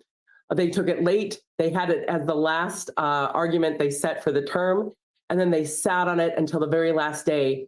And I believe they did so in order to further delay justice, to delay the prospects of Donald Trump being held accountable for his crimes. That indictment that was issued by a grand jury of Americans looking at the law, the criminal law of the United States, was well pleaded with tremendous and significant evidence of criminality by Donald Trump. And then you had this Supreme Court intervene and slow walk its resolution, only to introduce a dramatic departure from our very system of checks and balances to cloak the president in immunity that does not exist in the Constitution, never mentioned in the Constitution, and that defies the actual language of the Constitution that requires the president to be the person who takes an oath to uphold this Constitution and ensure that our laws are faithfully executed. If a president can claim that any legal act that he's doing is somehow part of an official act, not only has this court sought to immunize it, this court meaning this faction of the court, but also this faction has asserted that the act itself can't even be part of an indictment or evidence, which ignores the law of evidence that basically any evidence of a crime can be admitted to show your criminality. This does not occur in a vacuum. This occurs in a very real situation where you can see how this court, the Roberts Court, has put its thumb on the scale of justice to favor Donald Trump, despite the way that he behaved on January 6th and his efforts to overturn the presidential election in our democracy. You can see that because in the Colorado case, where a trial court judge in the Supreme Court of Colorado found, based on evidence that they reviewed, that clearly Donald Trump incited that insurrection and sought to overturn the election, that he was barred from being on the ballot in Colorado. The Supreme Court acted quickly to take that case, heard argument quickly, and resolved it quickly because they wanted to ensure that Donald Trump was on the ballot. But when this outlier immunity claim, argued by one of these abortion extremists who works for Trump, claiming, even in response to arguments that perhaps perhaps a president could get away with assassinating a political rival by calling it an official act, this court sprung into action in the spring to stop that criminal case from going forward and to entertain these egregious and outrageous arguments. And now with John Roberts, with Samuel Alito, Clarence Thomas, Brett Kavanaugh, and Neil Gorsuch, giving this outrageous notion the blessing of this faction, we stand unmoored from the rule of law in America. And this court must be held accountable. I certainly support every effort to hold it accountable, to reform this court, and to restore our democracy from the reckless decision of these men to try to destroy the rule of law in America while claiming that they didn't. And let me just finally say, these justices, each of them, John Roberts and the others, told Congress, told the American people when they were facing their confirmation hearings that no one was above the law. And yet today, or actually yesterday for Donald Trump, they were willing to set aside that fundamental principle in American law, in our Constitution, that no president is king, and basically give President Trump retrospectively king-like powers and perhaps prospectively. And this comes as Donald Trump has been calling for military prosecution of Liz Cheney, for the political prosecution of his political enemies, and for being, in essence, a dictator on day one and perhaps many other days, should he be elected president. This could not be a more dangerous and reckless decision by this faction of the U.S. Supreme Court that truly is out of control. I wanted to turn to January 2nd, 2021, Donald Sherman. President Trump repeatedly pressured Georgia's Republican Secretary of State, Brad Raffensperger, to change the results of the presidential election in Georgia during an hour-long call. The Washington Post published the audio recording of this stunning conversation in which Trump suggested to Raffensperger, announced that officials recalculated votes. Raffensperger responded to Trump, quote, "The data you have is wrong." This is an excerpt of the call. I just want to find 11,780 votes, which is one more than we have, because we won the state. This is a faulty election result.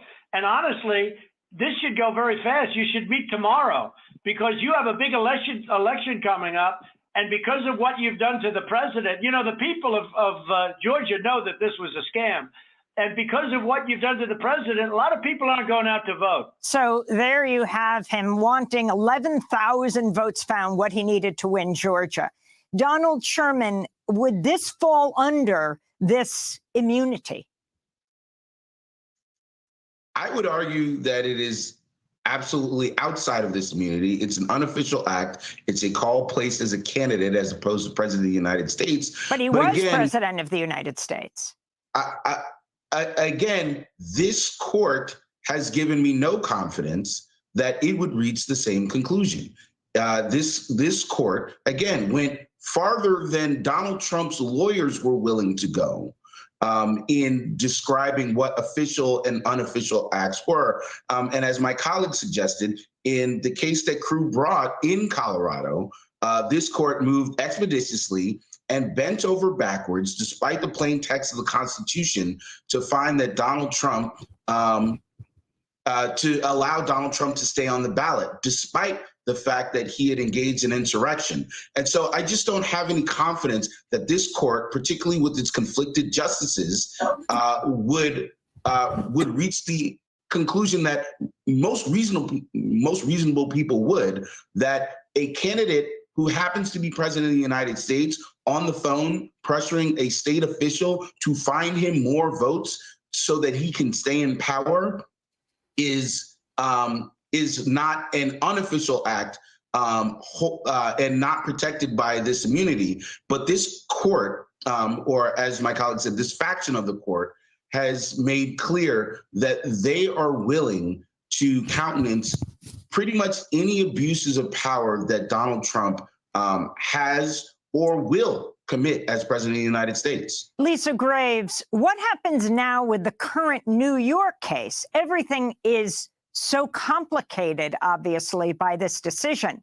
The prosecutors were supposed to make a recommendation as of yesterday for the sentence for Donald Trump. He was just found guilty for dozens of felonies, but they didn't submit that recommendation because of this court decision. Yes, they're going to have to review this decision and see if and how it would apply to any of the charges that Donald Trump was convicted on. But as I know your listeners know, that conduct by Donald Trump was occurring predominantly before he was elected president. And I think it would be extraordinary for, and of course we're in these extraordinary times, it would be extraordinary for this new ruling by the court to give him, in essence, immunity for actions before he became president. But he certainly took some actions afterward. Again, this is a circumstance where Trump, in essence, has tried to cloak everything he does as if it were an official act of the president. Even that call to Georgia, I don't think it was. I think that was an act of a candidate. But even then, the fact that we have to parse this, candidate or president, does the president get to engage in an array of illegal activity because he calls it official? Is it in this so-called perimeter or outer perimeter that John Roberts and this faction have invented, created out of whole cloth to try to immunize this president? I'm hoping that the judges below, that in New York, in DC, and in Georgia, they will find a way to ensure that that these criminal charges and the criminal convictions in New York in particular stand, despite this reckless and outlandish decision by the court. But we'll have to see. In the case of DC, the trial judge, Judge Chukin, is going to have to review every single part of that indictment against this ruling by this faction. But that judicial process, I think, occurs in one zone. And for the American people, I think we have to take seriously the fact that we have to protect our democracy from any president whom we could not trust to assiduously follow the law. Any person who seeks office who would try to use that office to punish their political enemies, I'm just going to say this in my personal capacity, is not fit for this office, given the new ground rules that this faction has attempted to set. And I look forward to the day in which this decision is repudiated and reversed for the reckless and lawless standard that it has set for for presidents of the United States. And until then, we have to ensure that any person elected president does not have that criminal instinct that Donald Trump has already been convicted of having. Yeah, and I'd like to ask Donald Sherman the impact of the first Trump presidency and a possible second Trump presidency on the country's judicial system, given, as we've mentioned, that he named 3 Supreme Court justices, as well as 231 judges to the lower federal courts, almost all of them coming from a list created by Leonard Leo of the right-wing Federalist Society. What do you suspect would happen in a second Trump presidency? Well, I think this disastrous decision is emblematic of it. Again, as we saw during the Trump term, many of his most dangerous ethical and legal abuses were thwarted by federal judges, including at the Supreme Court, where there was a sort of 5-4 group that included Chief Justice Roberts and the 4 liberals at the time. And, I think in a second Trump term, one, there will be a 6-3 conservative majority that has already demonstrated that they don't care about ethics as it applies to themselves, and has just given the president of the United States carte blanche to commit crimes if they are somehow arguably within the president's official capacities. And so the checks and balances that existed and prevented the worst abuses in the first Trump presidency are no longer there. And in fact, the Supreme Court, engineered by Trump and Leo and the Koch network, has announced to the world that presidents are immune from criminal prosecution. So there's no universe where the expectations and the threat, the expectations aren't worse and the threat is not substantially greater if Trump assumes the presidency again, or if any president or if any person with criminal or dictatorial impulses assumes the presidency in the future. Well, we want to thank you, Donald Sherman, Executive Director of CREW, that's Citizens for Responsibility and Ethics in Washington, and Lisa Graves, Executive Director of True North Research, joining us from Superior, Michigan. Yeah, straight up Karen and a Sambo biscuit, Democratic shield. God, that was atrocious, y'all. But yeah, the fear mongering is definitely in full effect. So he's the king. If he wins in November, and we're going under a monarchy, even though it's been a solution of a democracy since 1776, it's really a constitutional republic. And if you ask me, it's more like hypocrisy and plutocracy, oligarchy ran regime. And the Democrats don't like to lose power. So they're doing everything in their power, where they currently hold power, to try to stifle them losing power. Because power is not given, it is taken. So, I agree. with all of that being said, Also, I agree with that whole statement. I think that it's this.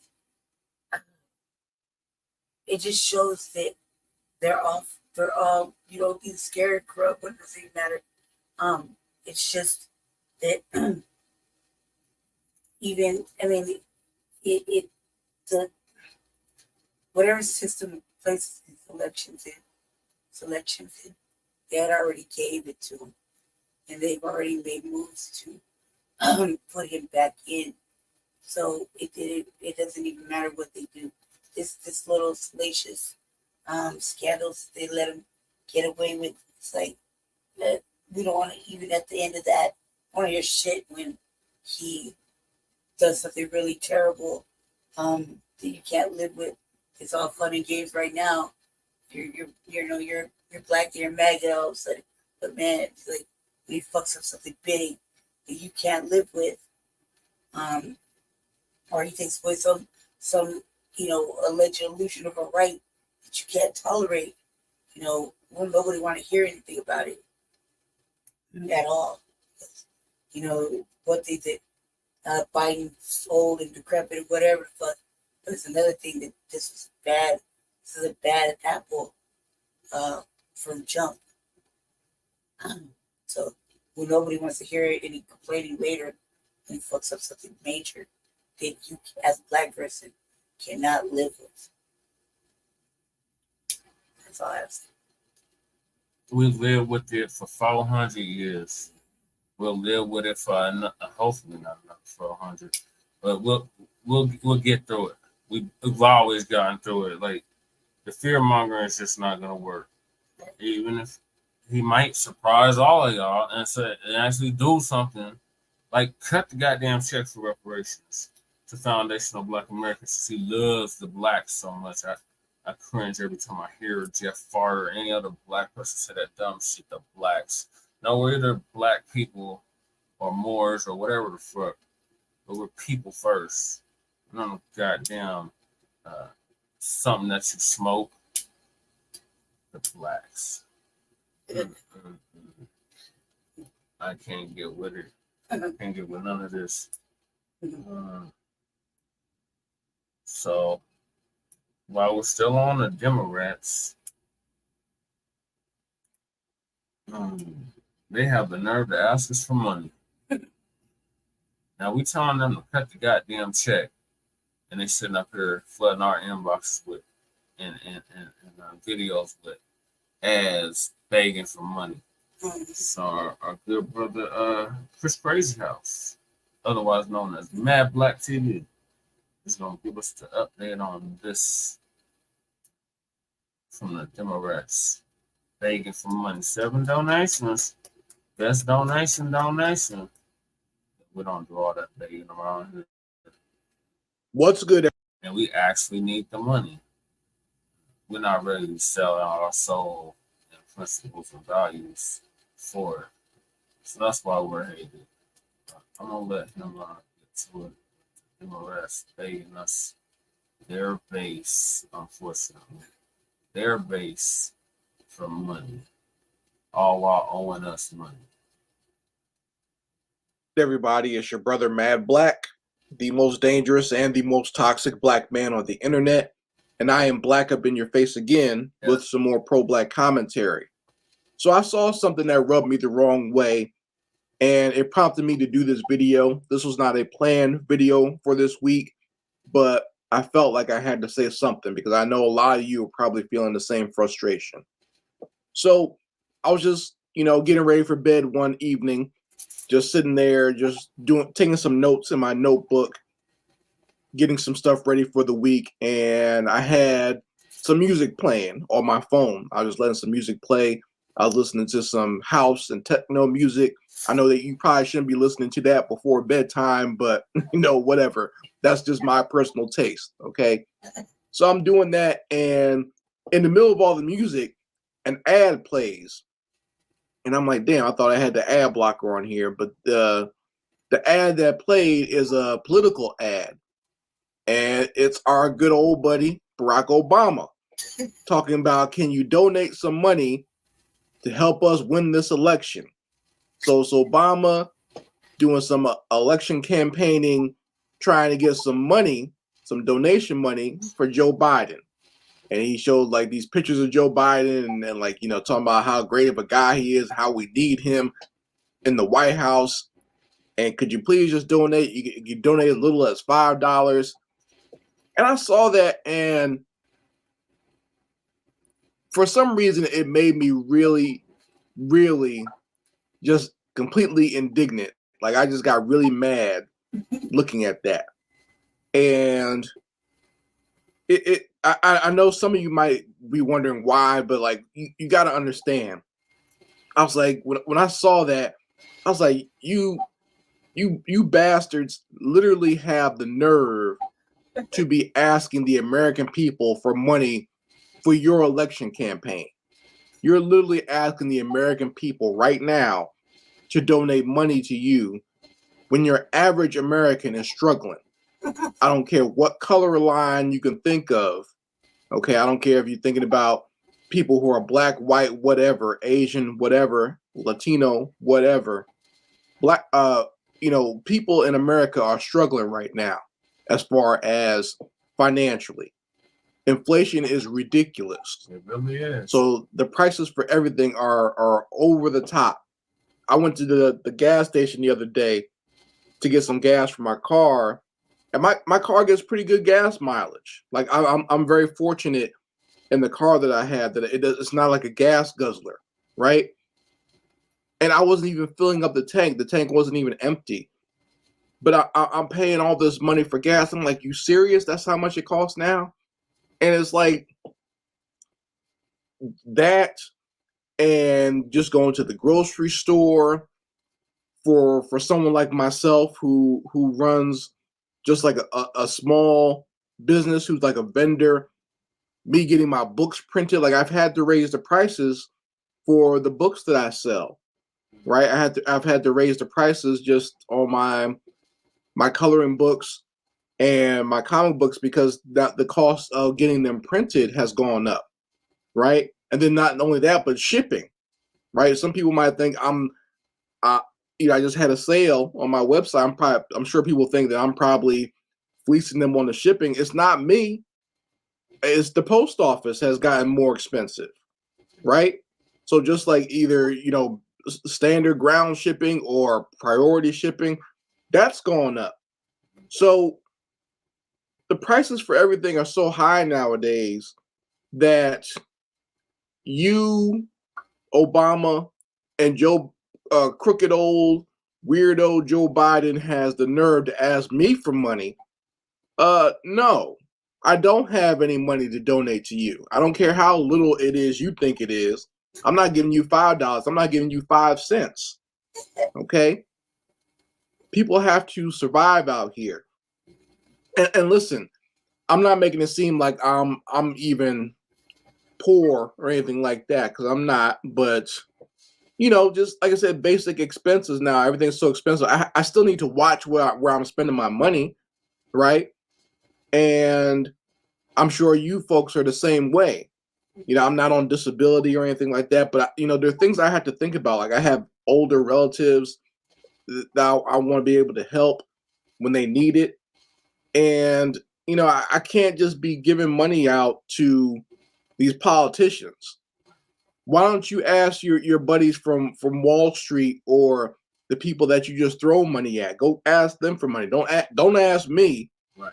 You got some audacity asking me, right? And your average American citizen, someone who has to actually work for the money that they make, people who have to work jobs and have, side hustles and gigs. There are people out there who work a regular job and, do DoorDash or Uber on the side, right?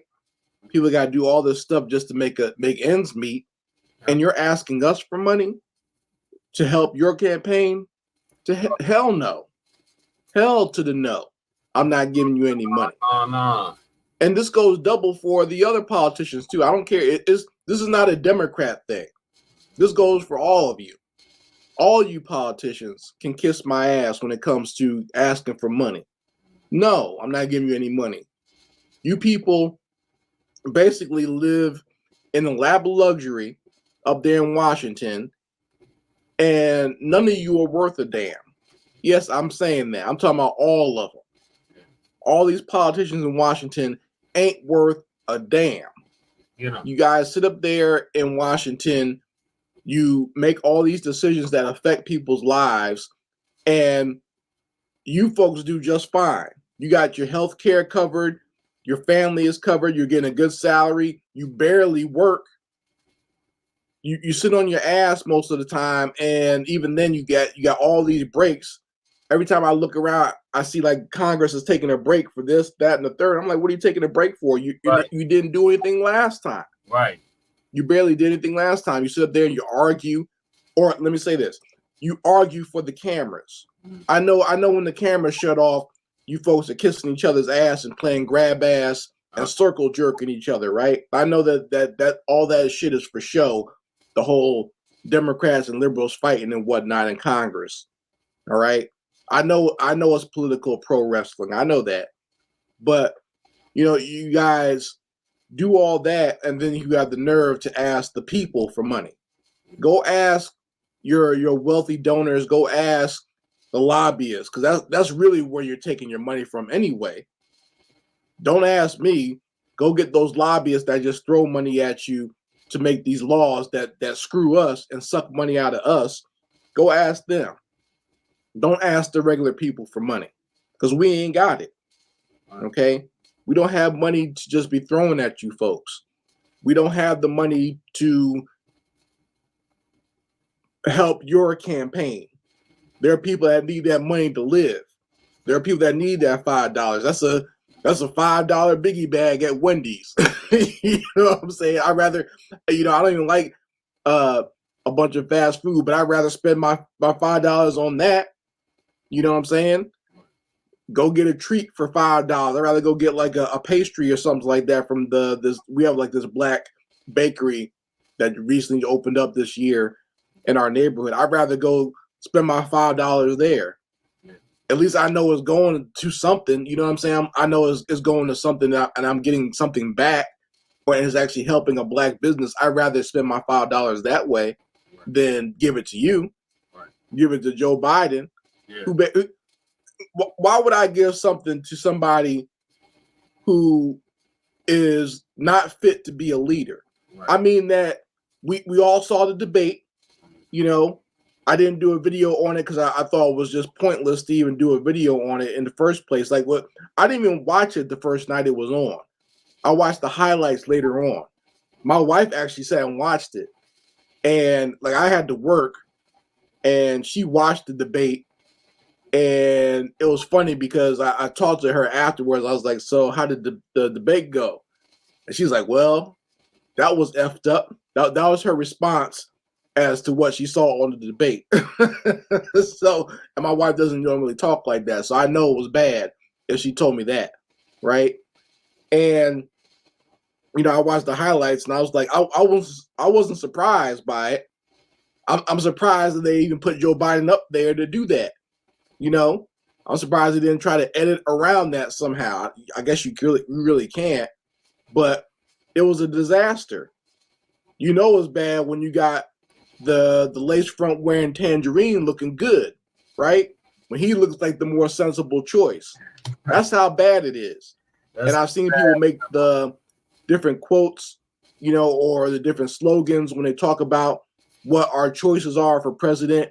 They say you either got the old man or the con man, and it's not, that's not too far from where we are right now. Why would anyone even want to take this next election seriously? Right. Most people are going to stay home based on this first debate. And if Donald Trump wins, it's just going to be a win based on most people are going to stay home and like his base will go out there and vote for him. That's basically what's going to happen because no one has confidence in Joe Biden. Joe Biden doesn't even have confidence in himself. I don't even know if he knows where he's at, you know? Right. So, you know, that is what they want us to get enthused about. That's what Obama was interrupting my house and my techno music for and ruining my evening, asking me for $5. Hell no, I'm not giving you $5, Obama. And I'm telling you this, if you were running for president, I wouldn't give you $5 either. I'm telling you that. You know, my financial trouble started as soon as you got into office. So that might be unfair to say, but it is what it is. Okay? I'm not voting for any of these fools out here. And I'm definitely not going to give you my money. I need every little, excuse me, every cent that I have, I'm holding on to it. I'd rather give that $5 to my daughter. I know she'll spend it on something more important than you politicians.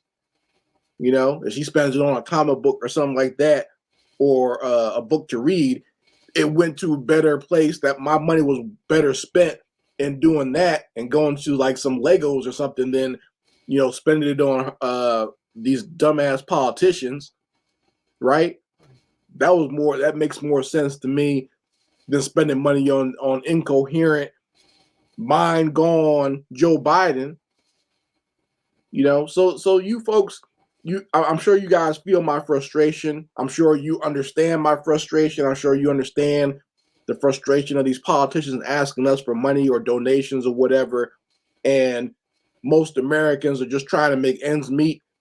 You folks let me know how you feel about it in the comments section. And if you want to share your personal stories about things you rather spend your money on than these dumbass politicians, go ahead and let me know in the comments section because they need to see this. They need to understand that we're not, you know, everything is not all hunky-dory out here in America. You know, and I'm like I said before, I'm probably doing better than your average person, but even me, I'm keeping it tight because I don't know what'll pop off again. I don't know if we're gonna go through another pandemic, another a war, whatever. You better hold on to whatever pennies you got. I'm not giving it to some damn politician so they can just go ahead and because all they're going to do is rape me at tax time anyway. So why would I give you $5? Why would I give you any more money than you're already taking from me? You know what I'm saying? So you folks let me know how you feel about it in the comments. I'd like to hear your opinions on this. And anyway, this is Mad Blacc, and I will be back with my foot on the devil's back. Like I said to the beginning. Thank you, Mad Blacc, for that.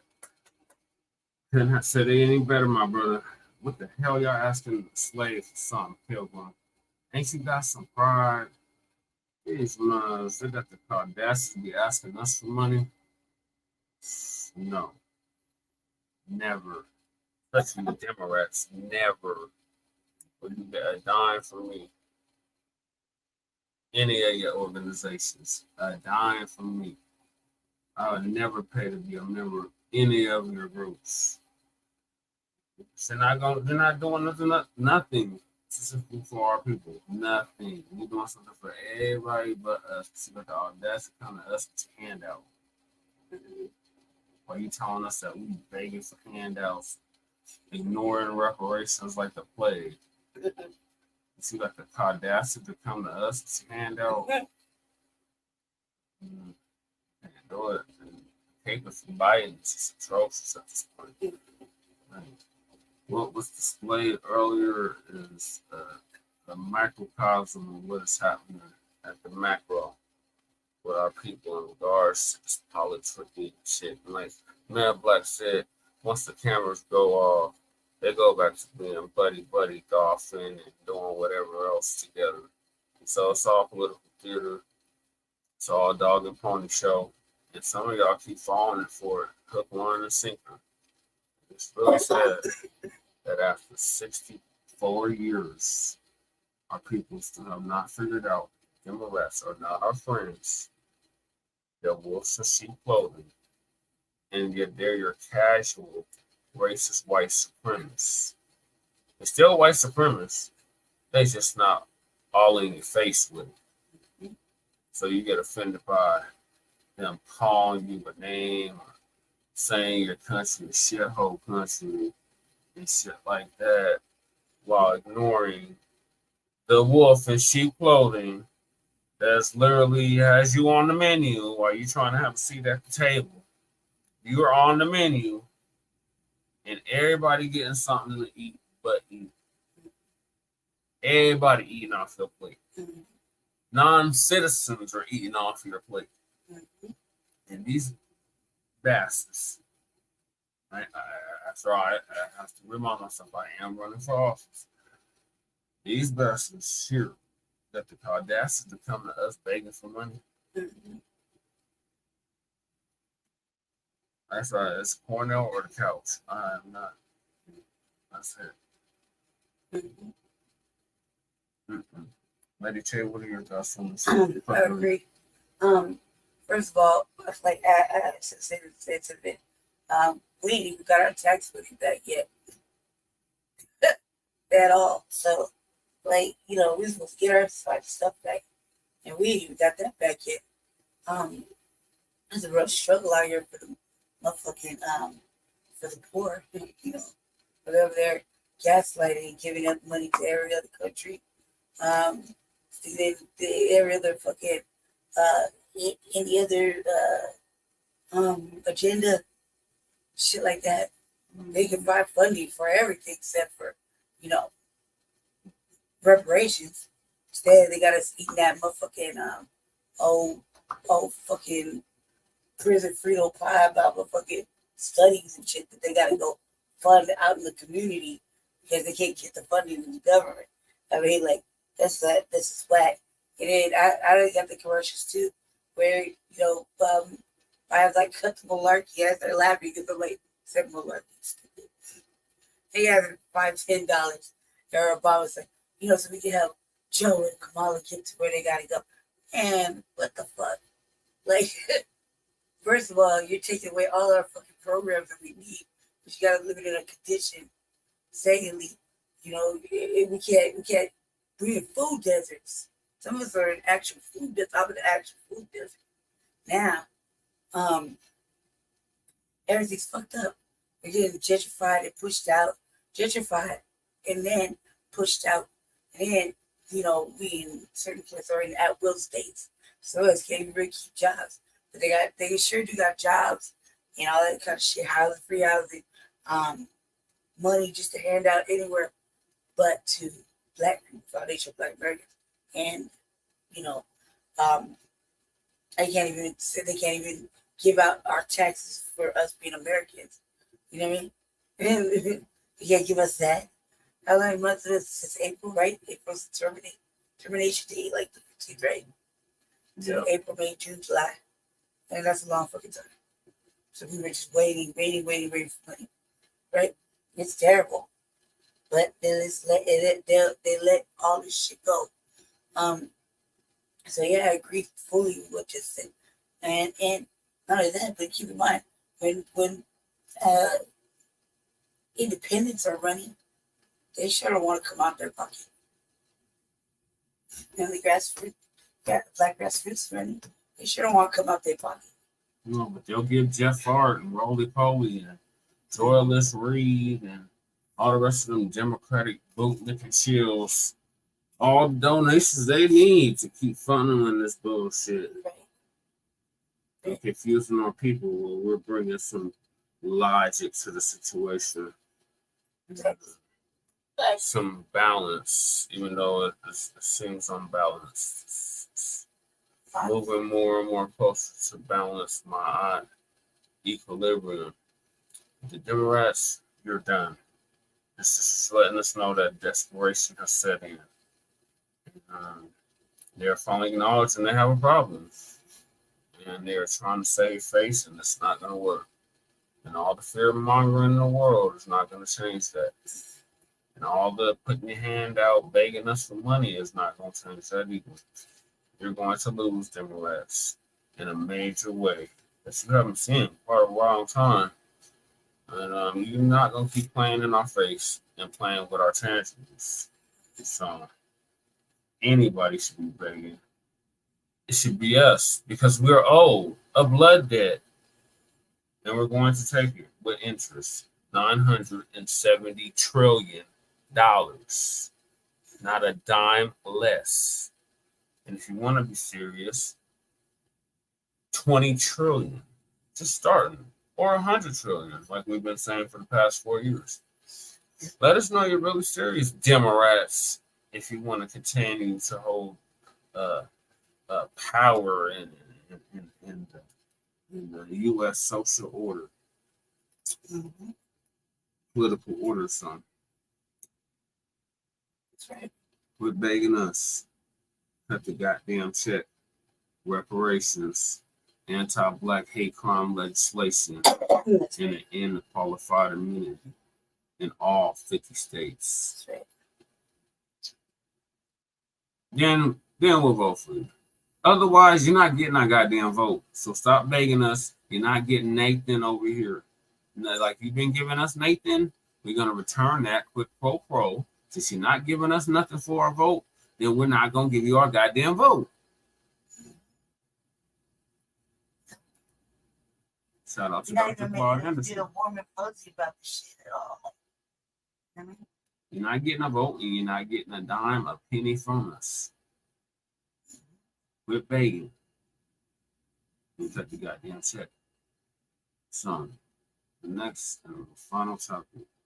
Good night. Thank y'all for sticking up, staying up late with us. I believe it is on something else.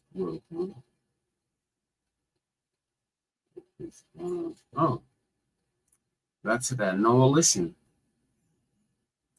So, for those that didn't know, former boxer, I think he was a lightweight boxer, Ryan Garcia, got exposed for the racist white supremacy is the brown version recently.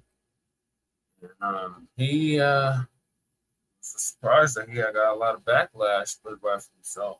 You're not going to make a mockery of us while trying to emulate us. You try to duplicate us, but yet you hate us so bad.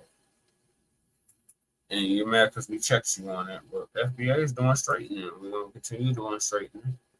And there's nothing you can do about it, you other groups. So you got checked. And yes, you should step down. And you should never box ever again. Any league, let alone the U.S. league. So I'm gonna let Tariq give us the update on that. Shout out to Tariq Rashid. What the science is showing us is the universe appears to be alive. It appears to be conscious. About boxer Ryan Garcia and his anti-Black racism. So Ryan was on somebody's live the other day. I know he was on there with Sneeko and those guys. Was he on there with Myron and those guys? Because I got a whole bunch of clips. People were sending me clips left and right. Was Ryan Garcia on a live with Myron Gaines, the Fresh and Fit guys? Was he on a live with those guys? Because I know Sneeko was in there. Give me a thumbs up if y'all can tell me whose live he was on. Somebody hop in here real quick, just because I want to be right and exact about everything. Let me have somebody come up to let me know whose live he was on exactly, so I don't misspeak, because I like to have everything in order. Let me see who can come up real quick and let me know about the live. Shaved. Let me get shaved eyebrows. But no, you sound like a white supremacist with that name. I mean, let me let you up here anyway. All right, shaved eyebrows. What's up, shaved? I'm on the X. Hey, what's up, Tariq? Oh my God. I'm good. So, did you hear Ryan Garcia's live the other day?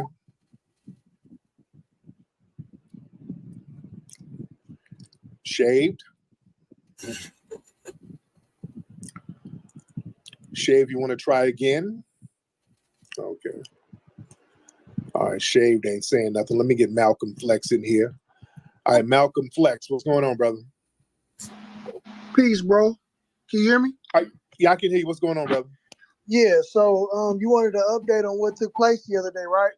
Right. Now, whose live was he on? He was hosting the space, actually. Oh, so he was hosting his own space? Yes, he was hosting the space, and Sneeko wasn't in there at first. He was going. Hold on, y'all. So before they get into it, I got to show y'all the video. So you have context to work with. So here's the video of this month of saying nigga, and all that. Claiming white on everything, but he's saying nigga with his whole family and all. Look like on a yacht or something. Down near the islands.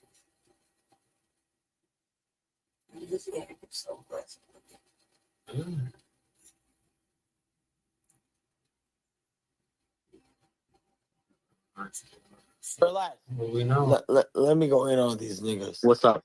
Hey niggers. Okay. Now what? I'm not Fuck that mad other at nigga though. Fuck no, really. Fuck that nigga. I smoke that other nigga. No cap. Say something else. I'm gonna come wherever you at and smack the shelter. Bro, fuck you and fuck Muslims that fucking rape little kids. Bro, fuck all you motherfuckers, bro. You guys are weird as fuck. Fuck all you Muslim ass fucking weird ass fuckers. You're gonna regret saying all of this when you Guess what? Guess what? I will never be touched because I'm with God. I'm with Jesus. Oh my god, you're an idiot, right? Nico regrets what he says and think Ryan gonna regret what he said. I won't. I'm not regretting it. I swear to God, I'm not. I've never been touched in my life. It didn't. So check. So that's what he said, right? So this motherfucker copy please now, y'all. He's sorry he got caught. That's all this is. He ain't sorry what he said. He just sorry he got caught. So this is his he copy please now. He apologized. How many times have we seen that? Oh, I was just gonna apologize for what I said.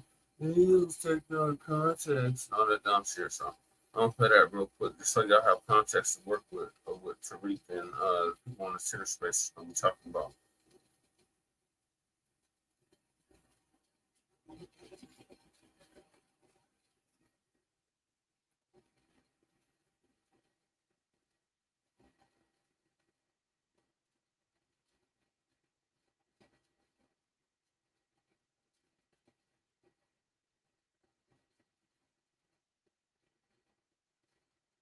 Under the influence. This is that space that they were talking about that he did.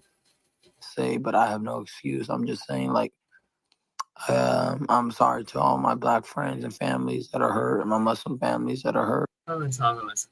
I can't be racist. I have black friends. I have black family.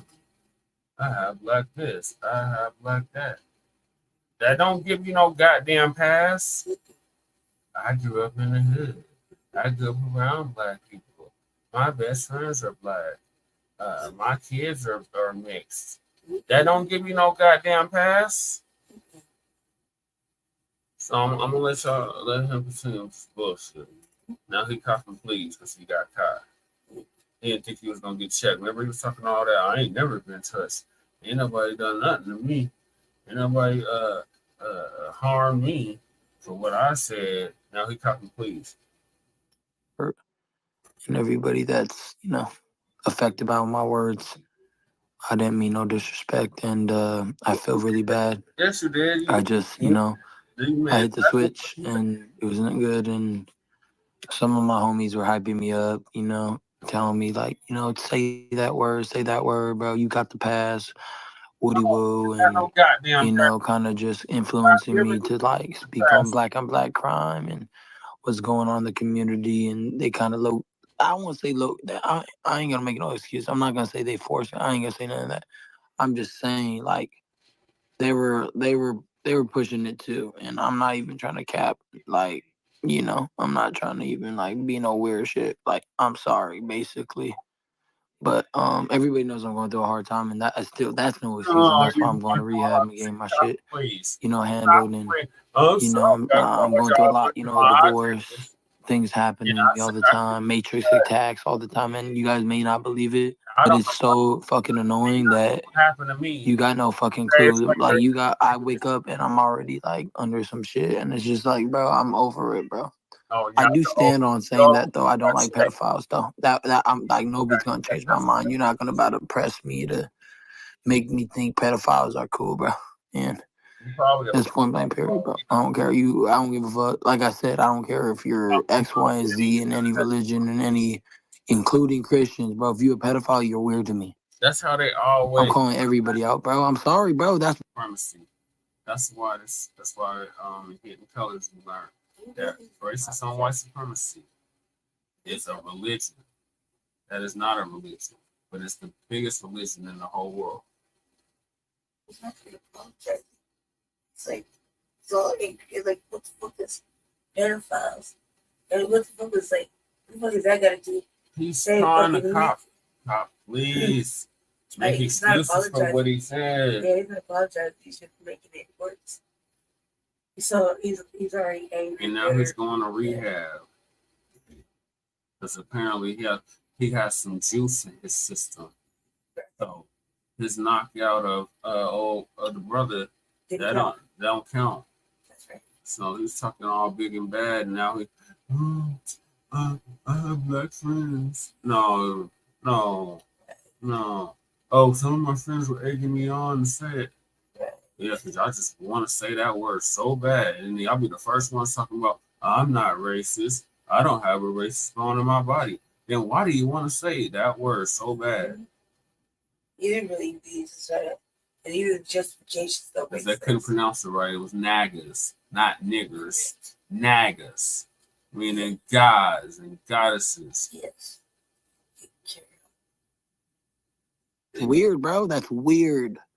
That's weird. You're never gonna change my mind. That's weird, bro. And Sneako's the one that got me pissed off because he's the one that came at Christianity.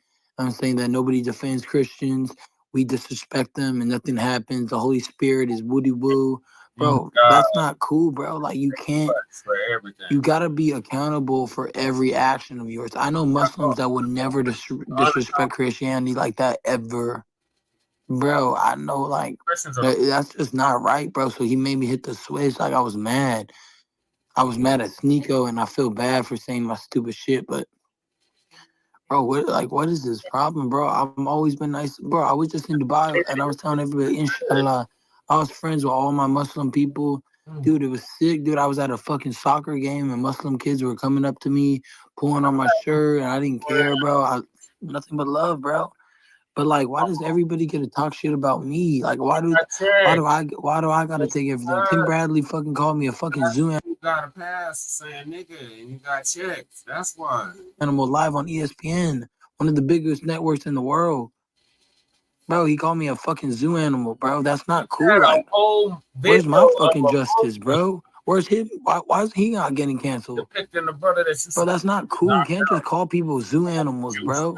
Live on ESPN in front of the world, bro. That's not cool. Why does nobody care about my heart, bro? Like, why don't y'all care about what the fuck people say to me, bro? Call me a beaner and this, that, woody woo. I don't give a fuck, bro. I'm cool as fuck with all my homies, bro. All my fucking wetback. What is that? What's that supposed to mean? Oh, I'm a victim of racism and white supremacy too. I just choose white supremacy. You know, if you brown, just stick around. I know the saying. I know the rules of engagement in this country. I know the caste system, if you will. I know where my bread is buttered. I see you. No, but this is the ideology that these tethers such as him have, and the vitriol and animosity that they have toward foundational Black Americans. He got mad because he got checked. Remember in that video I played initially, he was talking all big shit, and he could not be touched. And 2 days later, here he is. Why are you attacking me? Why is everybody's just so sensitive? He said, This can't take a joke. Jim Crow was a goddamn joke. So y'all can miss us with that shit. Miss us with all of that. You got checked. So there's really a video with the actual Yeah, see that all video. It's all on X. That's even worse. Okay. What world does another fucking Hispanic person say they got the pass to say whatever? They say nigga more than we do. Fuck crazy. You better not do that shit around me. You get checked or knocked the fuck out on site. I don't play that shit. We don't know passes given. Oh. I don't care how many black friends you have. I don't care how much hood cred you think you have. You're not a nigga. And stop claiming black gangs and you're not going to claim the black struggle.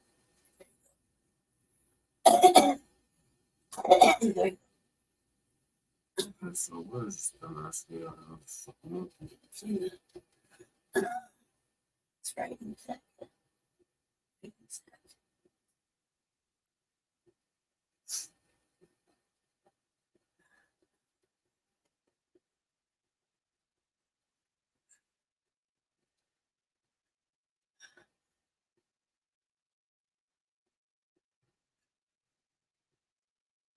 He had a whole video. Yeah, functions.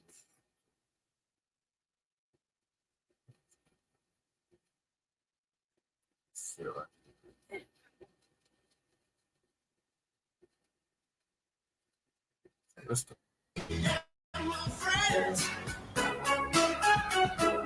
Life is better with the.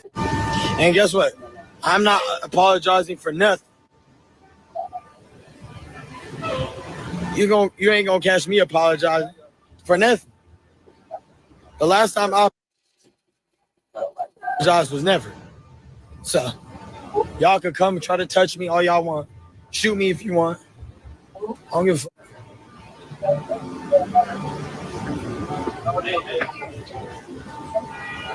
fuck. Somebody please touch me.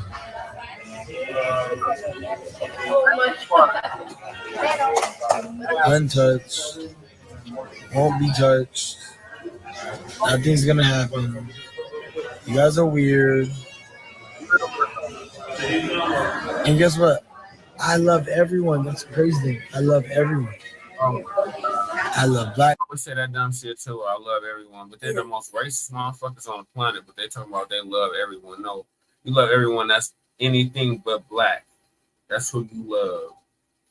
But you want to get a pass saying nigga, it's you brown. No, you still a white supremacist. You just in black and brown face. That's it. And you one of them pale ass motherfuckers. So you definitely, we already know you Blanco. So you not with us. They not like us. He's the prime example. Black people. I love Muslims. I love everyone, bro. Look what they just said. R.I.P. my mom, bro. Like, see, people are bad. Yo, I just ran into Haney right now. We're going straight to Orange County. Haney, the guy that I beat up with 1,000 left hooks. Yeah, you didn't beat Haney up. He was juiced up. So that don't even count. He literally looked at me, and you know what I told him face to face as I passed him? I said, keep jabbing, champ. Yes or no? Yeah. For sure. And you know what's hilarious about it? He was like, they want to hit they want to hit the switch, like we can fight, blah, blah, blah. Nothing happened. Bro, you guys are weenies. A bystander's intervention. That was directed at Foundation of Black Americans. Foundation of Black Americans been checking this guys.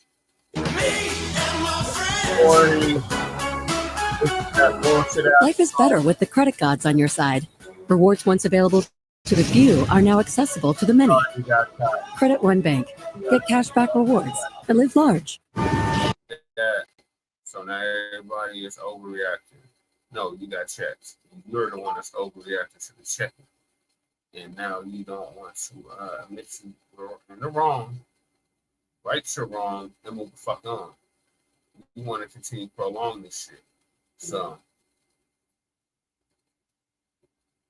I'm trying to find a video with the monkey though. She had a whole monkey in this video. Very, very disrespectful.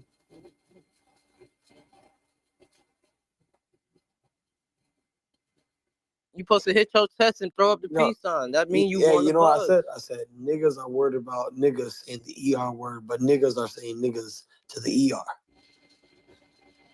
No, you didn't hear that. Can you say? No. Can you say it again? Okay, niggas are worried about other people saying the ER word, but niggas are saying niggas to the ER. That's crazy. That's crazy work. You're absolutely right, though. Bro, am I wrong? You're not. No, you are right, bro. What is your infatuation? I'm gonna repeat it one more time. I think you should repeat it 2 more times, bro. Okay. I think.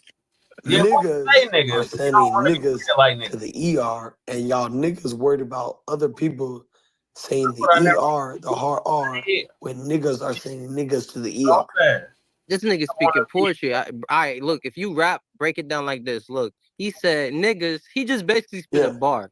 All right, niggas. He just removed the ER, so he didn't say nigger, right? He said niggas are saying that niggas and other people shouldn't be saying niggas, right? Or say nigger, but we say niggas to the ER. You feel me? The That's fact the that same you're thing. speaking on black crime, which doesn't get speaked about enough, you know what I mean? Because that is a real thing. Right? Hey, guess what? Yeah, you see how this? I bet y'all hate me. Fuck George Floyd. That's No, I deep. know. That's No, deep. no. Fuck George Floyd. No, he was that nigga smoking was, on hey, George that Floyd, nigga bro. was a crackhead, bro. He died because he had fentanyl in the system. Bro, I'm sorry. Hey, I know I hurt y'all feelings, but fuck George Hey, Floyd. he just crashed out, bro. He really was just having an overdose the whole time. I can't breathe, bro. You were just having an overdose, bro. He crashed out. And guess what? Fuck Steven Jackson too. Bro, I want to show y'all my DMs with Steven Jackson. I'm gonna post it. Oh my god. You know what I Yo, told why him? did Steven Jackson like push Canelo's like 4-year-old daughter on the floor, bro? This shit was crazy. What? Ryan, I have a Yeah, question. bro. Ryan, I have a question real quick. You know what's crazy? He didn't ride for George Floyd till he died. That's how I was like, start questioning Jackson. Ryan, we got the elections coming up in November. Could we change the title to Trump 2024 so we can get his campaign rolling? Okay. Is that okay? I'm gonna do it. All right, cool. Hey, let's go bring George Floyd back to life and kill that nigga again. Relax. Let me go in on these niggas. What's up? Hey, niggers. Okay. Now what? I'm not Fuck that mad other at nigga though. Fuck really. Fuck that nigga. I smoke that other nigga. No cap. Say something else. I'm gonna come wave you at a smack shelter. This nigga's weird, bro. He bypassed the whole issue to talk about you again. You know, it's that gaslighting shit. Hey, wrap his ass up, right? Wrap his ass Hell up. yeah, it's that gaslighting shit, bro. Contracted ass. Bro, you weird, bro. You actually.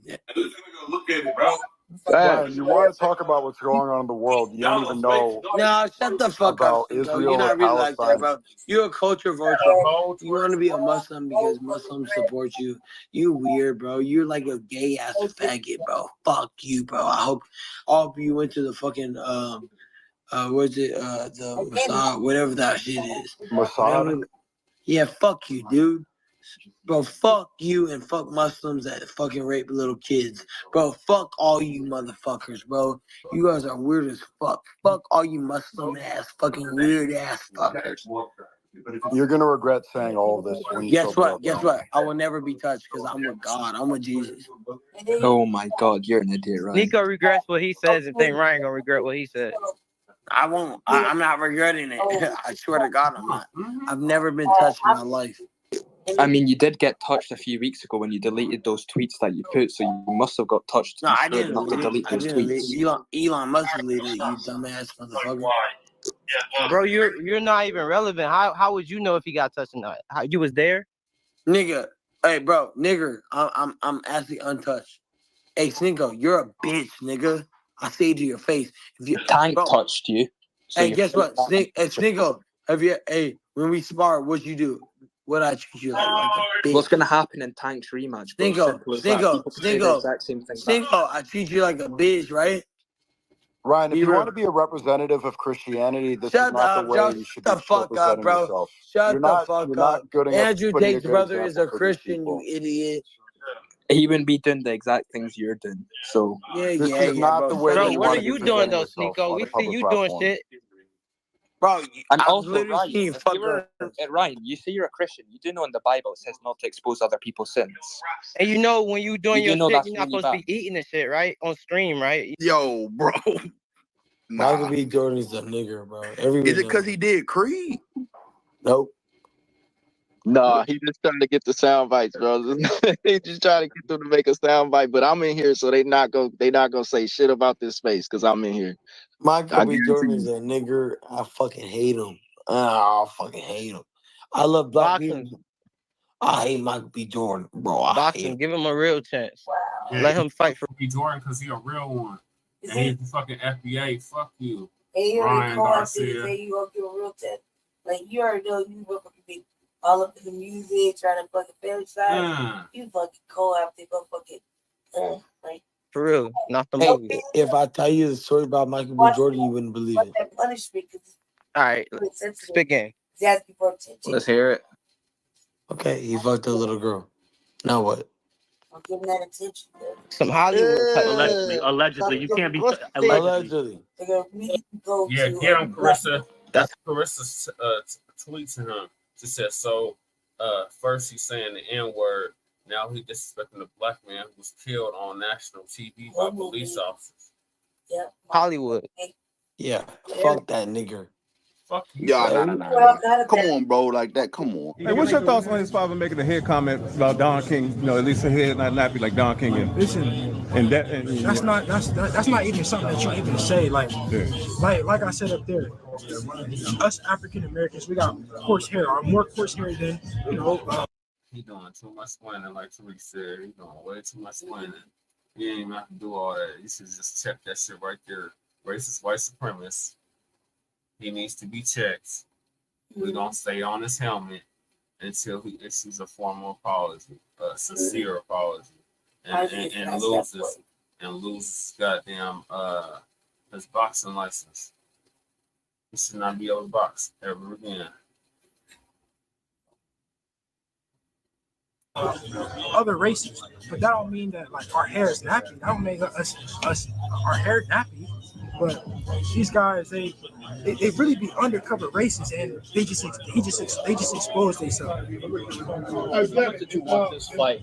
Did you ask for this fight? But that's why I'm gonna beat him for the people. The world need to get behind this, because these people they don't deserve to be in this position. They don't deserve to be in boxing. They need to get out of boxing. Like, what kind of comment is that? Who even comments about somebody, a black person having nappy hair? Like that's just something you just don't say. Unless you're a spiritual white supremacist. See this. And that's what the problem with it. So he's sitting up for copy please. Now He said it with his chest. He's encourageable. And he fucking took the fucking shilling for fucking probably black team versus, you know, you're gonna make a bag off that. And then as a real bad look, that's a representation. Because that is only showing more anti-black hate. Mm-hmm. He's not sorry. He should fucking pay a fine to fucking boxing. They should tax him on that, because that he represents fucking boxing. Boxing should punish him and fine the fuck out of him, take an acid or something. You know what I mean? So they, you know, give me only reparations too. It's gotta fuck me. okay, me. That's time to fight. If you fight this fool again, knock him off the planet. Right. Yes. Prime example of this tether incubator. They fucking major colors and fucking boxing needs punishment. Federation needs punishment. Like really fucking financially punishment. He's a represent. He represents boxing. take his title, punish him, do whatever he has, punish him, financially punish him. You know what I mean? I think that would be, and that would show that this is not a game. We get to go do all that shit. I think it's fucking cool. It's not. It's not. And he's asking to be touch or try to provoke a situation when you're in the wrong. You're taking, you're taking enhancement drugs to fucking fight. You're cheating. You're cheating. That's cheating. It's cheating. You can get to box again. You can't go to another country to box. That's it. Yes, I am. Yes, I am. Go ahead and pull it up on the screen before we get back to that. Yep. So it's Red Black Shark. Shout out to Red Black Shark. He also covers this too. Trying to see if you got the one video. Y'all seen this before on this channel, haven't you? See, a lot of people don't like it when I pull out these receipts, but I have to do this because I want to make sure my people are properly educated and not confused on things, especially younger Black people. Oh, yeah, we're going to read this letter again. Yeah, this is his people. Oh, yeah, this is his people. Yep. John J. Herrera, attorney at law. Mm-hmm. This is one of the members of LULAC here. Oh, yeah, we're finna read this. This is dated September 8th, 1948. Oh, let's read it. Come on with it. Dear sir, make sure everybody can see this. Let me slide this up. Dear sir, at the last regular meeting of Houston LULAC Council, number 60, Thursday night, November 2nd, we were visited by a committee of workers from your 5th Ward plant. We're getting all kind of little visits. Let's see what they visited them for. These workers, all Latin Americans of Mexican descent, were complaining of a Mr. G.C. Whiteside, who has insisted that the Latin American workers eat in the commissary. Excuse me. Eat in the commissary, which is on the company property, and which I understand is leased by the aforesaid G.C. Whiteside from the company. From the information received, the Houston Council was informed that there are 2 sections in the commissary. Oh, here it come. Here it come, family. One for whites and one for colored. Mr. Whiteside wants the Latin Americans to eat with the Negroes. Oh, daddy now. Damn.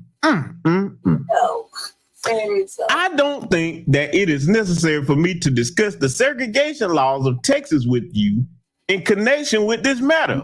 Oh, it's about to get good, family. But Latin Americans of Mexican descent belong to the Caucasian race and are therefore white. And any person or company with section or orders the mixing of the races in a cafe or commissary is violating the segregation laws of our state. I would appreciate an answer from your company in connection with this matter because I understand that all of the men are very dissatisfied with the conditions at the 5th Ward plant. Thank you very much for your kind attention to this matter. I'm respectfully yours, John J. Herrera, LULAC Regional Governor. Oh, shuck it, duck it now. Boy, I tell you, history is a powerful thing. Know it, isn't it? Oh, yeah. Now, why did I read that? Well, I read it, family, because I want you to understand that little buddy Garcia, or as I call him, Goya Potter Garcia here, little anti-Black racist punk ass. His people have historically fought for the right to be white in this country. And it's not just him, because we're going to prove that here tonight. Oh, yeah, he ain't the only group that's going to get it. Oh, yes, they've historically fought for the right to be white in this country. Yeah, so they expelled him. But see, here's something else that we got to look at. And shout out to my good brother, Dewan B. Got to give him attribution for this because he brought up something very valid here on this particular issue with Ryan Garcia's racist rant. My brother Dewan B says, has Fat Joe or any prominent Latinos called out Ryan Garcia? Where is this black and brown coalition during these times? If hip hop is a shared culture, when do y'all share standing against racism?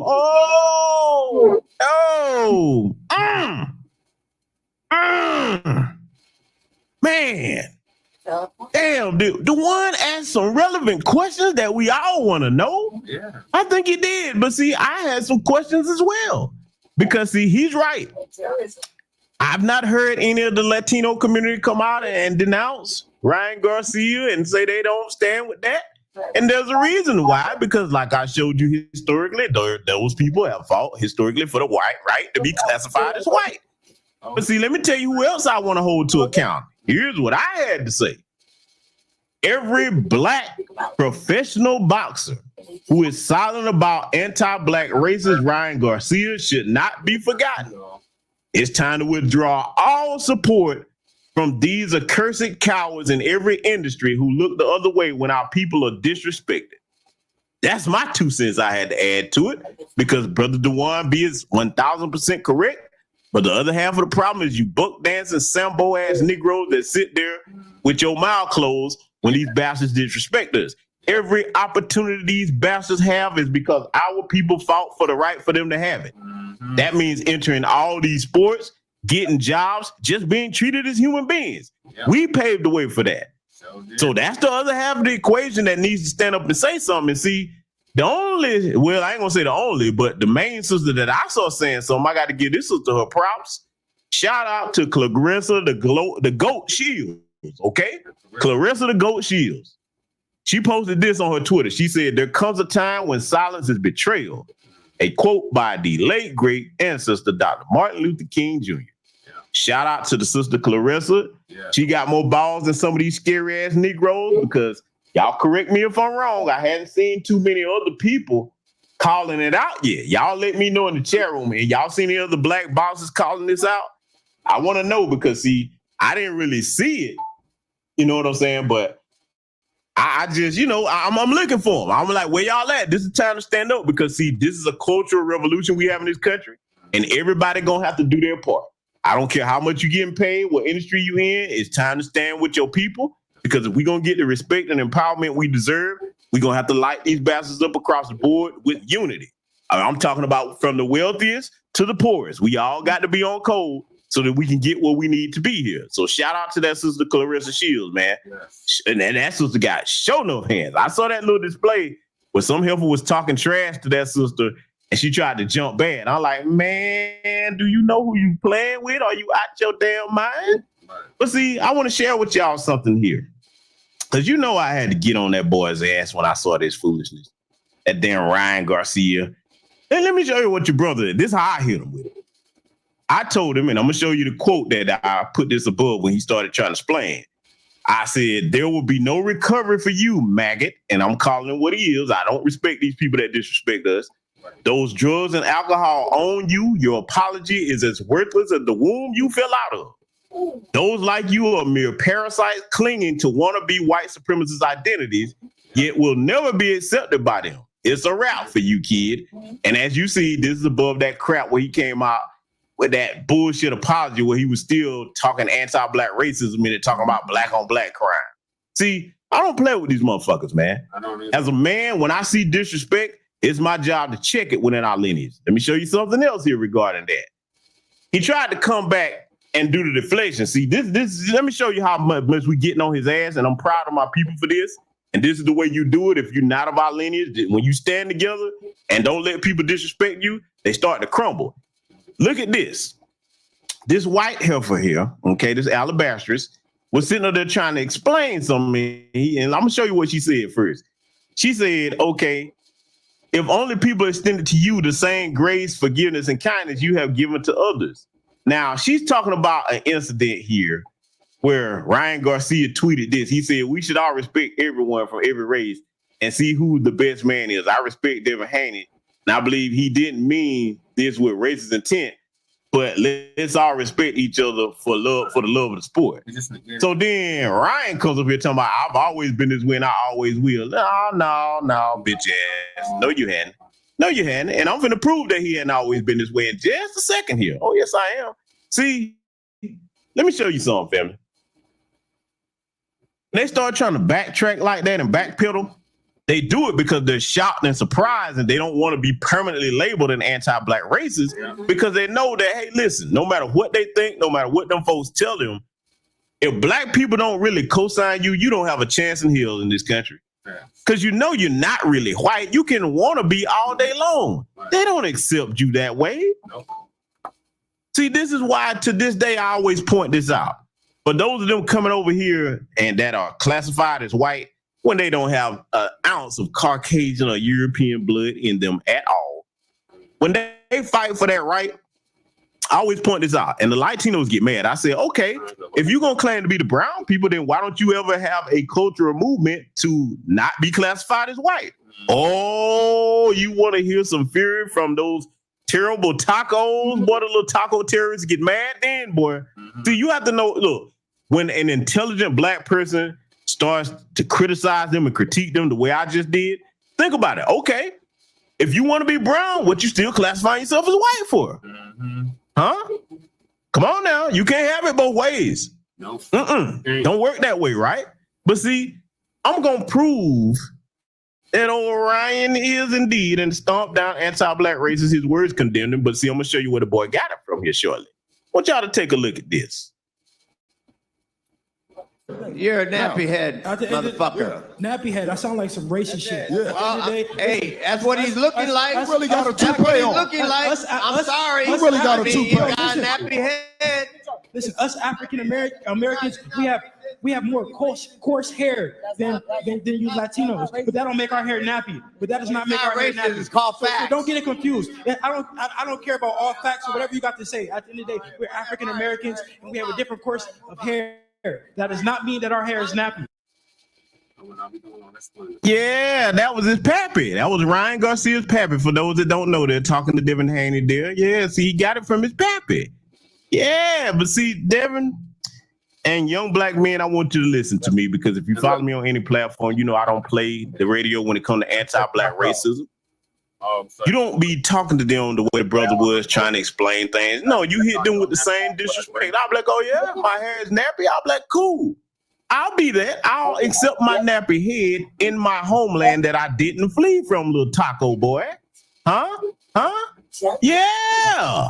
And then you start hitting them with things that's in their culture, man, with their degeneracy and everything. Man, I would have sounded off on things about his culture where they would have shut that press conference down. They'll be like, oh shit. I'll be like, all right, you gonna let him go there with me? Are you sure you want to play this game? Huh? Let's talk about all your little pedophiles in your culture, man. Look, let me tell you something. I'm finna go here with him. Oh, yes, I am. Let me tell you one little dirty secret they don't like to talk about. See, yeah, most of them are Catholic, okay? And yeah, they don't believe in actually having deletions of children. But to be honest with you, that's one group of people that if they did start doing it, they would have a reason. You know why? Because a lot of them get to touching on them little girls when they ain't nothing but little kids. Yeah, I'm going there and I want somebody to dare tell me I'm lying. Don't play with me. Oh, please let me see one comment. You lying. I will do a whole broadcast showing you everything. I've already shown you the ones that's hopping over here from that border. Yep. You remember that broadcast I did where they tried to censor it, where I was showing you the cultures they came from? Yep. And to remind you that you better be watching your kids with these migrants coming up here, I went into staunch, withering detail, showing you how they're so predatory, especially on little girls, molesting kids and everything. Boy, see, they don't play them games with me. Because see, when you've been to their countries and you've not been in a tourist capacity where you can understand what's going on, and then you speak their language too, you're like, oh, okay, you got the right one to play with, player. Boy, I'm telling you, y'all thought the Children of the Chalk series banned, and by the way, that's coming back. Oh, it's all coming back. As soon as I get finished sorting through what we're gonna put on Patreon and what we're gonna leave over here, man, let me see one comment over here saying online about that. I will start doing a terrible taco series. Don't play with me. I'm telling y'all, man. So, but see, here's his Twitter account. I'm showing you this for a reason. You probably wonder, well, G-Biz, why you showing this? Look what this boy got up here, because I'm going to call him a boy. I don't consider him on the same level as a man with me. You fled from your country, you little anti-black racist punk bitch, you. Right. He says, Jesus Christ is King of Kings. Really? You must be talking about that white Jesus. You can't be talking about the real one because you're a little anti-black racist. Let me show you something, family. Check this out. Listen to this, because that heat is on his little old taco tethery ass. Look at what he's trying to do now. Everyone, hold on, let me read it in a little punk bitch fleeing voice. Let me pull one out here. Hold on. Let me dial this bass in my voice down. Everyone is focused on me. That is a distraction to what the elites are doing. Okay. They want us fighting. Y'all hear this bastard, man? Oh, so now it's the elites that have it. Look, did the elites make you run off at the mouth and reveal your little anti-black racism? Little taco tether boy? Oh, don't try to shift the focus to the elites. No, you wanted it, now you got it. The heat is on your ass. And see, let me go in and say something to you, boy. That mouth that you got, I'm gonna tell you something, dude. It's one thing to run that mouth in the ring, but now, hey, boy, you done came on out the closet. And I'm glad that you did. I like to thank you, Ryan Garcia. Mr. Garcia, I owe you a thank you. I like this because, see, my people need to understand that when they start that stupid black and brown coalition shit, it's not even just what he said. Look at all his people that are not saying anything against him. You don't have no goddamn black and brown coalition on no collective scale. Thank you, Ryan Garcia. I appreciate you. Just know, boy, you're going to be out there and somebody going to step to you and see if you really got all that on your chest for real, man. You got something on your heart you need to get off, somebody going to step to you. I'm telling you. Going to see how good them hands is in the streets, then it's going to happen. I'm telling you it's going to happen. Oh, yeah, I'm going here with it. And I hope that you able to back up everything that you were saying in the little Twitter space. Hey, real life ain't like the Twitter spaces, buddy. But yeah, I had to show y'all that because, see, we ain't done yet. Oh, no, we are not done. We're not done. I want to remind you of another little disrespectful Colombian taco teller here. And see, her people, too, when they came here. Don't let that letter I showed you fool you. All their people fought for the right to be white when they came over here. Remember this? When anybody get to talk about a black and brown coalition, I want you to remind them of this. Reparations from slavery and black victimization is about to be shoved down our throats for the most wretched holiday in America. BLM raised millions. And what did they do for Black lives? It is outrageous to see people asking for reparations, even though they never went through slavery. These ungrateful people should be celebrated because they were born in the greatest nation to ever exist. Here's the tip. If you don't like America, kindly get the fuck out.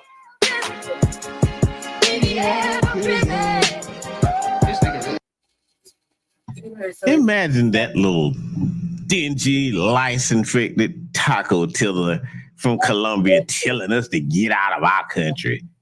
Bitch, you gonna leave before any of us do. And my brother Kermanes Wingfield is right. For any of you that haven't been to Spain, let me tell you something. I've been there. They do not accept Mexicans. Man, look, you go to Spain and you want to see a Spanish person's disdain and ire and their face frown the fuck up. Ask them like, hey, man, so what y'all think about y'all distant cousins, the Mexicans? Boy, they damn near want to fight when you say, hey, they're not European. They will let you know quick and see, this is what I want a Mexican person to try. If you think that you European, take your ass on over there to your supposed motherland of Spain and see if they accept you, huh? Notice you haven't seen any mass migration of them going home to the motherland. Don't believe me? Find you an actual Spanish person and have them talk to you, okay? Because I've gone over there where they at, and they've told me, they're like, oh, no. They say they consider them more like black people. Yes. Oh, see, just because you forget that Mexico was a slave colony, them Spanish folks didn't. Know why? Because they came down there colonizing on you. You think that is what's pathetic. They think that just because they speak Spanish that they are. You're not. Just because we speak English as black people, we don't think we're English. These motherfuckers are so confused, it's pathetic. But I'm not done yet, family. I want y'all to check more out here. We ain't done. Light them up. Because, see, we got to take a trip down memory lane and remind y'all of a couple of things. Black Americans of Chicago, this is directed at you. In a speech Biden made a while back, he said that the majority in America soon will be Latino. He didn't say black. He didn't say Asian or white or anything. He said Latino. That's why millions and millions of lighter-skinned Latino illegal aliens are being allowed in. And many, many of them are being sent to black communities so they can slowly start to replace y'all. You need to wake up, man. I'm from Texas. I'm from a border town. I have relatives who are border patrol and who are in law enforcement. They were being given $5,000 upon entry into this country. And as soon as they got to their destination and settled in, they were being given $1,200 a month to $1,400 a month, plus free food stamps, free housing, free medical, free dental, and they even get free college. You can research it. They get free college, illegal aliens, but you get nothing. You get nothing. You need to wake up, man. Stop voting for the Democrats. In some cases, it's already too late. I'm good. I'm Latino, man. I don't have to worry about being replaced. I'm Latino. But you have to wake up. In some cases, it's already too late. Millions of these people will never leave. Okay? They will never leave. And the Democrats don't need your vote anymore. They don't need your vote anymore, man. They used you for your vote, and they already got millions of new voters, man. And they don't need you anymore. And I'm telling you, man, you better wake up. You better stop voting Democrat. You better wake up. Latinos for Trump, 2024. Now, I appreciate him for telling the truth because everything he said, I showed y'all that before. You saw that on Brother Phil's channel. That's where I first saw it. He's telling the truth, but see, here's where I've said before. That whole, it's millions over here, they'll never leave. Oh, yes, they will. All it takes is them for to experience some anti-black racism, and it's coming. Oh, just wait till this deportation happens, because see, look, they just go ahead and call it. It's like Trump is going to get back in that White House, and you already heard what he said. He can start shipping them out of here left, right, and center. I just hope he uses catapults like I've suggested. When things start to get tough and they start experiencing that anti-black racism, they'll leave. They don't have no loyalty to this country. You know why? Because if they ran for their own country, you really think they're going to stay here like that? See, the only reason they up here is because Joe Biden is giving them all these little goodie bags. When that spigot is cut off and all our tax dollars stop getting flooded to them that they don't deserve, watch. They will up and skedaddle away from here and get to running wherever they can get the wind to take their asses, okay?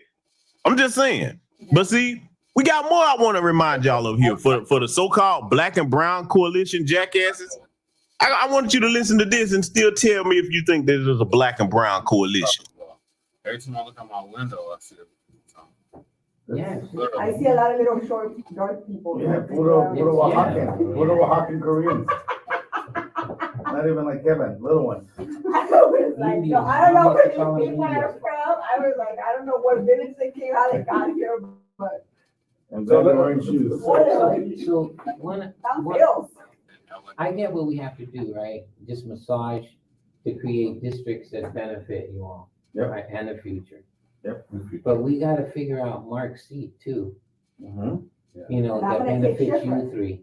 Is if the African American look at this now that he might or may not be suspended, I don't know what's going to happen. I think he should be, but anyhow, if he goes away, You mean resign, not suspended? No, you're right. I think there is a difference. If I may, if he resigns, hold on. If he resigns and the African Americans look at this as a hostile takeover because he's gone, we'll have to figure that shit out because politically they're going to come after. Yeah, but can I say something right now? And this is what I call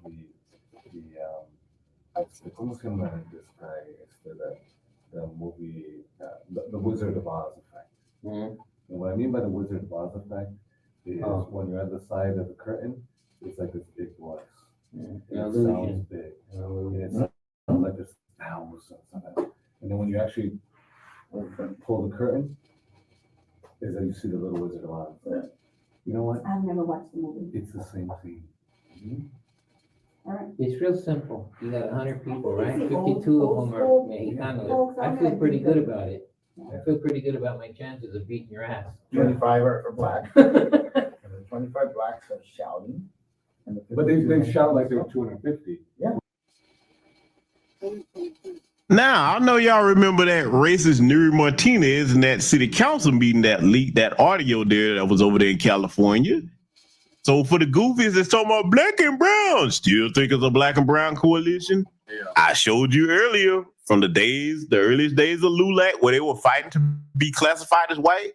Where the hell is your brown people at to have a brown coalition with? Well, the brown people, like the brother Dewan B said on his post there, where are all the brown people speaking out against Ryan Garcia? Right. Where are all the brown people standing up with us, trying to advocate for us to get justice and an anti-black hate crime bill? Where are these brown people at, huh? See, when I hear a black person saying that dumb shit, I'm like, who the brown people you talking about? You mean the ones that identify as white on paper? I don't see them. Where they at when it counts? You never find them. But see, the taco tellers, okay, the taco teller terrorists, they're not the only ones, okay? Oh, no, I want to remind y'all of something else because, see, oh, you didn't think I was going to leave the Asians out of this, did you? Oh, no, I want y'all to take a listen to this. This is from the 60s as well. I want you to make sure you're taking notes. Most Orientals feel more openly hostile to Negroes than most other Americans. Why? I'm not sure. Part of it's a certain dislike for the civil rights movement, because there's people that have worked with the civil rights are saying, the government, you know, give us training, give us this and that, and so we can become like you. And the Orientals take a great deal of pride saying, you know, we had San Francisco and we had riots too, but we made it on our own. Now, why the hell are you taxing us and using our tax money to raise you up when we could do it ourselves? The reaction against Negroes is very, very strong. Really very strong.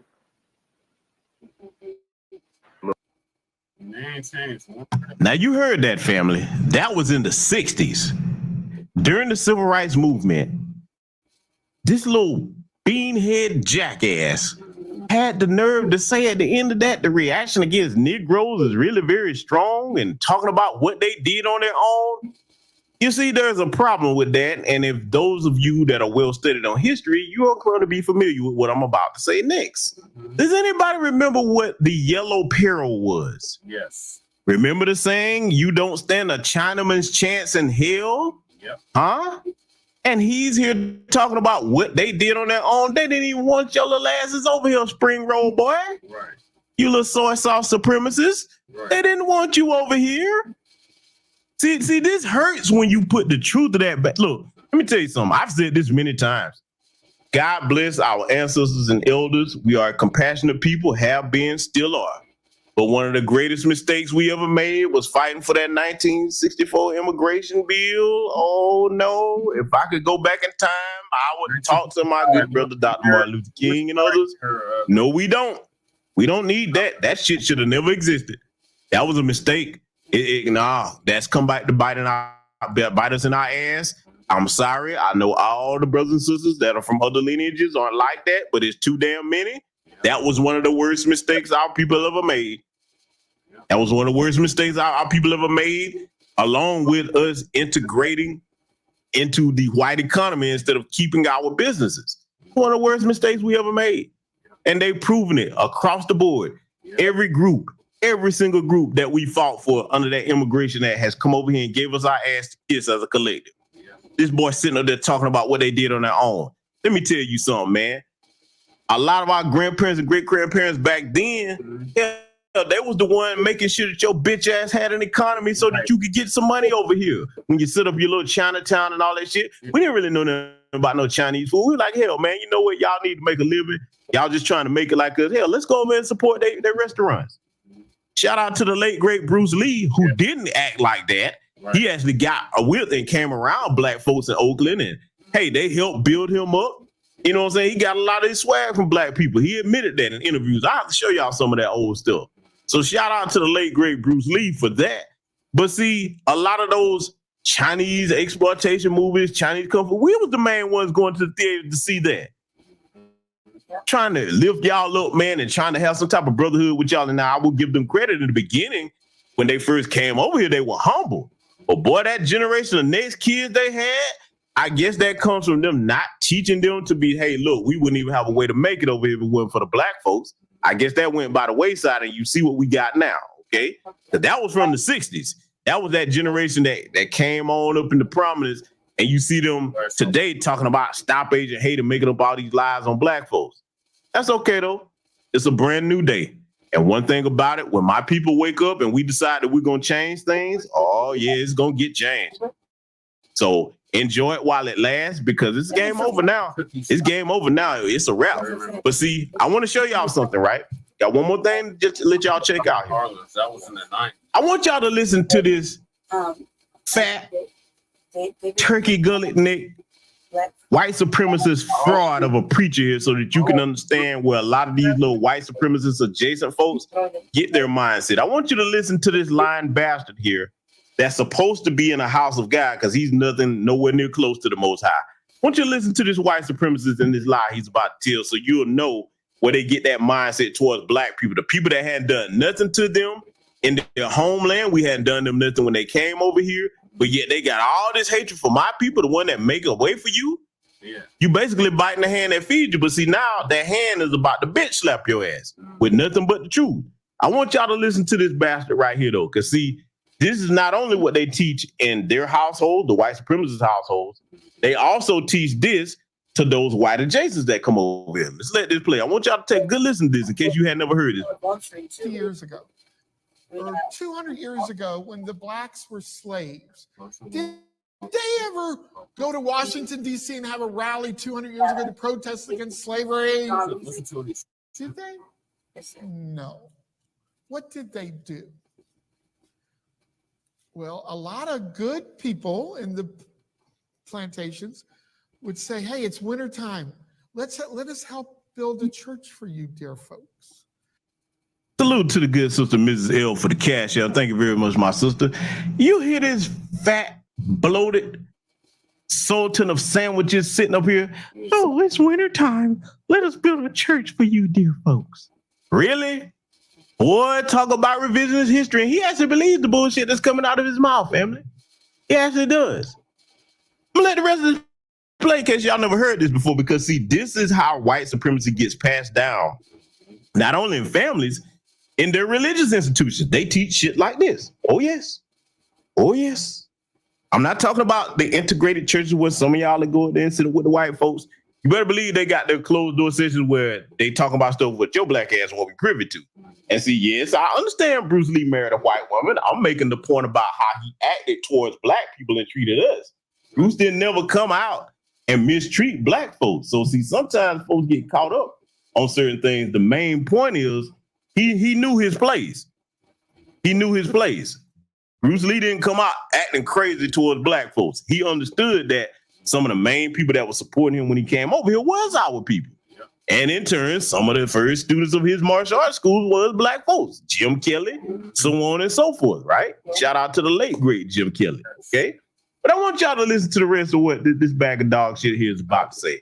Boy, when we talk about what delusion right here, and see, this is why you have to make sure that you teach your black children the truth about these things, because if you leave the education of your children up to the colonizer, they'll be telling them stuff like this. And they loved them and taught them how to read so they can read the Bible. And here's what the blacks did about 150 years ago. They humbled themselves. They prayed. They sought God's face and they turned from their wicked ways, and God made slavery illegal through several white presidents, right? You hear this fool? He said the slaves turned from their wicked ways and God made slavery illegal and ended. First of all, so basically, you think that my people were evil for existing on our own land before your colonizer ass came over here, and then for those of us that do have lineage that go back to the continent, you came over there and they were sold to you, so they was evil for that? Do you hear this type of demonically insane logic? He's calling our enslaved ancestors evil when they're the one that inflicted the evil upon us. This is what they do today. You notice this? See, y'all got to understand something. The way we think about religion and the way they think about it, two different things, okay? They use their religion and everything in their society to enforce and uphold the fragile system of white supremacy, okay? And this son of a bitch here is supposed to be a man of God. So you know who I would love to hear him try to have a theological discussion with on this? Our good brother, the minister Louis Farrakhan. Oh, can y'all imagine him talking to this little portly bastard right here? Oh, boy, he would light him up. But I just want y'all to hear this, man. I'm going to let him finish up. It worked, didn't it? They didn't protest 150 years ago. That bastard said it worked, didn't it? They didn't protest. No, we did a little bit more than protest. We started putting foot to ass on plantation after plantation. That's what actually happened. Yeah. So make sure that you on top of your game, educating your black children about our history and what happened. But see, for anybody that's on that black and brown bullshit, where most of these white adjacents are classified as white, and then I've shown you examples of the little soy sauce supremacists that also are classified as white, all of them across the board. Let me remind you of something, okay? I want to close it with this. I want you to listen not to me, but if you think that anything I said tonight was trivial, I want you to listen to some stomped down, old school, backwoods white supremacists. I want y'all to take notes now. Boys, they're gonna kill us a Negro. And will you be at Saturday's rally? More likely, we'll see how things go. Call for rain, but we'll see what happens. Called for rain today, but we still was out there. The Ku Klux Klan is like the postal service. We rain, shine, sleet, or snow. We're gonna be out there. Ain't no rain gonna stop me. So I'm gonna be out there. And that's how you do it. Prepare a crowd. We gonna kill us a Negro. All right. This is the KKK. There you go. See, sometimes you got to let them folks say it. And see, the reason why I played that, let me tell you something. Anybody coming over here aligning with our adversaries, you better take that serious. See, for me, I don't care if it's Ryan Garcia or whoever it is, okay? When you start sounding like them folks, I'm going to consider you a threat just like them also, okay? And I'm going to deal with you the same way. I'm going to deal with you the same way. I'm not coddling none of our enemies. I'm not going to encourage none of you to coddle them. And we're going to have to start dealing with the threats within our community, like that heifer that was talking at the beginning, sitting on the line on our good brother Phil. Because, see, she's ignoring these threats, okay? Ones like I just showed you at the end here and all throughout this broadcast, she ain't paying attention to none of that. That's what you should be focused on. The current administration is making it easier for these people to harm you. But see, that's too much like right when you're trying to talk common sense to some people that are too far gone. So I'm here to tell you that the ones that are too far gone, don't waste your time, energy, or resources trying to reach them. You just get with like-minded brothers and sisters and you move wherever you are in this city and do whatever you can to secure the protection and empowerment of your people, wherever you are, okay? Right. That's right. Yeah. That's terrible. But it's right to say. All right, so now y'all got plenty of context to work with. So we'll just take Twitter space.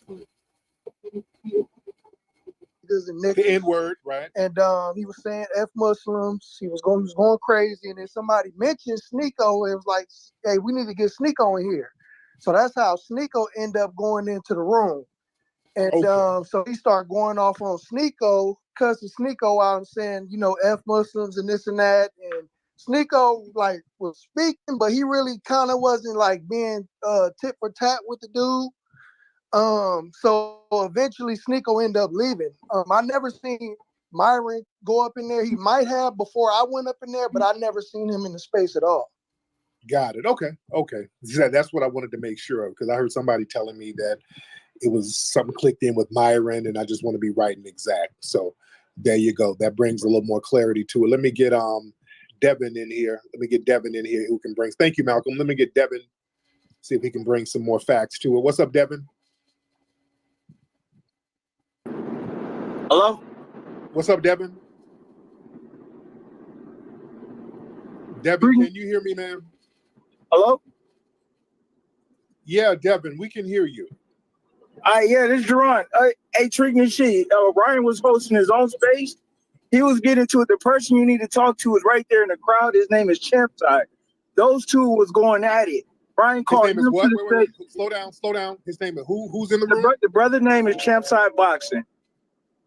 Okay, is he in here? Okay, I see Champside. Okay. Yeah, sir. That's the person you need to talk to. So they were going at it or something? Or what happened? Right. Originally, Ryan was hosting a space, and then he was throwing like slick shots at Champside. Then he called Champside to his space.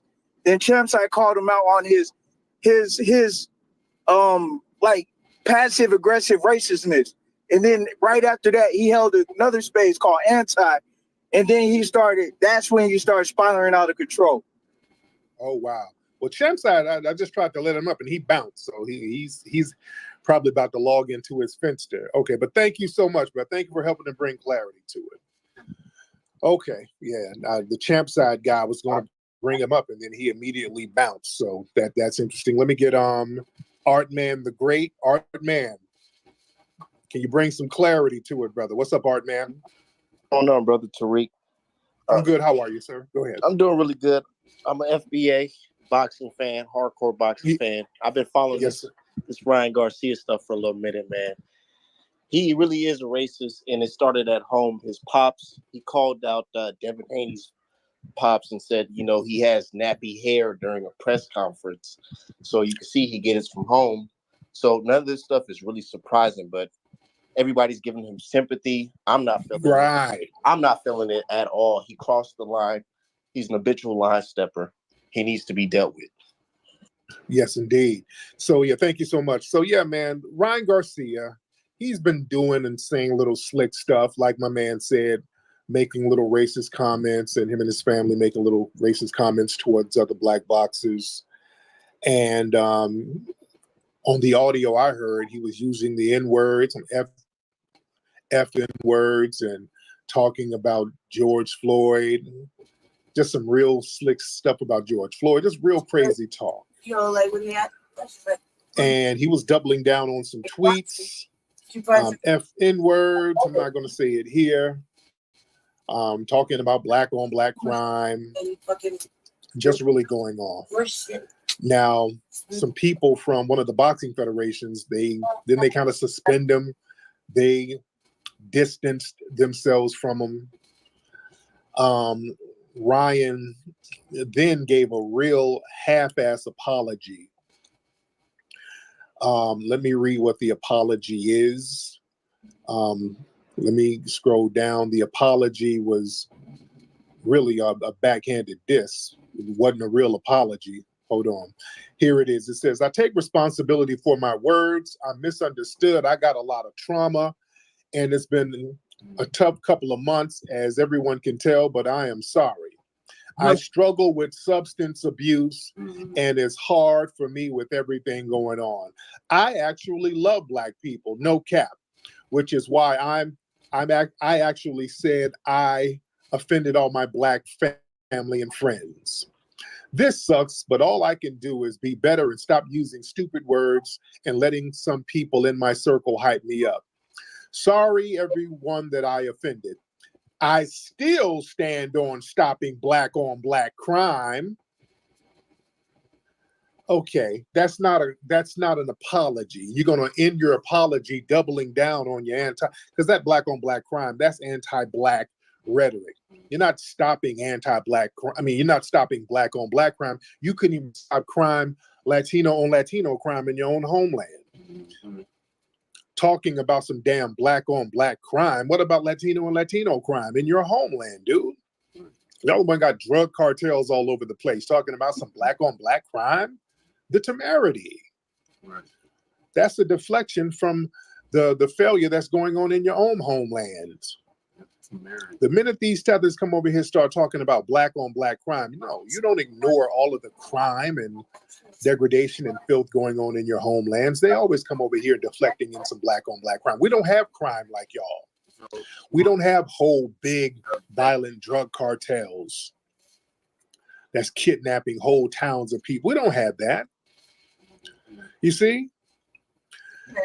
The problem is that this black and brown myth that black people have been promoting and upholding for the longest, we're seeing the truth about it. The anti-black racism coming from a lot of the anti-black Latino community, it is a problem. That's why nobody's really shocked by his anti-black racism. A lot of the white Latinos, they have a lot of anti-black racism that they've always had. And once they get into a space with other people where they can be comfortable, they let all this stuff hang out. He said a whole bunch of stuff that they say behind closed doors. This year, and it marks the emancipation of black people who suffered under chattel slavery in the United States. Stuff where some people are talking about one lady. Mental illness does not make you racist. They're trying to use the mental illness angle with this guy. Not mentally ill. Then Oscar De La Hoya jumped in the mix, trying to explain a little bit. Oscar De La Hoya was like, there's no room for hate or intolerance at my company, period. I condemn Ryan's words in the strongest terms possible. I see that he has apologized, and that is a start, but it's only a start to earn back the trust and respect of those of us who have continued to support him. We hope Ryan will use the time he has away from the sport to work through the issues he has publicly discussed. We stand ready to help in whatever we can. Oscar, your little moist self can go to hell too. This is splaining. First of all, that wasn't a real apology. He didn't apologize. And he wasn't talking about you. He was denigrating our community. So that apology is supposed to be accepted or rejected by us, and I'm rejecting it. That's not no real apology. We're rejecting that. This anti-Black racism coming from these people, it is a problem, and it is being called out, and we should have been calling it out. Ain't no Black and Brown coalition. No. The minute people get a leg up, or they think they got a leg up, they go right into the anti-Black damn racism. Yeah? These dudes sound like Anglo-white supremacists. And this is why, family, us delineating and us not letting people co-opt our culture is very important. We have to gatekeep our culture. This is one of the reasons why. This is why, even with the hip hop conversation, all of these white Latino hip hop folks, we're seeing their true colors. You understand? They're coming out telling the truth about how they really feel. We know this in Los Angeles. We saw how those city council members were talking about us behind closed doors. Plotting and planning on denying us and depriving us of resources. We know what it is. And we got to stop being fooled by people coming around to promote that false Black and Brown coalition as long as we're the ones holding an empty bag so everybody can eat out of it. That is a problem. We got people like the Derek Colognes who's sitting up here mad because of the movie Microphone Check. A lot of them are still upset because of Microphone Check because we're taking our culture back. We're not letting them co-opt our culture. We're saying, no, you're not going to sit up here and act like there was a co-creation story because that's your way of colonizing our culture. We're not letting you do that. And they're getting very upset about it. They're calling us racists for us gatekeeping our culture. That Derek Colognes he's been having a nervous breakdown. He's been doing videos for a month straight talking about Foundation of Black Americans are so racist against Latinos and us not letting them steal our culture is racism against them. Horse crap. That's a projection. We're taking our culture back. We're standing on FBA business. We're looking out for our lineage and we're looking out for ourselves like other groups do. This whole thing where we're going to be the sacrificial lambs, we sacrifice our well-being for everybody else, that's not going to work. Because what happens is we end up holding an empty bag while we prop up everybody else. There's something going around in the hip hop community now. There's a Puerto Rican DJ, Frankie Cutlass. Recently in New York, Eric Adams honored him as the son of Puerto Rico. He got like some kind of award in New York last month, I think. I think it was last month. So they were propping him up, giving him an award for being a Latino artist. Because in the 90s, 93, 94, he made that song, that Puerto Rico song. A Puerto Rico, oh, a Puerto Rico. Oh, you know, that's a popular song. The problem is this. You're a participant. Frankie has made a lot of money with that song. That song has been around for a long time. They played at the Puerto Rican Day Parade, you know. They played at parties. So it's a very popular song, been a popular song for 30 years. Here's the thing. The person on that record who sang Puerto Rico Ho, that's a brother named Master Rob. And that's a sample from a record from from 81, 82 called The Live Convention. There was a concert that they recorded. I think they did it at Harlem World. It was a whole bunch of different artists, and it was a live event, and the record came out. It was a pretty popular underground record, 81, 82. Master Rob was a brother, and a dude named Kevy Kev, they were on stage. Master Rob saw it was a lot of Puerto Ricans in the audience. So Master Rob wanted to shout them out. So he just did an impromptu chant. He was like, Puerto Rico. And then Kevy Kev was like, ho. Master Rob was like, Puerto Rico, ho, a Puerto Rico. So that's from a 1981, 82 record. Frankie Cutlass sampled it. Here's the thing, Master Rob has been complaining for a long time because he never got no money from that. You understand? Master Rob, the guy. Always got a show. We already got a show. All right, we're back. And they still want to fucking. Let's see if we can make it do what it do. Or, all right. Fuck it. Hey, man. All right, we're back, guys. I made a little bread, whatever. You mean? All right, we are back, ladies and gentlemen. We are back. I don't know what happened. Very interesting.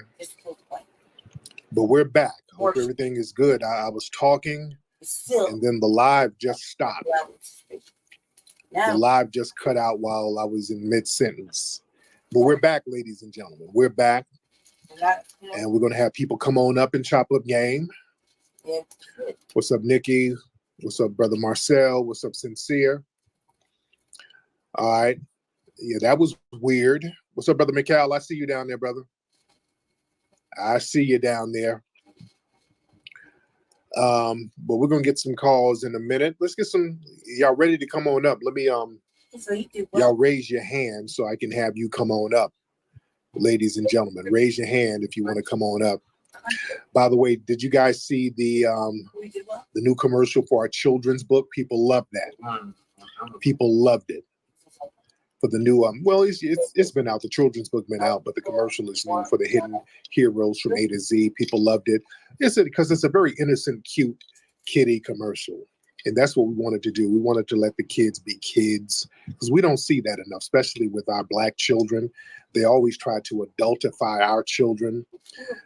They have our children sitting up here dancing to Sexy Red and our kids using profanity and trying to be grown. And I know we got to stop letting our children be adultified because that justifies harming them. Because if you try to sexualize children and have them running around cursing and acting too grown, that takes away their innocence. So when they're harmed, it doesn't bother the conscience of people who try to harm our children. So it's very important for us to let our children act like children. And that's what we did in the commercial we did. We had them acting like little kids, which is what they are. Let them be kids. Let me get our brother Sincere Love the God in here. Sincere Love the God. What's up, brother Sincere?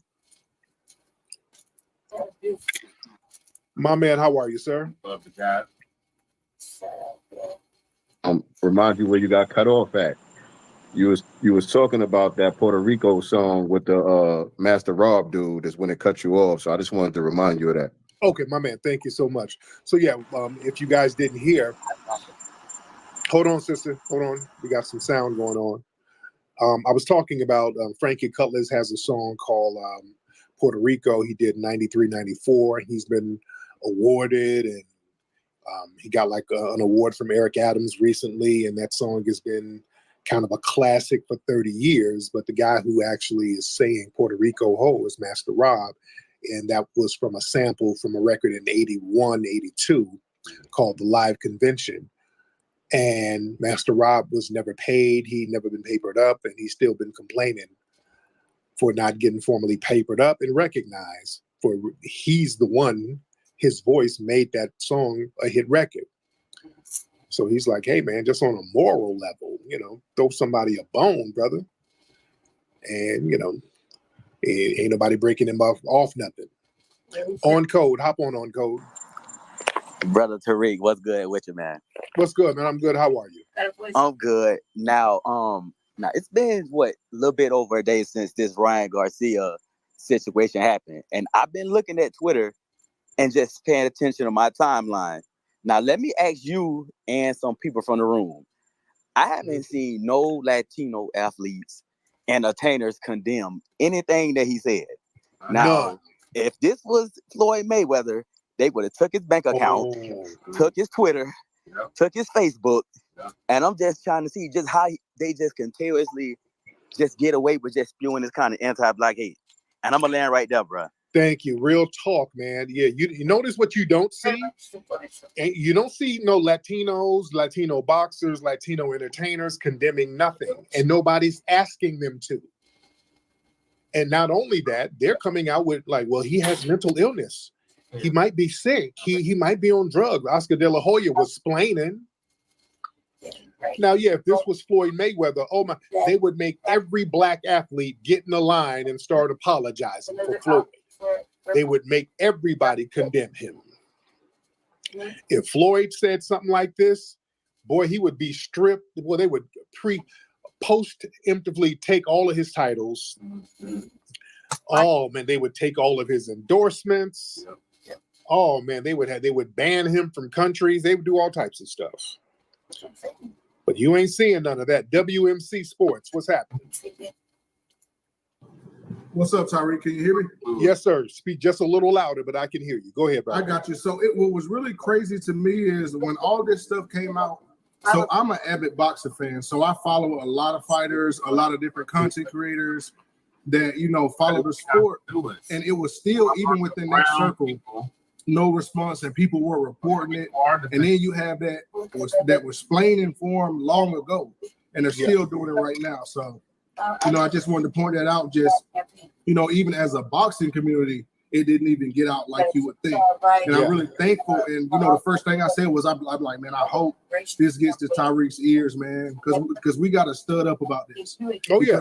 Because the thing about it is those other folk, when you talk about them, they get on cold and they get on your ass. Yes, they we got to be on this boy ass for real. You know what I mean? We just can't allow that. So, I'll land my plane there, but I appreciate you letting me speak. Thank you, bro. All right. Let's get let me get my brother let's get Smooth G, then I'm gonna get Marcel. Smooth. What's up, Flex? I'm gonna keep it short. I just want to touch on, because you've been telling us for years how these guys play the video game and they be on a lot of that racist stuff. Yeah. And Ryan Garcia, he basically made a room today, and he said this is what he do all the time, where they had a little video game rooms. He just happened to do it on Twitter the other day, and it kind of backflashed to him. So he always been on that racist stuff. This dude created a video, had Devin Haney showed as a monkey or something like that, and people were supporting that stuff. So, and a lot of these brothers is backing it. I noticed they got Latino wives, Mexican wives, white wives. So, man, it's a lot of fuck shit going on, but I'll land right there. Thank you. Yeah, and that's another. A lot of brothers who go for this type of stuff, they don't want to mess up those Latina draws that they get. That's really what that's about. A lot of these dudes will let these people spew this anti-Black racism because they themselves are laying up with some Hispanic chick and they don't want to rub nobody the wrong way. Brother Marcel, hop in, sir. Hey, Tariq, how are you? I'm good, brother. How are you? I'm doing well. So I just want to make a couple of points. If Brooke brothers is backing it, I noticed they got Latino wives, Mexican wives, white wives. So, man, it's a lot of fuck shit going on, but I'll land right there. Thank you. Yeah, and that's another. A lot of brothers who go for this type of stuff, they don't want to mess up those Latina draws that they get. That's really what that's about. A lot of these dudes will let these people spew this anti-Black racism because they themselves are laying up with some Hispanic chick and they don't want to rub nobody the wrong way. Brother Marcel, hop in, sir. Hey, Tariq, how are you? I'm good, brother. How are you?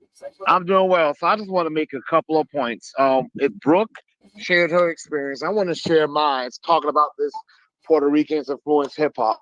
I already talked about my non-biological grandfather who was from Puerto Rico and how his family to this day don't even know English. But funny, my grandmother met him in the 1960s. I grew up around him. No one in my family has ever imitated anything from Puerto Rico.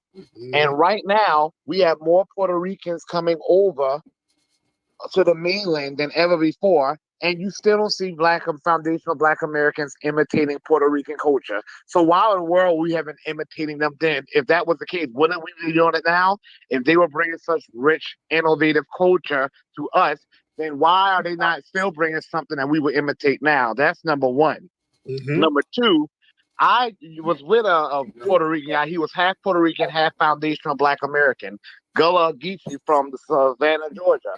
And things didn't go further between us because one time he was talking about an incident he had on his job with another foundational Black American man. And he said to me, y'all act like y'all the only ones who've been through some stuff. Y'all act like y'all the only ones who've been through slavery. Now, keep in mind, he has foundational Black American lineage through his father. And he was talking about us as if we was a separate group. So when they talk about something, we were partying together in the 60s and the 70s when foundational Black American racism was something that you can practice without any consequences. If now they still distinguish themselves from us, even when they have lineage that we have, how are we supposed to believe that they weren't doing the same thing then in our land? Yes, sir. Thank you so much. Yeah, this whole thing where when we talk about like the film Microphone Check, we told the truth about what was happening in the 60s and 70s. And even though people were living somewhat in proximity to each other, they were still separate to a certain degree, culturally separate. And hell, look at New York. You got Harlem, you got Spanish Harlem. What the hell you got a Spanish Harlem for? You understand? It's Spanish Harlem for a damn reason. They've always had their little own distinct little parts of the neighborhood. You go to Harlem now. I was just in Harlem. I love Harlem, love going there. But you have a whole street, one side of the street, African immigrants, all hanging out, kicking it on their side of the street.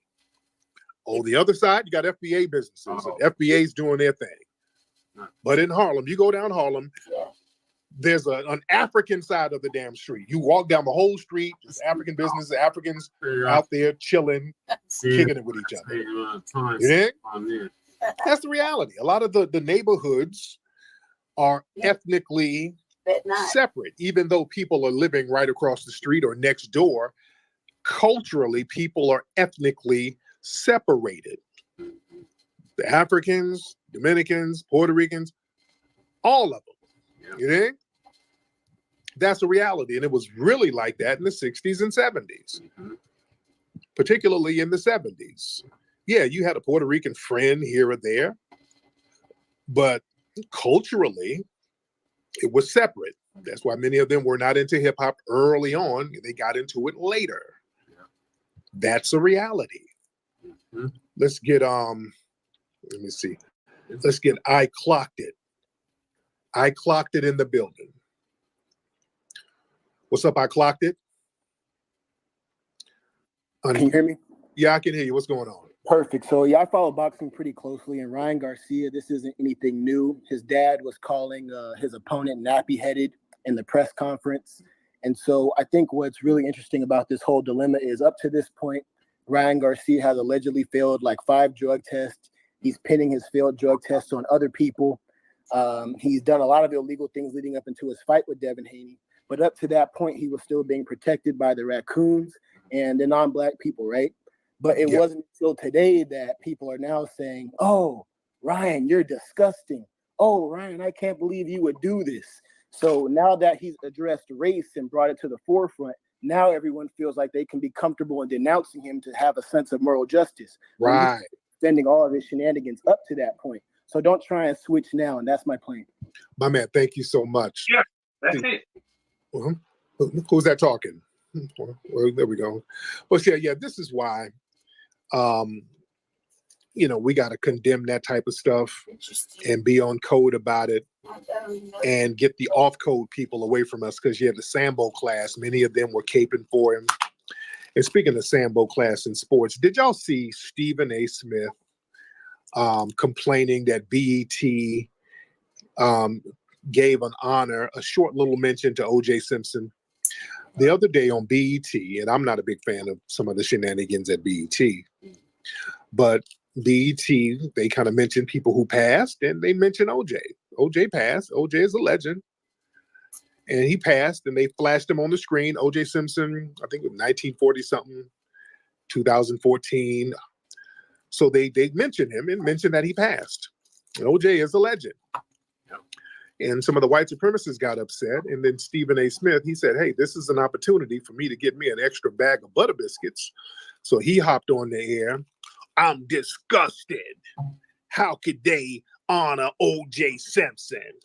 This is terrible. He's a double murderer. Shut up. That's performative Samboism. O.J. Simpson was 100% innocent. A jury rightfully found him innocent. He was 100% innocent. I don't want to hear y'all, well, the jury, just because they found you not guilty don't mean you're innocent. Well, you're already presumed innocent. You're innocent until proven guilty. You're already presumed innocent. They never proved he was guilty. So they proved he was innocent. That's how the law works. They never proved OJ was guilty because he wasn't. O.J. Simpson was 100% innocent. When you study the case and you know the ins and outs of the case, you see that man did not do no damn double murder. Right. Within a damn 20-minute time span, and then got rid of all the clothes and then hopped on a flight and didn't get a damn scratch on him, and there was no motive or nothing. O.J. didn't do that. They tried to frame O.J. And the white supremacists, that's part of white supremacy, being able to frame Negroes.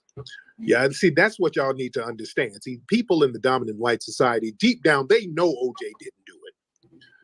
Even they know deep down O.J. didn't do it. But the thing is, part of white supremacy, the sweet part is to get a black person who you know is innocent and convict him and condemn him and possibly execute him for a crime they didn't do.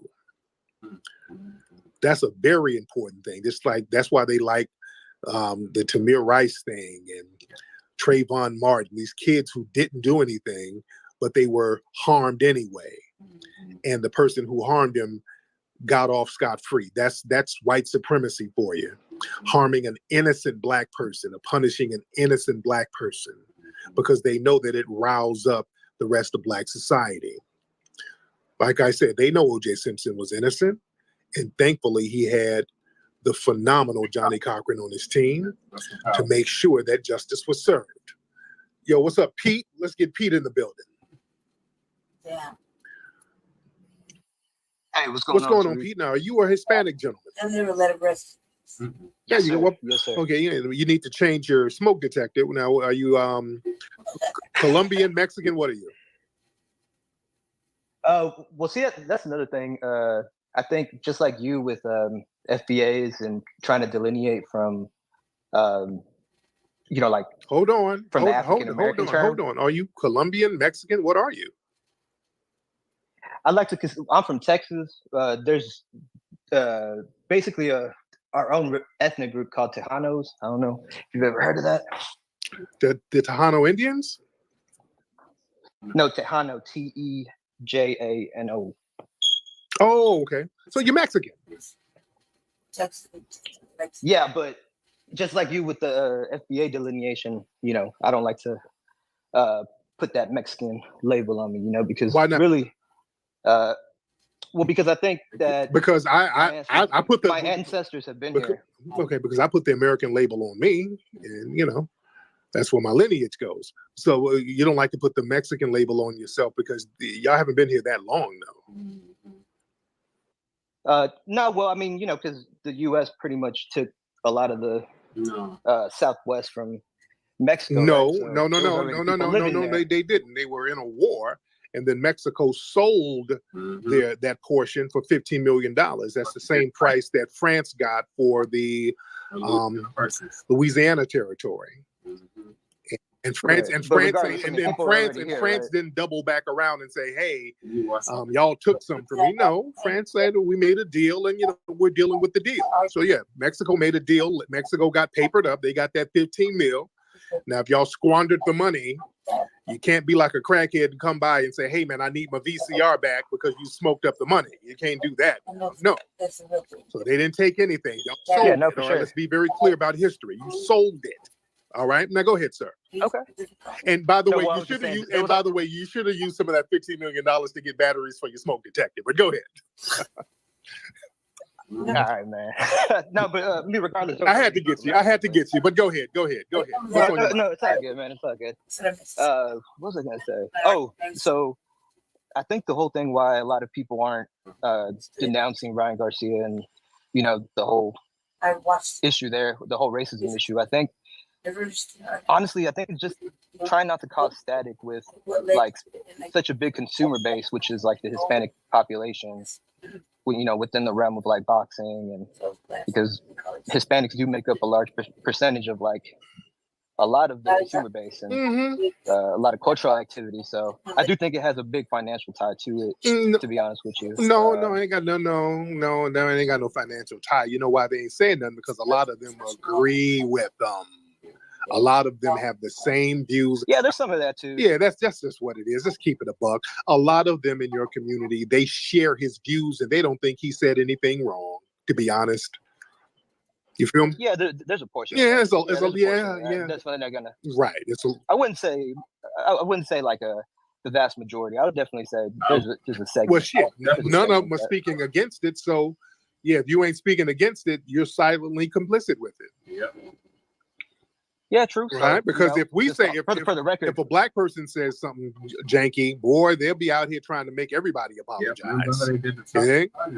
They'd be condemning. Yeah, they be out here making folks apologize. They'd be very vocal about it. They'll stand up here and say, "Oh no! You got to speak against this. You got to denounce this. All you blacks got to denounce this." Yeah. Yeah, no, I agree. There's definitely different standards. So right. I definitely agree with that. And just for the record, whatever he said, because to be honest with you, I know he made some stuff, but I haven't been tapped in with exactly what was said. But if it was racist in nature, I'm against it. So at least from one Mexican, you could say, But even you soft shoeing about it. Well, if he said something, no, there ain't no if. There's no ifs. This dude said, I'm just being honest. Okay. Thank you. You see, he's splaining. All right. Why are y'all Latinos splaining so damn much? Even this guy, y'all splaining. This ain't no. Well, if he said something that was kind of racist, that's not cool, dude. What the hell you mean if?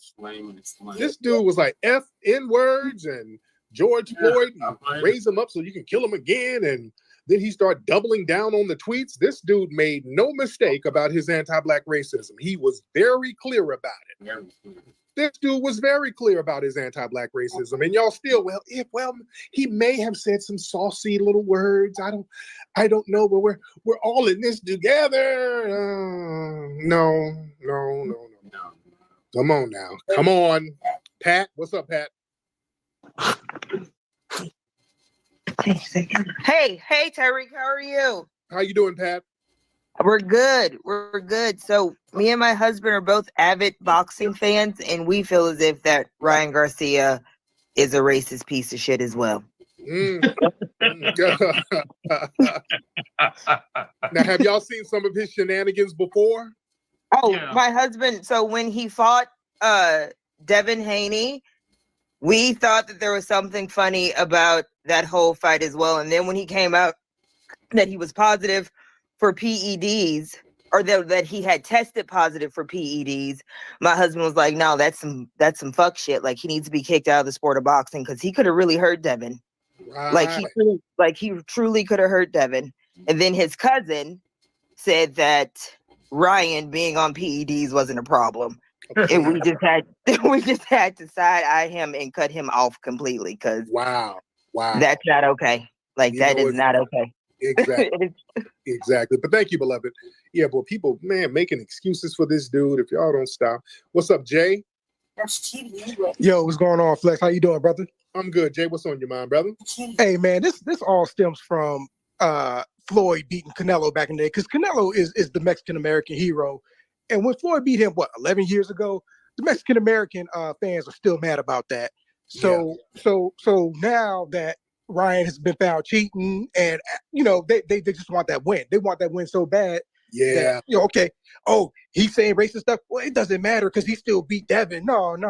He cheated. He's a racist. Yeah, man. I mean, hold that L. That's all it is, brother. Yes, indeed. Yeah. And last thing, man, it was good meeting you, man. I met you in New Orleans at the airport, man. It was probably the last time you was in New Orleans, but I met you coming out of TSA. So it was good meeting you in the family. Was I with my family? Yeah. The kids, man, the kids had their beads on, looked like they was on the street campaigning. Had the baby girl with you. Yeah, man. Beautiful family, though. Beautiful family. Thank you so much, brother. Yeah, I've been wanting to go back to New Orleans. I love New Orleans, man. I was just telling my lady about going back to New Orleans. I love New Orleans. I love the energy of New Orleans. I really like going to New Orleans, man. Let's get Facts. What's up, Facts? What's going on with you? I didn't even realize I got a mic. I was looking down. Appreciate you. I'm all right. What's up with you? Oh, man, I'm cool. What's on your mind, bro? Oh, I was just here to do it, talk about it, bounce things back and forth and see how I go. See what's going on. All right, what's on your mind? Well, I'm glad I went out and enjoyed my day to clear my head because it's been a hell of a 24, 48 hours for sure. And before we went to go do that, with me and my family, before we went to do that, I was in a really productive space where we were seeing different points of view, going over the severity of the situation, testing out different altitudes of consideration, just all kinds of stuff. So to answer the question directly, what do I feel? What am I thinking? I feel the weight of the situation. I feel everybody's anger and frustration with the situation. And I think it's an opportunity to raise the bar on considering a whole lot of other stuff. So that's what I think, and that's what I feel. There you go. All right, brother. All right, thank you so much, brother. Thank you, Facts. I appreciate it. Yeah, one word. So I'm definitely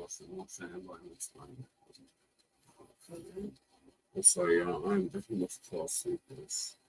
We're on rise again tomorrow in Aiken City. Ultimate Tennessee coming up. It's happening. Thank you, stay black, stay dangerous. Look forward to part 3 later on this evening. I'll be going on live here shortly. Maybe not shortly, but within the hour. As I'm kind of killing time. So I think I'm going downtown. Shall see though. I am really, really not well, but I would like to go live into my portion of my show. I haven't had a chance to do it.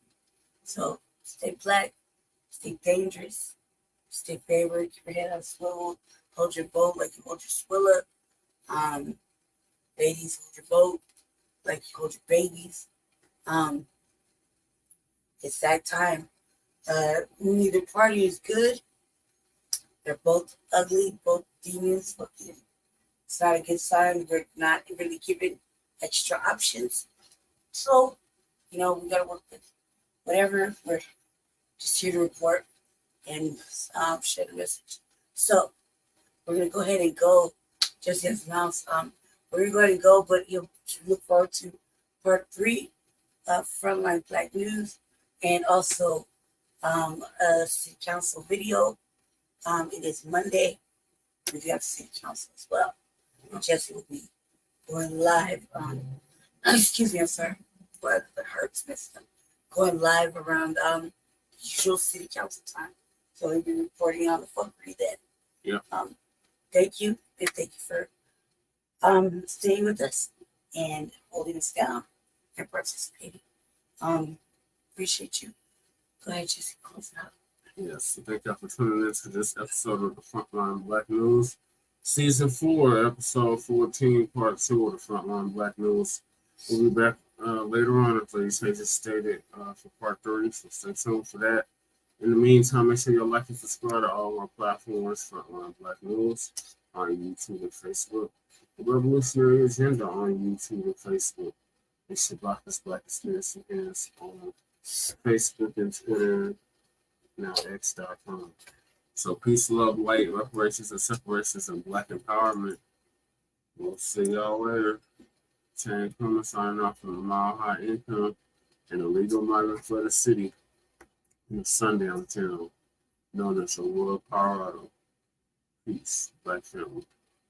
And continue to mass up and tangible for your vote. Black vote is for sale. It's like the auction block. If you want the black vote, you're going to have to put up a good goddamn bid and do something tangible. Peace.